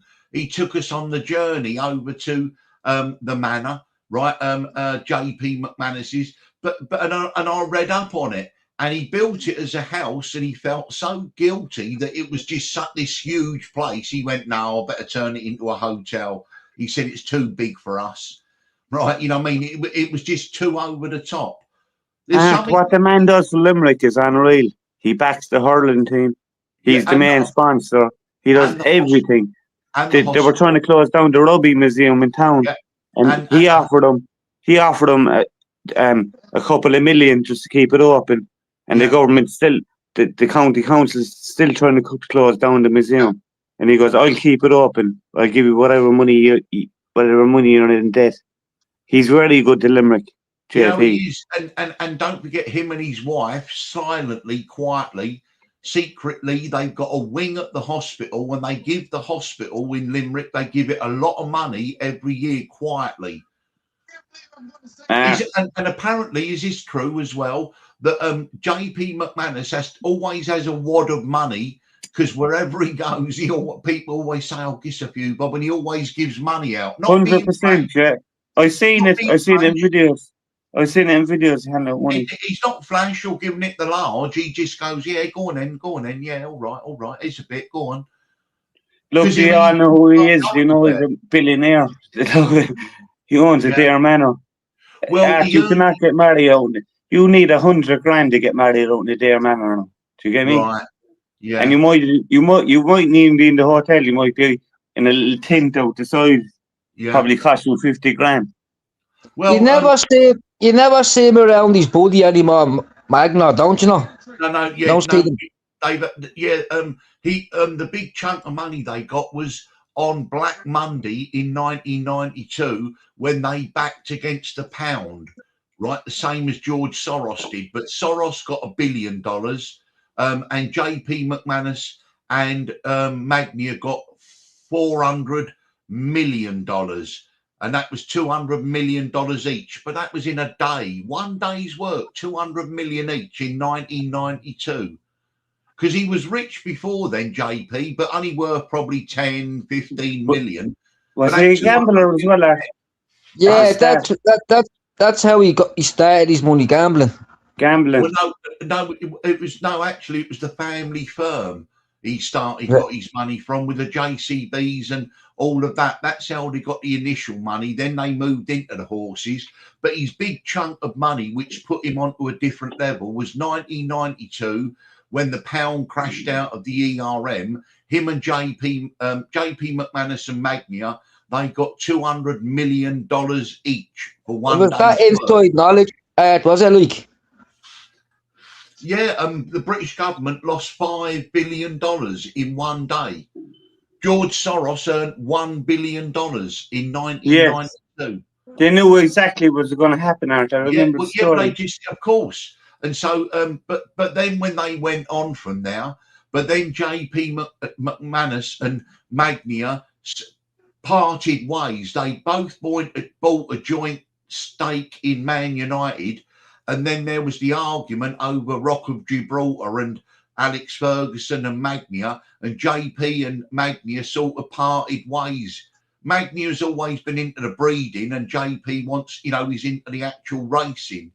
But yeah, I'm not sure that they're in business much together these days. Art, No, I'll bring you around that. they don't I'll even go do their around. name together as the No, I'll owners of do a horses. video around anymore. the Dare Manor, I'll show you. Yeah, see, Magnia is old Irish money. Comes from an old Irish aristocratic kind of family. Do you know what I mean?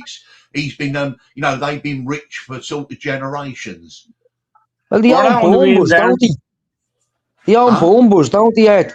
Like, Yeah, but John Magnia, he's sort of come from a more country laird kind of background, if you might. He's from a kind of a money background, whereas JP McManus came from his family was successful in business, but they were still sort of working class. Yeah. yeah, come here. Strickland's 2-1 up here. Is he? Yeah, well, still 30 seconds this round, yeah, but he's at the Well, I'm winning. in the fourth He won round the now. last round and he won this round. He didn't win the first round. So we're in the fourth, are we? Oh, we got wobbled. I think it was just a slip. We're down, Darren, fourth. Third. We're coming to the end of the third. There, All even plastic Paddy's at the text me there. Says Sean's pulling this off. I told you, once it goes over 3 rounds, Come your on, man's Plas- going to be... come on, Steve. What you doing? Come on, jump on, Steve. Where Jump are on, you? fucking plastic Paddy. Is he in the chat, is he? No, he's in. I think he's in the group. Well, we're going to get him in the group. Well, there's the link anyway. He's at a graduation. He's with all his cousins, I think. Yeah. Yeah, he's probably just had to send a message. You know what I mean? Yeah. He said earlier in the group he's with all his cousins at a graduation or something like that. Mind you, Come here, John Strickland's still standing up. Now in his corner, your man Hazmat sitting down on the stool. That tells you. And we're getting into like John's fucking territory now, the 4th and 5th. Oh, you know nothing about it. I told you, once it goes past the 3rd, I think Strickland has him. what? So, how many rounds is this? 5? 5, Art. Yeah, this is a championship. 5 rounds. 5 Yeah, but 5 minutes rounds. Is that correct though? That because Chaminade was £3 overweight. If he wins, he won't go down as a defence of his title. But if Strickland wins, he'll win the title. I don't know. Never heard that. No, it's when he came in £3 overweight, because I saw the video that Strickland called him out over it. He did. I seen Your man that came in himself, but- overweight. He did. He came in overweight, your man. Oh, he definitely came in overweight because I seen the weigh-in, like, Yeah, and but I seen him. who was the belt? Hazmat, the Chechen fella, the Dagestanians, the fucking. Yeah, well, Sean Strickland can get the belt off him, but your man's done a scumbag job coming in overweight. You get me? Sean Strickland can still get the belt off him. And you know it's middleweight. Is middleweight in UFC same as? If it was the other way around, boxing? where to say Strickland had the belt and your man came in overweight, your man can never win the belt. Do you get me? Yeah. And you see, Strickland hasn't been took to the ground in the last 2 rounds. Yeah. So yeah, but is middleweight the same as boxing? 12 stone. No, these lads are bigger than 12 stone. I don't know. No, but in boxing, isn't middleweight 12 stone? Or is I that think super it's- middleweight? I think super middleweight's about 12. It's Because, 160. I mean, Middleweight's 160 pound out. yeah, they should weigh the same as Conor Benn and Eubank, shouldn't they? Weren't they middleweights? 160 is middleweight. 168 super middleweight.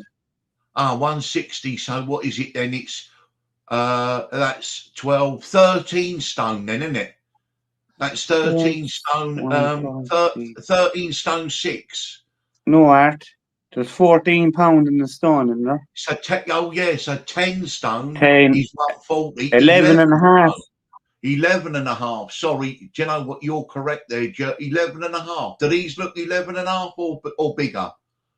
Bigger. I don't know where, because I look at two. I've known the judge them And off. You know what I Strickland mean? looks big. Strickland's a big boy. Strickland's quite tall, isn't he, Strickland? Yeah. Strickland's over 6 foot, and he look and like fucking arms like trunks, like. But he could be He 12 must foot. be- He must be 168 at least. I'd be putting him at least 14 stone anyway. That's what They're I'd be probably in putting him the at. cruiserweight. Or the light Yeah, heavyweight. because Is it? come on, I'm Light looking heavyweight. on- Yeah, I'm looking on UFC's website and they're saying it's a middleweight main event. Middleweight's 160. I know so they don't look 160, do they? no. 160 Because is middleweight. I know that for a I've fact. seen heavyweight boxers looking their size. Yeah, that's what I mean. Hang on then. God, your man's coming. Your man's fucking getting the best of the punches in this round. Chiminov. Yeah. Yeah, Sean busted up.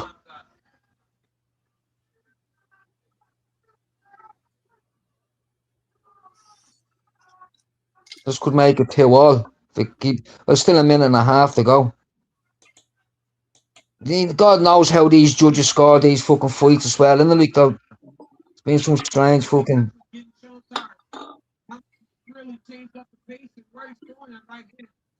Impressed with Hazmat's cardio here. Yeah, he's just tweeted out on X, Theo Vaughan. Let's go, Sean. Hmm. Everyone wants Sean to win, don't they? Like the other geezer. Is he not horrible? Is he horrible? Well, the Americans want the American lad to win, don't they? Oh, yeah, no, you're right. No, I'll see that. You're correct. And these Czechnian boys, they've And been John winning. Strickland's a likeable guy. Oh, he's had to take his Strickland down now. See what's. Oh, John. bodies. But his defense is good. He's on his back.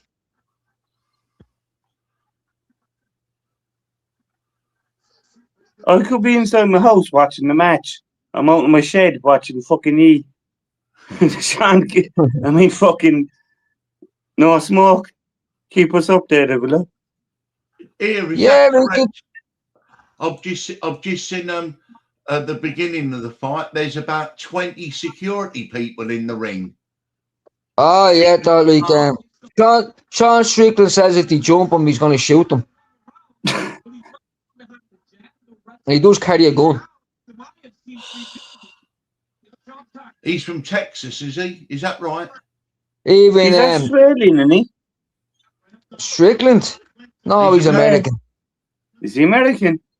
Yeah. I thought he was one of these mad Aussie motherfuckers. No, that's Dan Hooker. It's the Aussie. Oh, right, and get mixed up. But I know Sean Strickland. He'd be beating up all the people in the ring, all these what they call them? Yeah. Influencers. He was fighting And for them at the one. He was fighting for them at the one point. There, He'd kill him. He doesn't take it handy on him. He actually goes. Did you ever see when his wife pulled the surprise party on him and he pulled the gun out? He thought his house was getting robbed.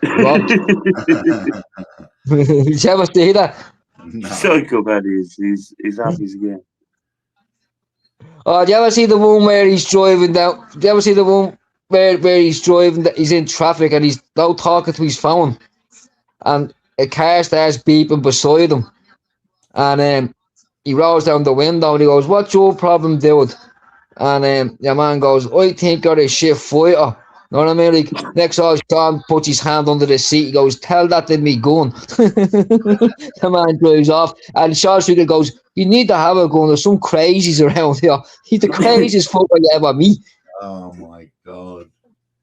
Wouldn't it be great to live in America, lads? We can all carry guns. We can all threaten everyone. It'd be great. No, We wouldn't last. We all had guns. it had to be a very. It had to be the full of population would fucking drop in a wouldn't it? week. We'd lose about 3 million people in Ireland in a week. I mean, come on. I mean, when you see the gangsters or the criminals that have got guns, none of them know how to fucking use them. Now, look, I don't know how to use a firearm. I've never shot a firearm in my life, so I wouldn't know one end from another.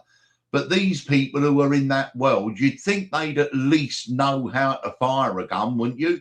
And you'd think they'd at least clean it and oil it before they're going to use it. Art.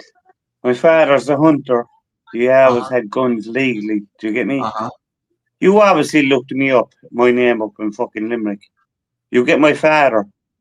He was defending my house one time. And he shot at a car. Just someone came into my porch. It was nothing got to do with my family. We thought it was my brother. Father went up and got the gun and shot at the car. And he got away with it, Art. Not guilty. But again, you see, that's like apples and oranges, though, Jer.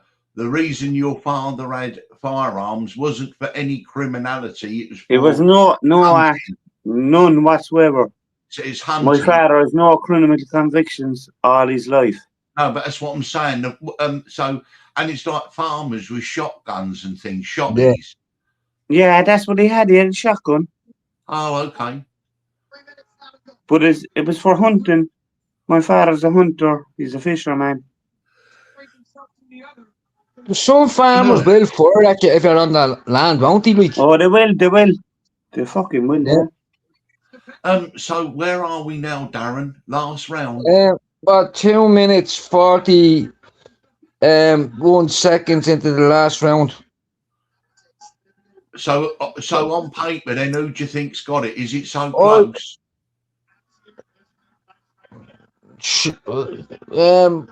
Sean took the second and third round. Think this is the deciding round. No one's going to win in this round yet. Strickland's just cardio. He's just relentless. But you're not going impressed with him as well.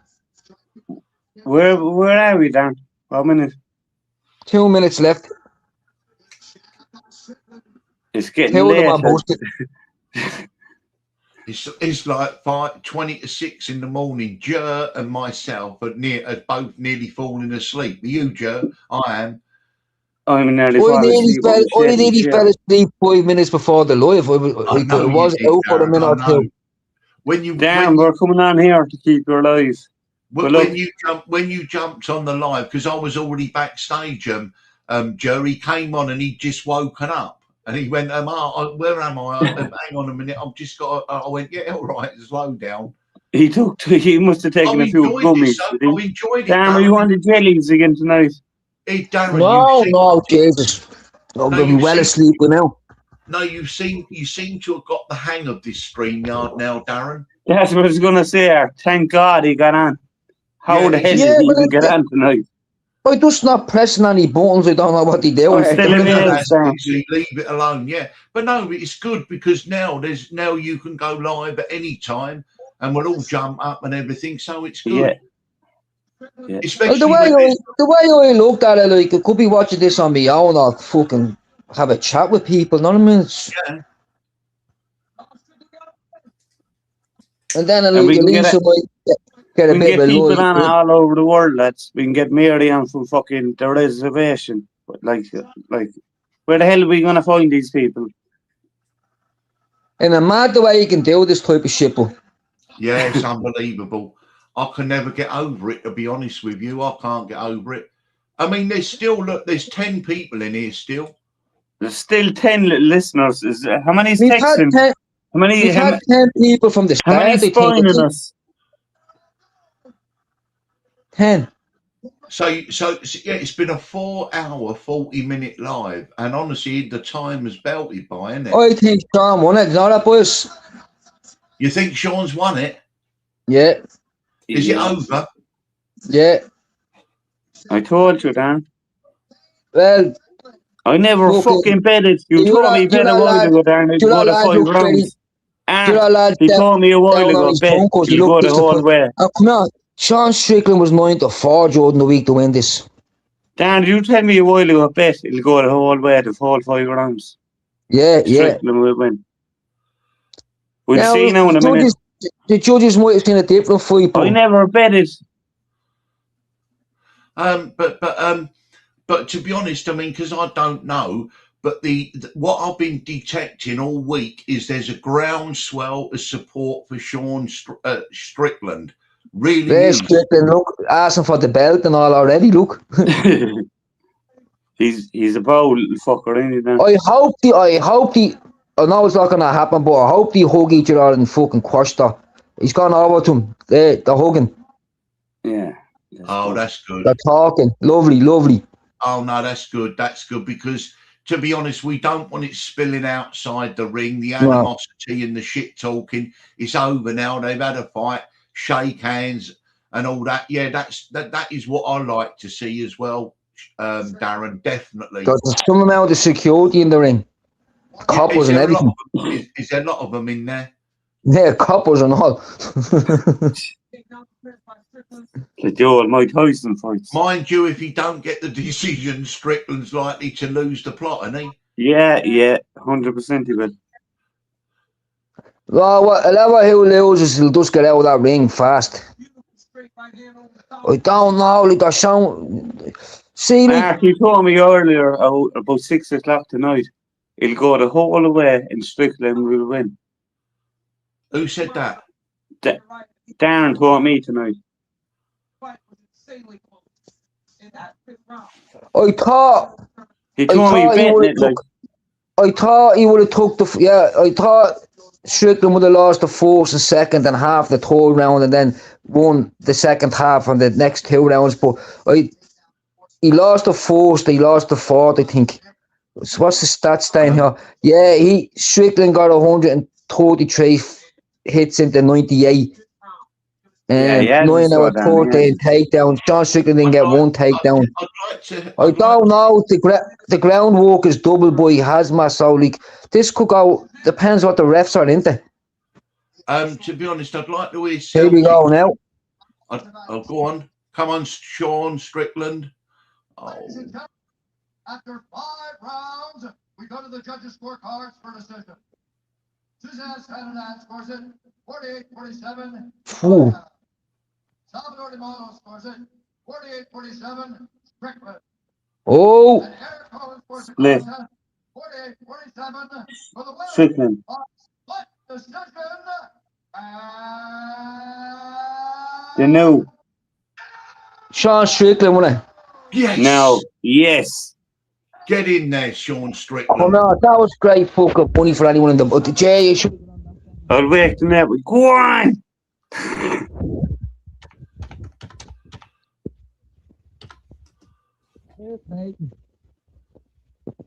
Darren, you cover the mic again.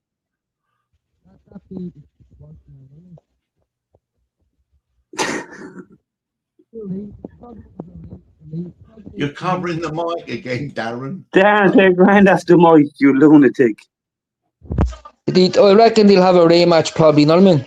Here's Joe Rogan. Go on, turn it up, Darren, we heard it. Right now. Hey, you guys, I'll get back to problem. Come on. Hey, I just want to apologize to my American fans, to my Muslim fans, to my Christian fans. I went too fucking hard. I'll admit it. I respect all you guys. Chechen has great fighters. They're savage. He's a fucking savage. I should be a better fucking example, but I'm trying to sell these fights for you fuckers. You fought this fight in a huge way, and you fought this fight in a huge way. How happy are you right now? That motherfucker would not go back. I'm hitting him with everything. He just keeps coming forward. Wow, that's massive. One of the best middleweight title fights I've ever seen in my life, because it was a perfect display of both guys giving every single ounce that they had. And that's exactly what you did. And that's how you won that world title back. He broke my nose, but again, I want to tell you guys, my fans, I fucking love you guys. I would not be where I am today without you guys. He is not all though. My He's Christian nuts. fans, my Muslim fans, my white fans, my black fans. We white fans, me black fans. He's worse than that, bastard. Love you too, and I love you. And that was an absolutely amazing fight. Thank you very much. Ladies and gentlemen, Ah, stop. new middleweight champion of the world. Yeah, alright. The featherweight Only champion of the world at the time now. Only some racists would say me white fans and me black fans. My Muslim fans. Me Muslim fans, yeah. Like. What did you say? My Christian, my Muslim fucking fans at the start. Do you know what? Because do you know what? I sided with Strickland because he's outspoken on political issues and controversial. And so that sort of made me, even before I knew what he looked like or whatever, I'd heard that he'd said a lot of controversial things. And that's what drew me towards him.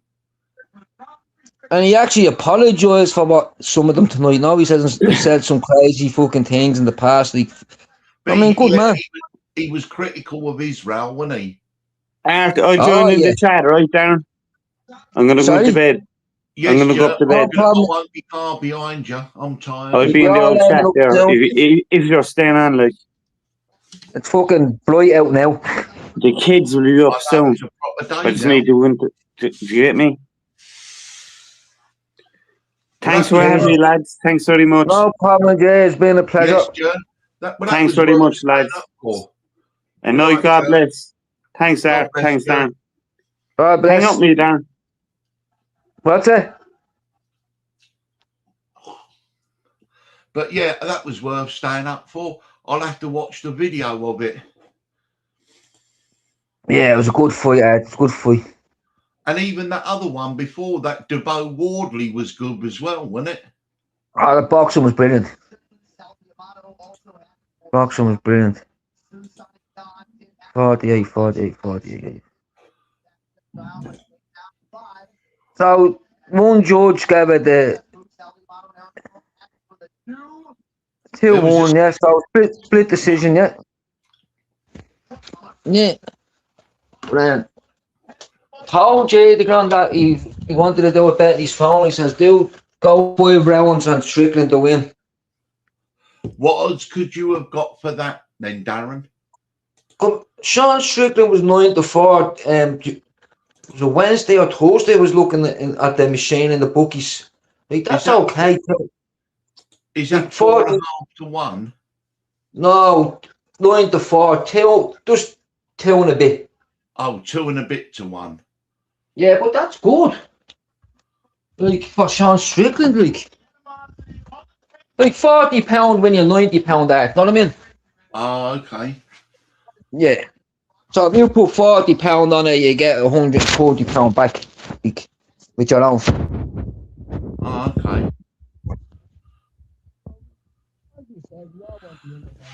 So who do you think's going to win the Old Firm game at midday then, Darren?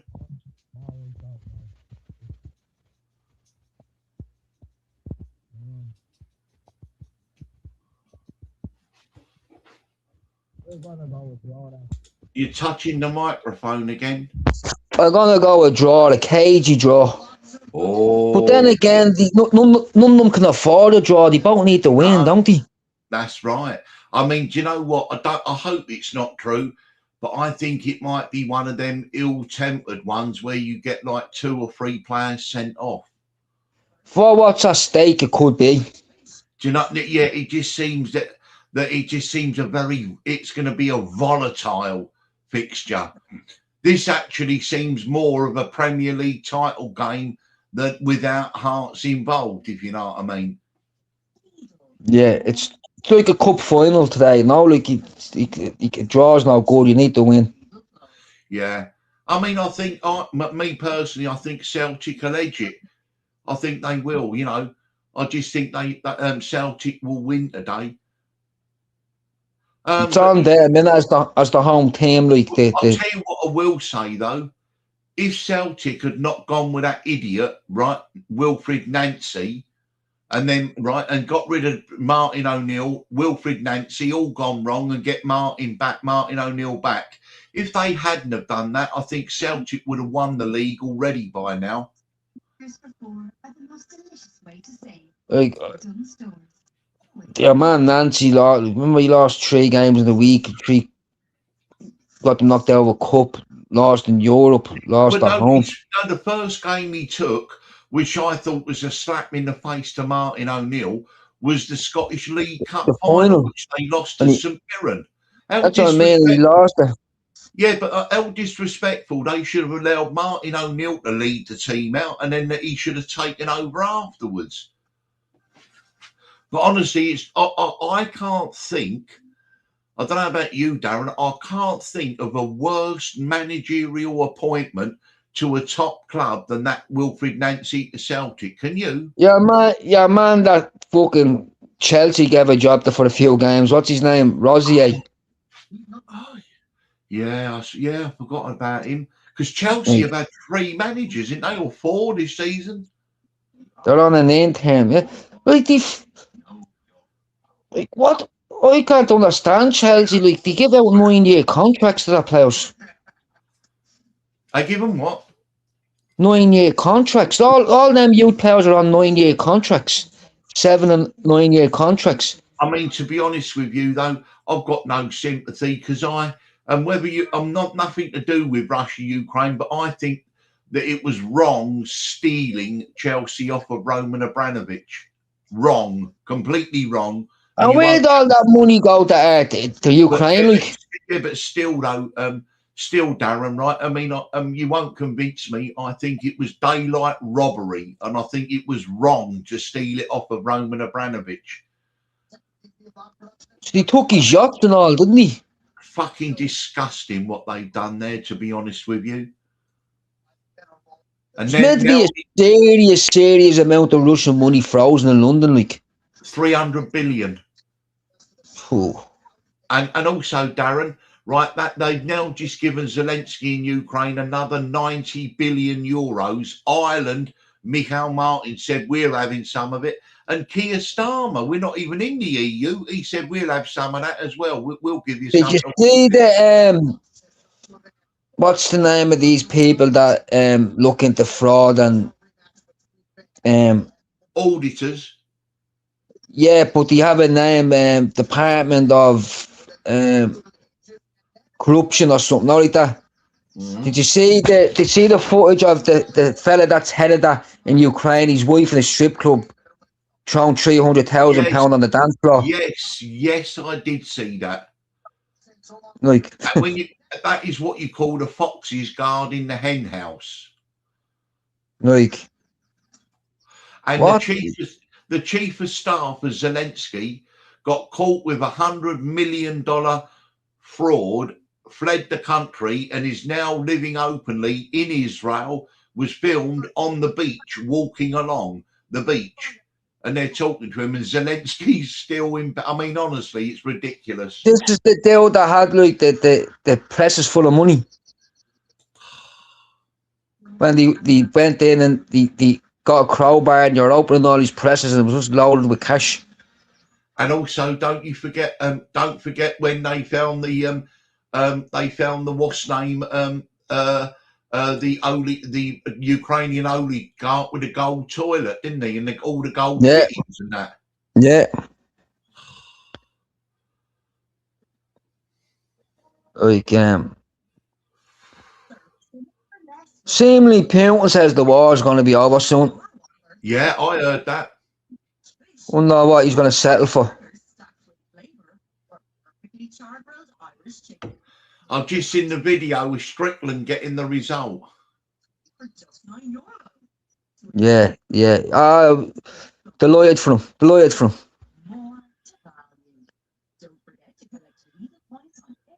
Know what I mean? He lives in a modest house with his wife and walks on his trucks and his motorbikes, and I mean, like, he's trains hard.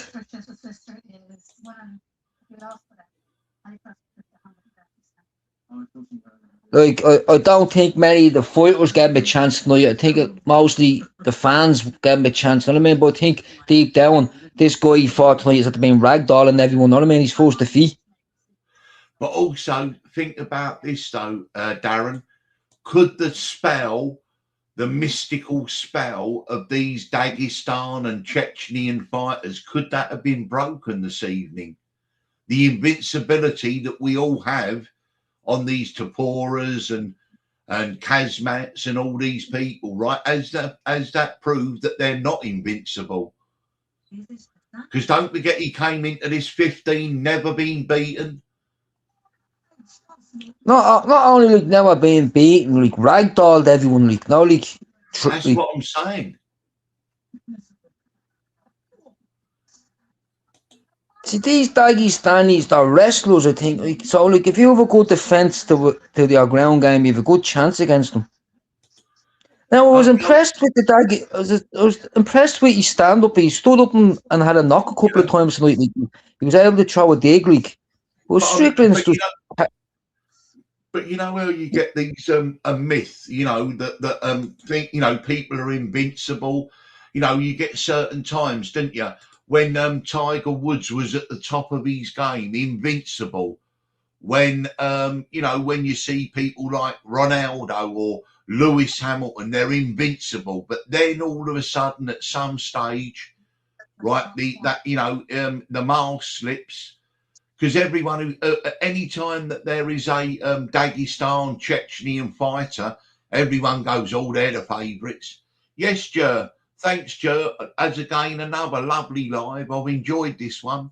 Well done, Darren. Lovely live. Yeah, because there's a whole game of them Dagestanis in there, like, all under Khabib, like.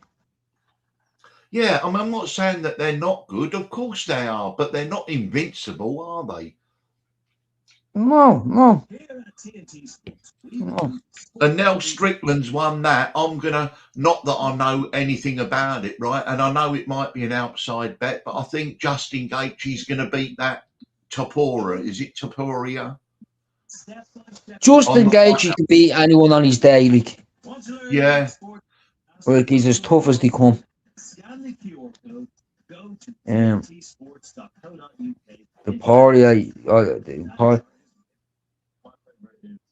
The White House is going to be a mad card, isn't it? Like watching fighting at the White House.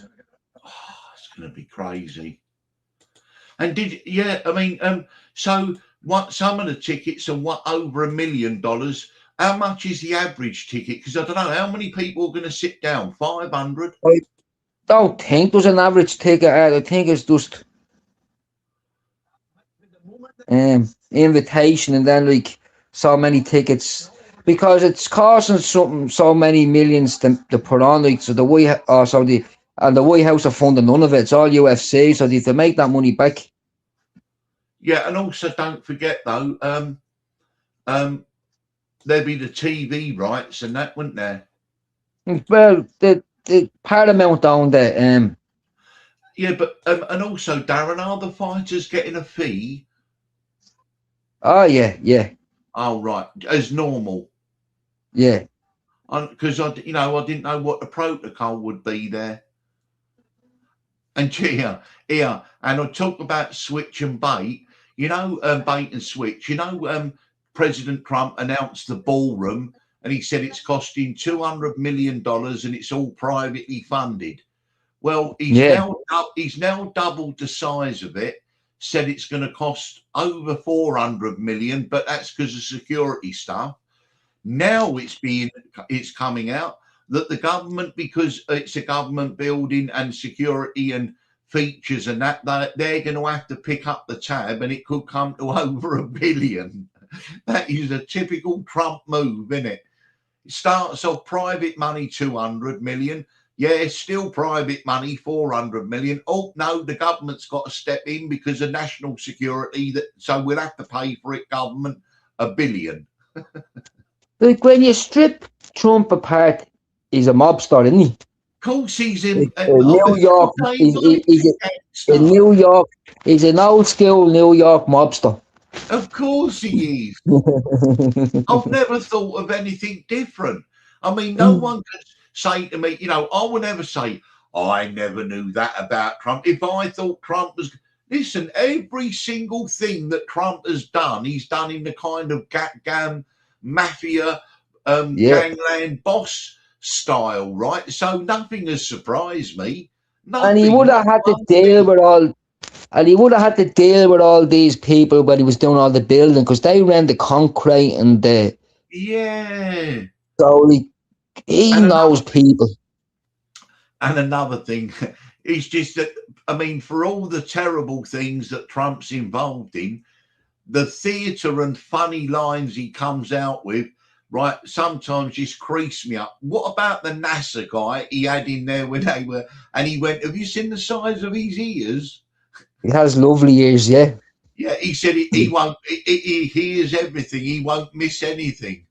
Oh, mate, I mean, honestly, no one could say that, could they? I mean, he's the president. No, and the other day, did you see the other day when he had all them school kids in and he's talking about blowing up Iran and he went, we've got the biggest bombers that go boom and all that, and the kids going, yeah. He went, yeah, and all this he's telling the kids that. And then he goes, I seen the footage, there was body parts everywhere. Yeah, there's all these school children around him. Stop. I mean, classic. I mean, it's just unbelievable. As I do say, he's just Def Jam comedy to politics. Like, he's just. The only time I've ever seen him humble was when he met the king. The only time I've ever seen him where he kind of knew there's someone better than me here. It makes you wonder, though, who is actually the pecking order? Because people say Benjamin Netanyahu, but people don't look behind who controls Benjamin Netanyahu. I believe, perhaps, maybe, possibly, allegedly, Benjamin Netanyahu, right, is controlled by his handlers, who are what's called the Red Mafia, from America, New York, Brooklyn, Brighton Beach, Russia, okay, and other places like that. Eastern European Red Mafia, the likes of Semyon Mogilevich and people like that. That's who I believe who are behind Netanyahu. He's only a front man, isn't he? Obviously. Yeah, at the end of the day, nothing is done without bankers, isn't it? Like, nothing can be funded without bankers. Like, and if you think about it, the first ever bankers were the Knights Templar. Well, because you could argue, Darren, the first bankers were the money lenders in the temple with Jesus, weren't they? Yeah. Money lenders, yeah. But then again, if you want to say in a kind of What I mean by bankers, like, is the first kind of like building that's a bank, because like no, the no, no, Knights no, Templar. no, you're right. Let's go forward. You're right. The Medici in Florence, the Renaissance, right? The Medicis, right? They were the first bankers, They're a right, big in banking family, Florence. yeah. And you've got, Yeah. I mean, when you talk about the Jewish connection, of course there is Rothschild and that, but people don't talk about the very 1,000-year-old Italian families, the Medici, the Fornesis, the Massinis, the one you mentioned earlier. There's families that go back a long, long way. I mean, the Jewish connection was always there, but only really came into prominence in the 18th century with Meyer Rothschild. So the bankers have always been there. In the Netherlands, right? We had the Netherlands, the Dutch Jewish bankers who funded Oliver Cromwell for the English Civil War. So yeah, I think, to be honest, you're right in many ways, Darren, that the bankers or the banking system has to give the go ahead. Yeah, like nothing works without the fund and the money that Yeah, laying up the money. I mean, they can pull the plug anytime they want. Now the thing is, what has already happened that's in the bank, Darren, I think, right, is I would say a depression, but I don't know how long. Right, but I think that's being factored in now. I mean, there's going to be an almighty financial shock, and it's going to be like 2008, if not worse. But we know it's going to happen now in May. We can see it's going to happen roughly around, I'd say, September, October. And if the Strait of Hormuz don't open by the end of May, right, then the shortages will start to appear. Then June and July, all the holidays will be fucked up and everything like that. And then August, and doesn't matter what the world is like, because it's the summer, light evening sunshine and that, you don't really feel it. It's when all of a sudden we move into autumn and winter. The next January, February, when we feel it. Yeah. And don't forget, Christmas. it's the planting season, right? It's September, October, November, right? And that's when the northern hemisphere will see the effects of the lack of fertilizers and that. The southern hemisphere has been planting already, and they're already seeing the shortages, and their crops should be coming through by September, October. So we could see food shortages in the southern hemisphere September, October, and food shortages in the northern hemisphere where we are in America in probably December, January, February of next year. And this is already factored in. If they open the Strait of Hormuz Monday, it's still going to happen. Like, I wonder, are they any nearer to sorting out this bleeding strait? No, I think there's many reasons. I think Trump, I mean, there's over 100 tankers heading to America to fill up, right? And they're choking off the supply to China. Venezuela and Iran were the two biggest suppliers for China. So this, right, and the reason it's all gone quiet, Darren, is because this Thursday, President Trump lands in Beijing to meet Xi. Yeah. So I wouldn't expect anything really big to happen before that meeting. But then you've got to look to when he leaves. And I think he's only there 2 days. So next weekend, when he arrives back in America, that's when all the shit could hit the fan. I don't know who flung down. Like, what's the goal from this Iran thing? When can they say we achieved what we want? Time to go. Yeah, I mean, to be honest, I honestly don't know. But even Trump admitted, though, and I'm still baffled, why oil was only stayed around $100. Why isn't, he said, and I'm quoting Trump, he said, I'm surprised. We all thought oil would go to $200, $250 a barrel and the stock market would crash. So what is going on behind the scenes, Darren, to stop that happening then? Maybe there's more reserves there than, I don't know. That's a good point. That's a great point. That is, yeah. They said that Iran was running out of storage space.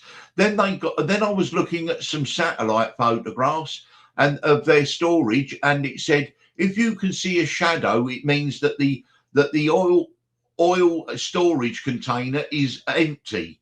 If there's no shadow, it means it's full. And there were loads and loads of them with a shadow. And Iran says they've got enough space for the next 2 months before they have to start worrying about shutting down wells. We were told it was a week or 2 weeks.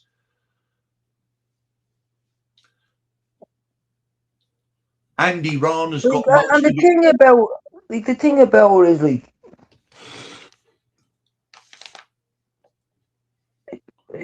I thought when you go into a war, like you say, we're going into the war because we have to achieve A, B, C, D Objectives, yeah, exactly. yeah. And when we do that, the war's over. Yeah, he seems to be making them up as he goes along. yeah, he's all over the place. He's all over the place. But the thing is, though, is that you've got Israel and then all the Arab states, Saudi, Dubai, Abu Dhabi, Bahrain, Qatar. They all want to, while Iran is down, they want to make sure that they're out. And so there's the pressure coming from that side. But if he does, I think Iran has still got its most sophisticated missiles. They've hid them in mountains. And I think, to be honest, they're whack back, right, in such a way which could destroy a lot of the Middle East. Now, who would benefit, though, Darren, if they bombed Dubai back to the Stone Age and Saudi, and then all of the Westerners left the Middle East, and all the Asians went back to Asia, and the Middle East became almost like a ghost town? Who would benefit? Well, again, it would be Israel, wouldn't it? Israel is the only winners, yeah. Yeah. Israel is the only winners. Because what people forget is that I think there's about 1 or 2 million Westerners in the Middle East, but there's like 4 or 5 million Asians who work in the Middle East. Now, at some stage, especially in Dubai and the Emirates and places like that, like it's all immigration work in Qatar and places. And also last week they said that there is 20,000 sea people, right, seafarers on all these. There's 2,000 ships sitting in the strait of by the strait in the Persian Gulf, and they've been there for nearly 3 months and have got no food. It's humanitarian. Well, isn't it easy? Why aren't American military helicopters dropping food on these boats? I mean, if you want to make sure they don't starve, you could resupply them by air, couldn't you? Or even a food ship.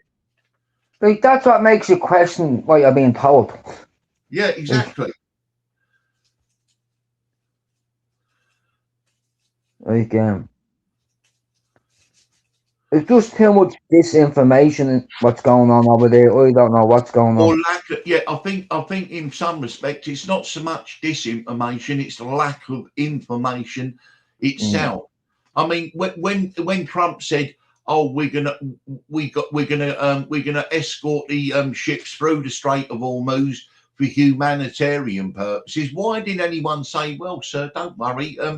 If we can't do it that way, why can't the US Navy helicopters drop food on each ship, or a food ship?" Because where they're all waiting in the Persian Gulf, right? They're just sitting there. So if an American ship full of food or something from Saudi or Dubai, they went round saying, "Here's some food for you," no one's going to do anything to that. So that was just a blatant lie that they had to get them out of there for humanitarian purposes. Hey, did you see that Russian oligarch's luxury super yacht? That sailed through, right? No one went anywhere near it. Did you see it, Darren?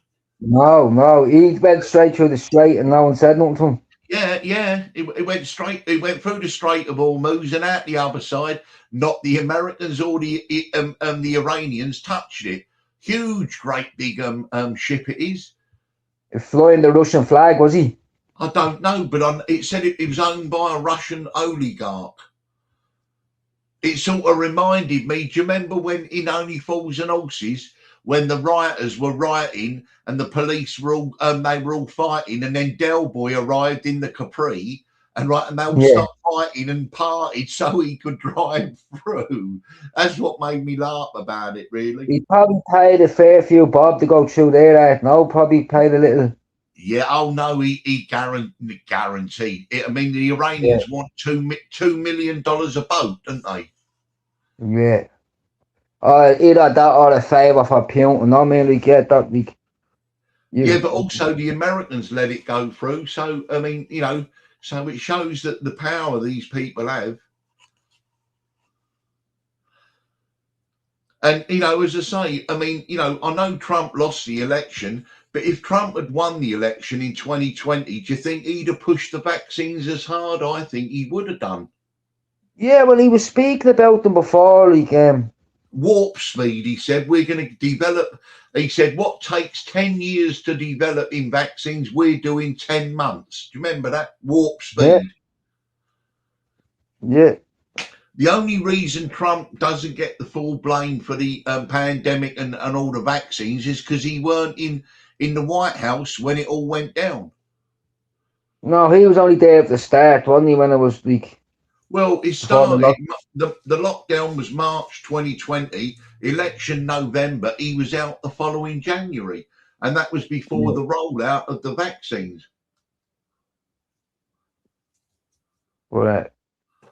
But I've got no doubt, because even on them things like ventilators, do you remember he went, we're going to be the biggest producer of ventilators in the whole world, and all this carry on. Do you remember that?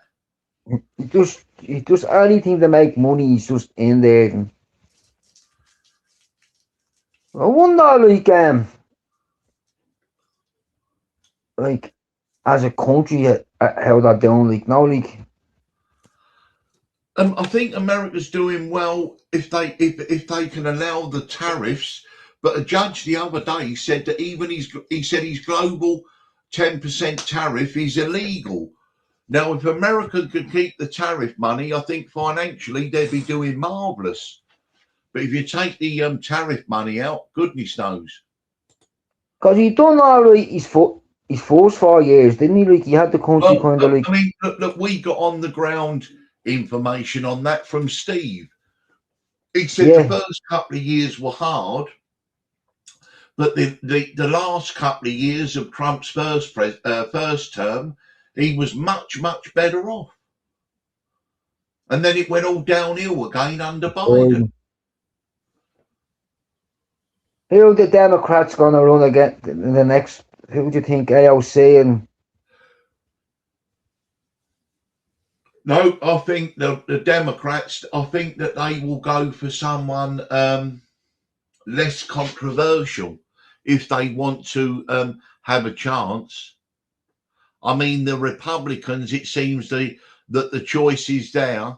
It's either J.D. Vance or Marco Rubio, and maybe a running mate of maybe someone like Tulsi Gabbard. I don't know. I can't see J.D. Vance and Marco Rubio running together because they both argue that who should be at the top of the ticket, wouldn't they? Yeah, I don't think they like each other.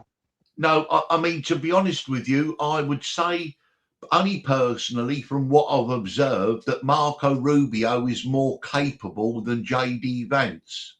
But J.D. Vance has the support. He's the tech man, isn't he? He's the Silicon Valley man. J.D. Vance has been made by Peter Thiel, isn't he? Peter Thiel, there you go. Yeah, so. Yeah. And but Marco Rubio, he seems to be more of a man of substance, doesn't he? And he's got more experience. He's he's a polyglot. He can speak many languages. So I mean, I would just say in terms of ability, I would say Marco Rubio. Yeah, Rubio's been around the foreign policy a while, and he like even before Trump, he's been dealing. And apparently, Marco Rubio was brought up in a very prominent Cuban criminal family, organised crime, apparently. There you go. And he was brought up in a very wealthy family, but they were like involved in organised crime, allegedly. And I think JD Vance is something that don't sit right with me. I think he might be a little bit light on his loafers with the fucking eyeliner and the makeup and that. Do you know what I mean?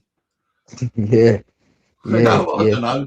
I mean, I don't know, but he just there is something a bit sort of like limp wrist about JD Vance, isn't there?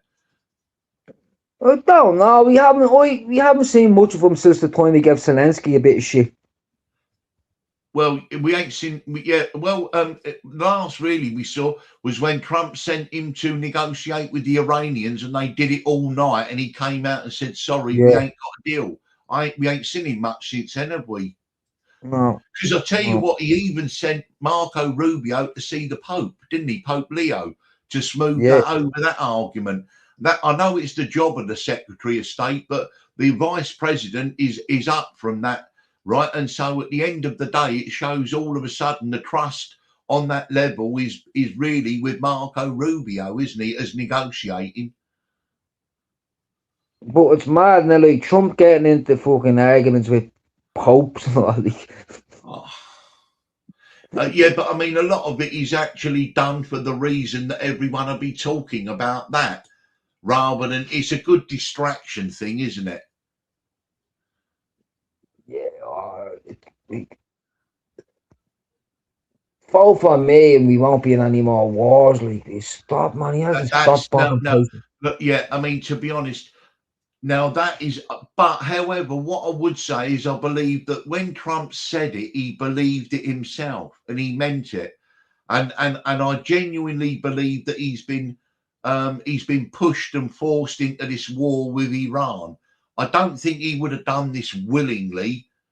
I just really don't, unless of course there's some other bigger plan that he's in on and that he wants to do. But it just seems, whether it's true or not, the optic is that Israel is pulling the strings, and that is not a good look, is it? No,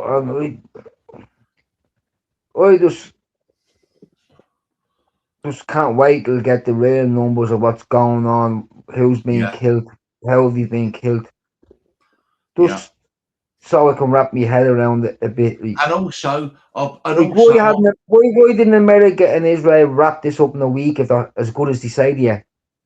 And also, don't forget, Darren, I believe that so-called pilot that was shot down, I don't believe that happened.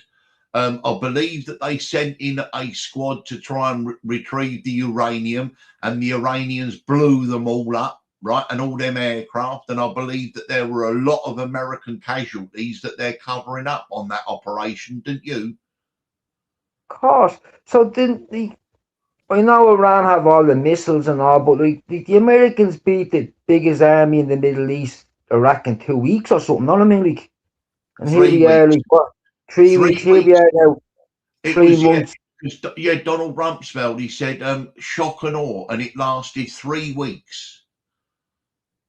See, I mean, the Israelis sold it on, listen, President Trump, we know where Khamenei, the leader, is. We can take him out in the first wave, give it a week, heavy bombing, and the Iranians will be begging for mercy. They'll have no leaders and all this. So he went, well, go on then, okay.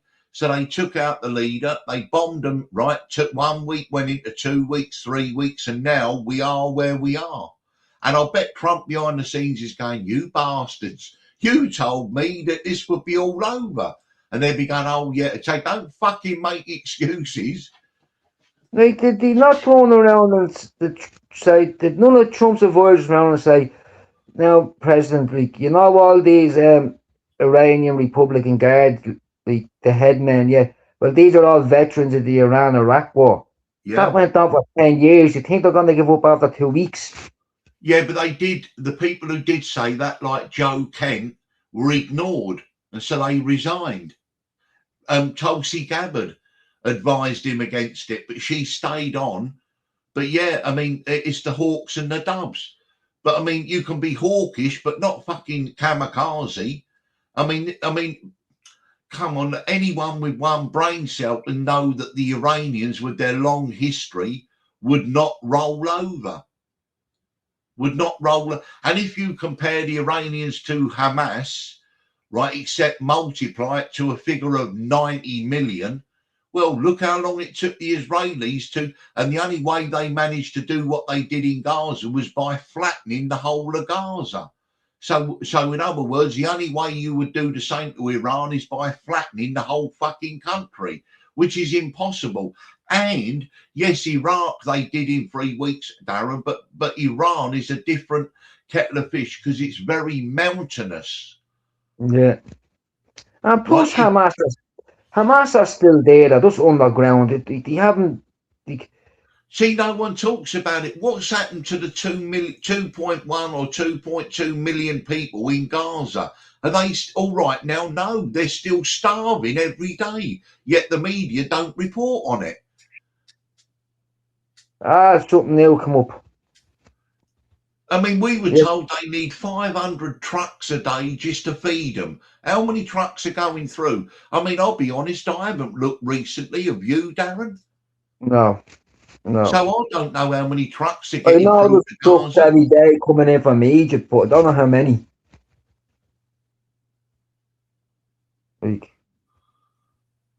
Lebanon starting to look a bit like southern Lebanon starting to look a bit like. Lebanon's going to be Gaza Mark 2. It's absolutely shocking what they're doing there. Shocking it is. I understand they're talking about security, but the way they just had a land grab of really half of Lebanon, because it used to be up to the Litani River. Now they're saying we've got to go over the river and have a buffer zone over there. Next thing, right, it'll be I think in Greater Israel, there's no Lebanon, is there, in a Greater Israel? No. There's no Jordan, is there, neither? And everything gets flattened in the way, like. That's what's called a scorched earth policy, isn't it?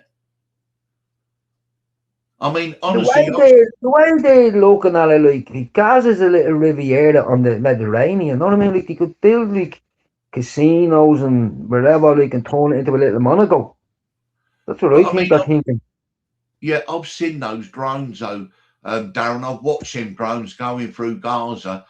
Do you know what it reminds me of? Nagasaki or Hiroshima after the fucking atomic bomb's gone off. Gone. It doesn't exist. It's gone. It's just rubble. It's just everything. Yeah, literally, when you say rubble, it is rubble, isn't it?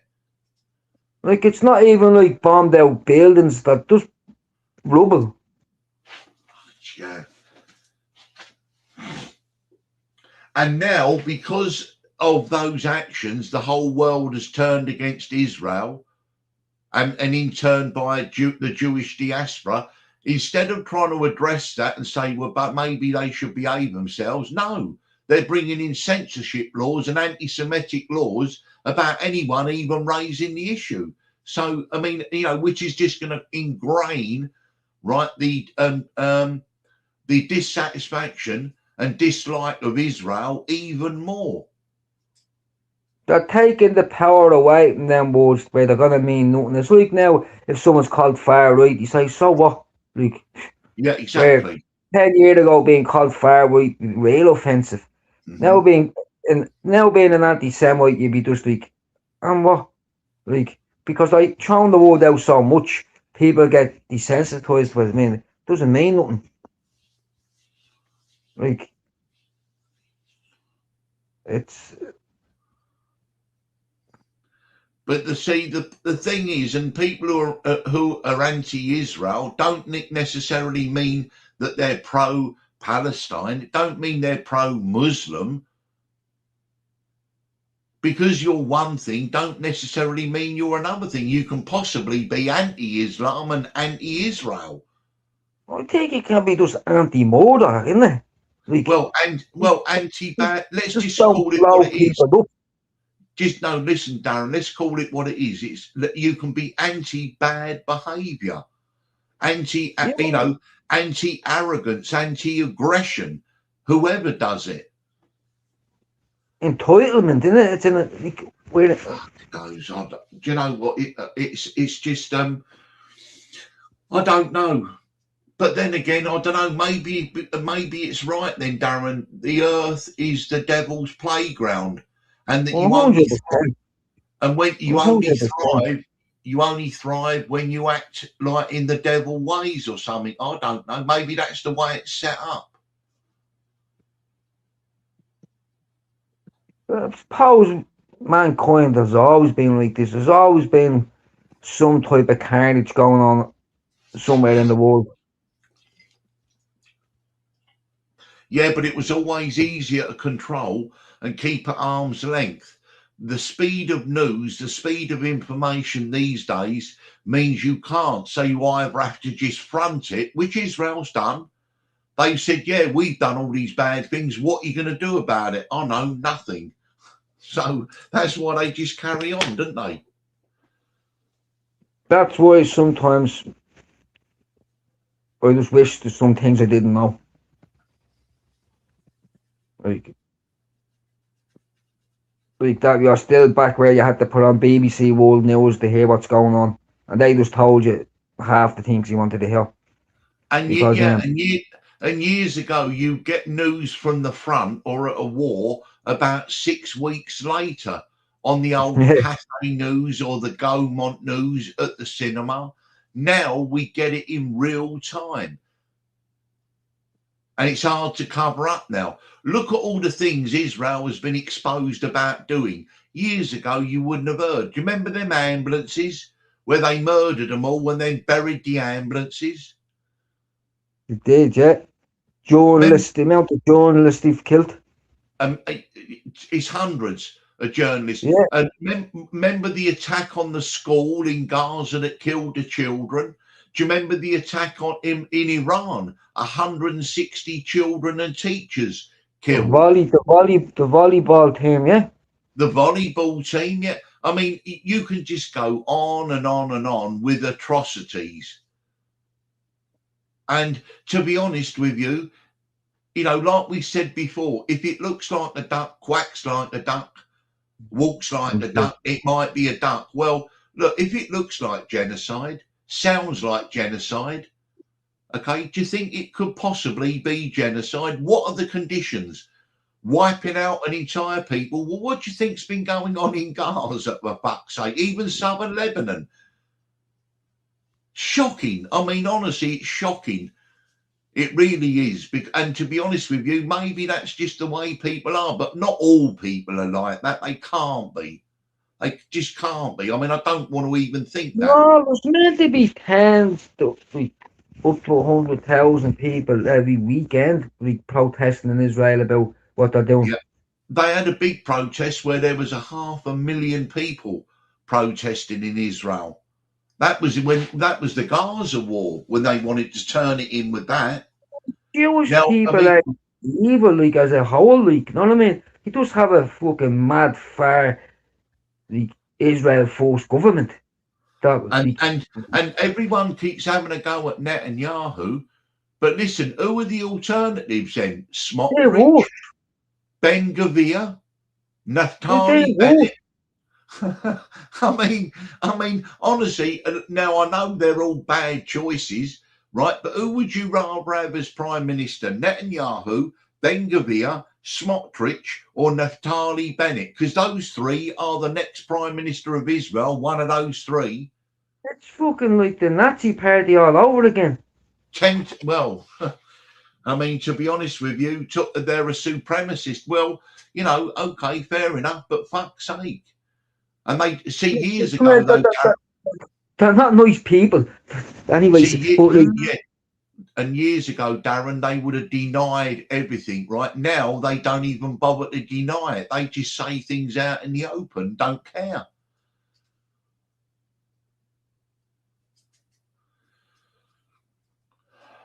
Darren, I'm getting a bit jaded here, so I might call it a night now. I need to get some kip.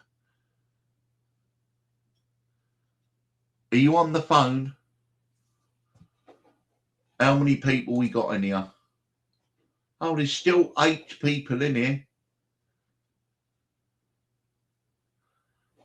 Still 8 people in here.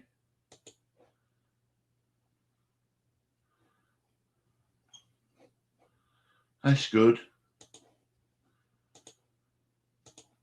Cool, I'm tired. I've done my live. We've done this live.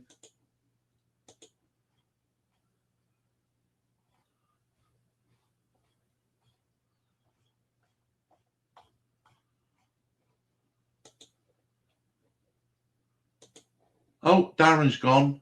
He'll be back in a sec. He's taking a phone call, I bet. Let's have a look, Darren. I'll get you the link in case.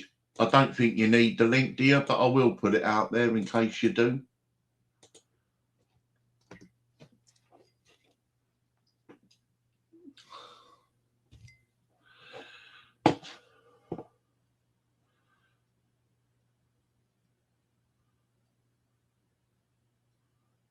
Yeah, I'm going to, I'll just let Darren come back in, right, and let him know that I'm going to go off and get a kip, get a bit of a kip. Midday, I won't be able to stay up for the Celtic Rangers game. I'll have to just see what happens there. I think Darren got a phone call, didn't he? I'll give him a couple of minutes, see if he's going to come back.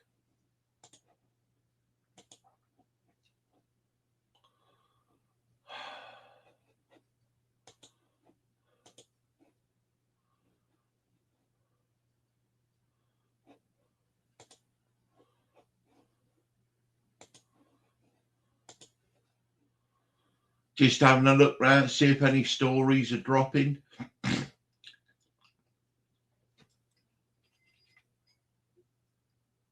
Oh dear. A ship has been hit by a missile or drone in the Persian Gulf, 23 miles from Doha, Qatar. The report from the crew says it was an unknown projectile that caused a small fire. Is Iran starting to target ships again? Oh, here we go.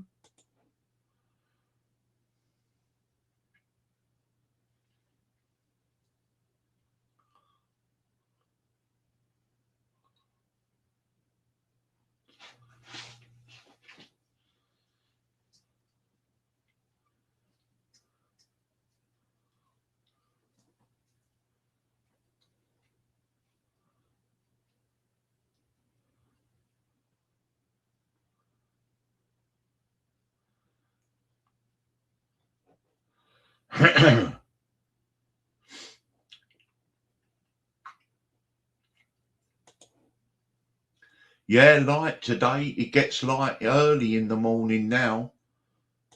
The mornings are much lighter.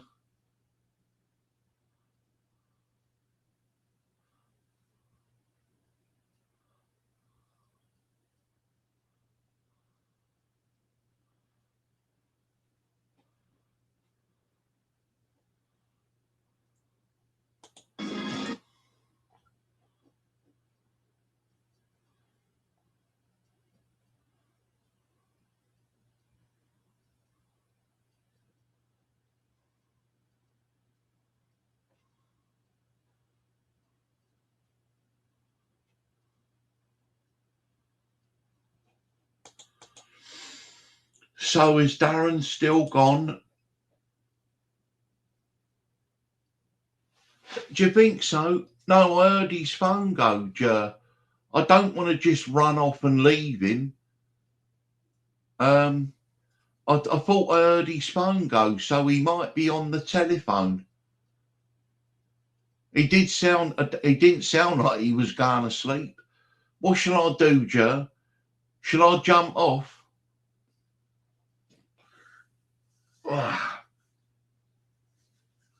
Oh. Joe, do you think I should jump off? Shall I? I want to go to bed, but I don't want to just leave Darren hanging. I mean, I can't turn the live off, so I wouldn't know what to do. Yeah, all right, Jer, I will. Darren, if you are listening or you come back on this, right? I've hung around here. I don't know where. Yeah, go on, give him a ring, Jer. Go on, and I'll let you ring him. I'll let you ring him. And I'll tell you what I'm going to do. I'll go and get my medication, right? My tablets and that. I'll take them, and then I'll come back in. Oh, God.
Am I still here?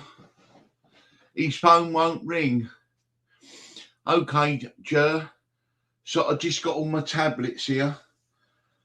I've had my inhaler. So if you just let me get my breath back. Okay, what I'll do, I'll jump off.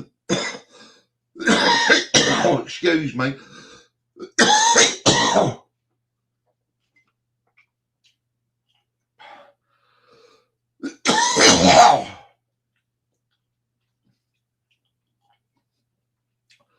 Excuse me.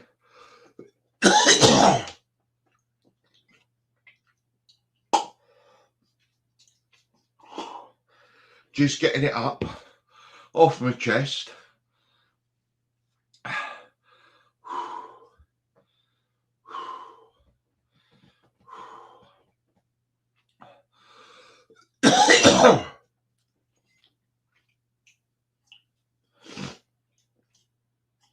Excuse me, please. Right, guys. Thank you for joining tonight. It's been a good live with Darren. Thank you to the chat.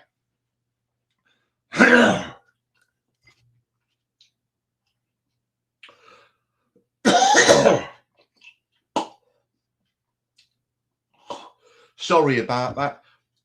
don't forget to subscribe to Darren's channel and hit the likes. And I'll catch you all later. Thank you, Jer. Thanks, everyone. Good night.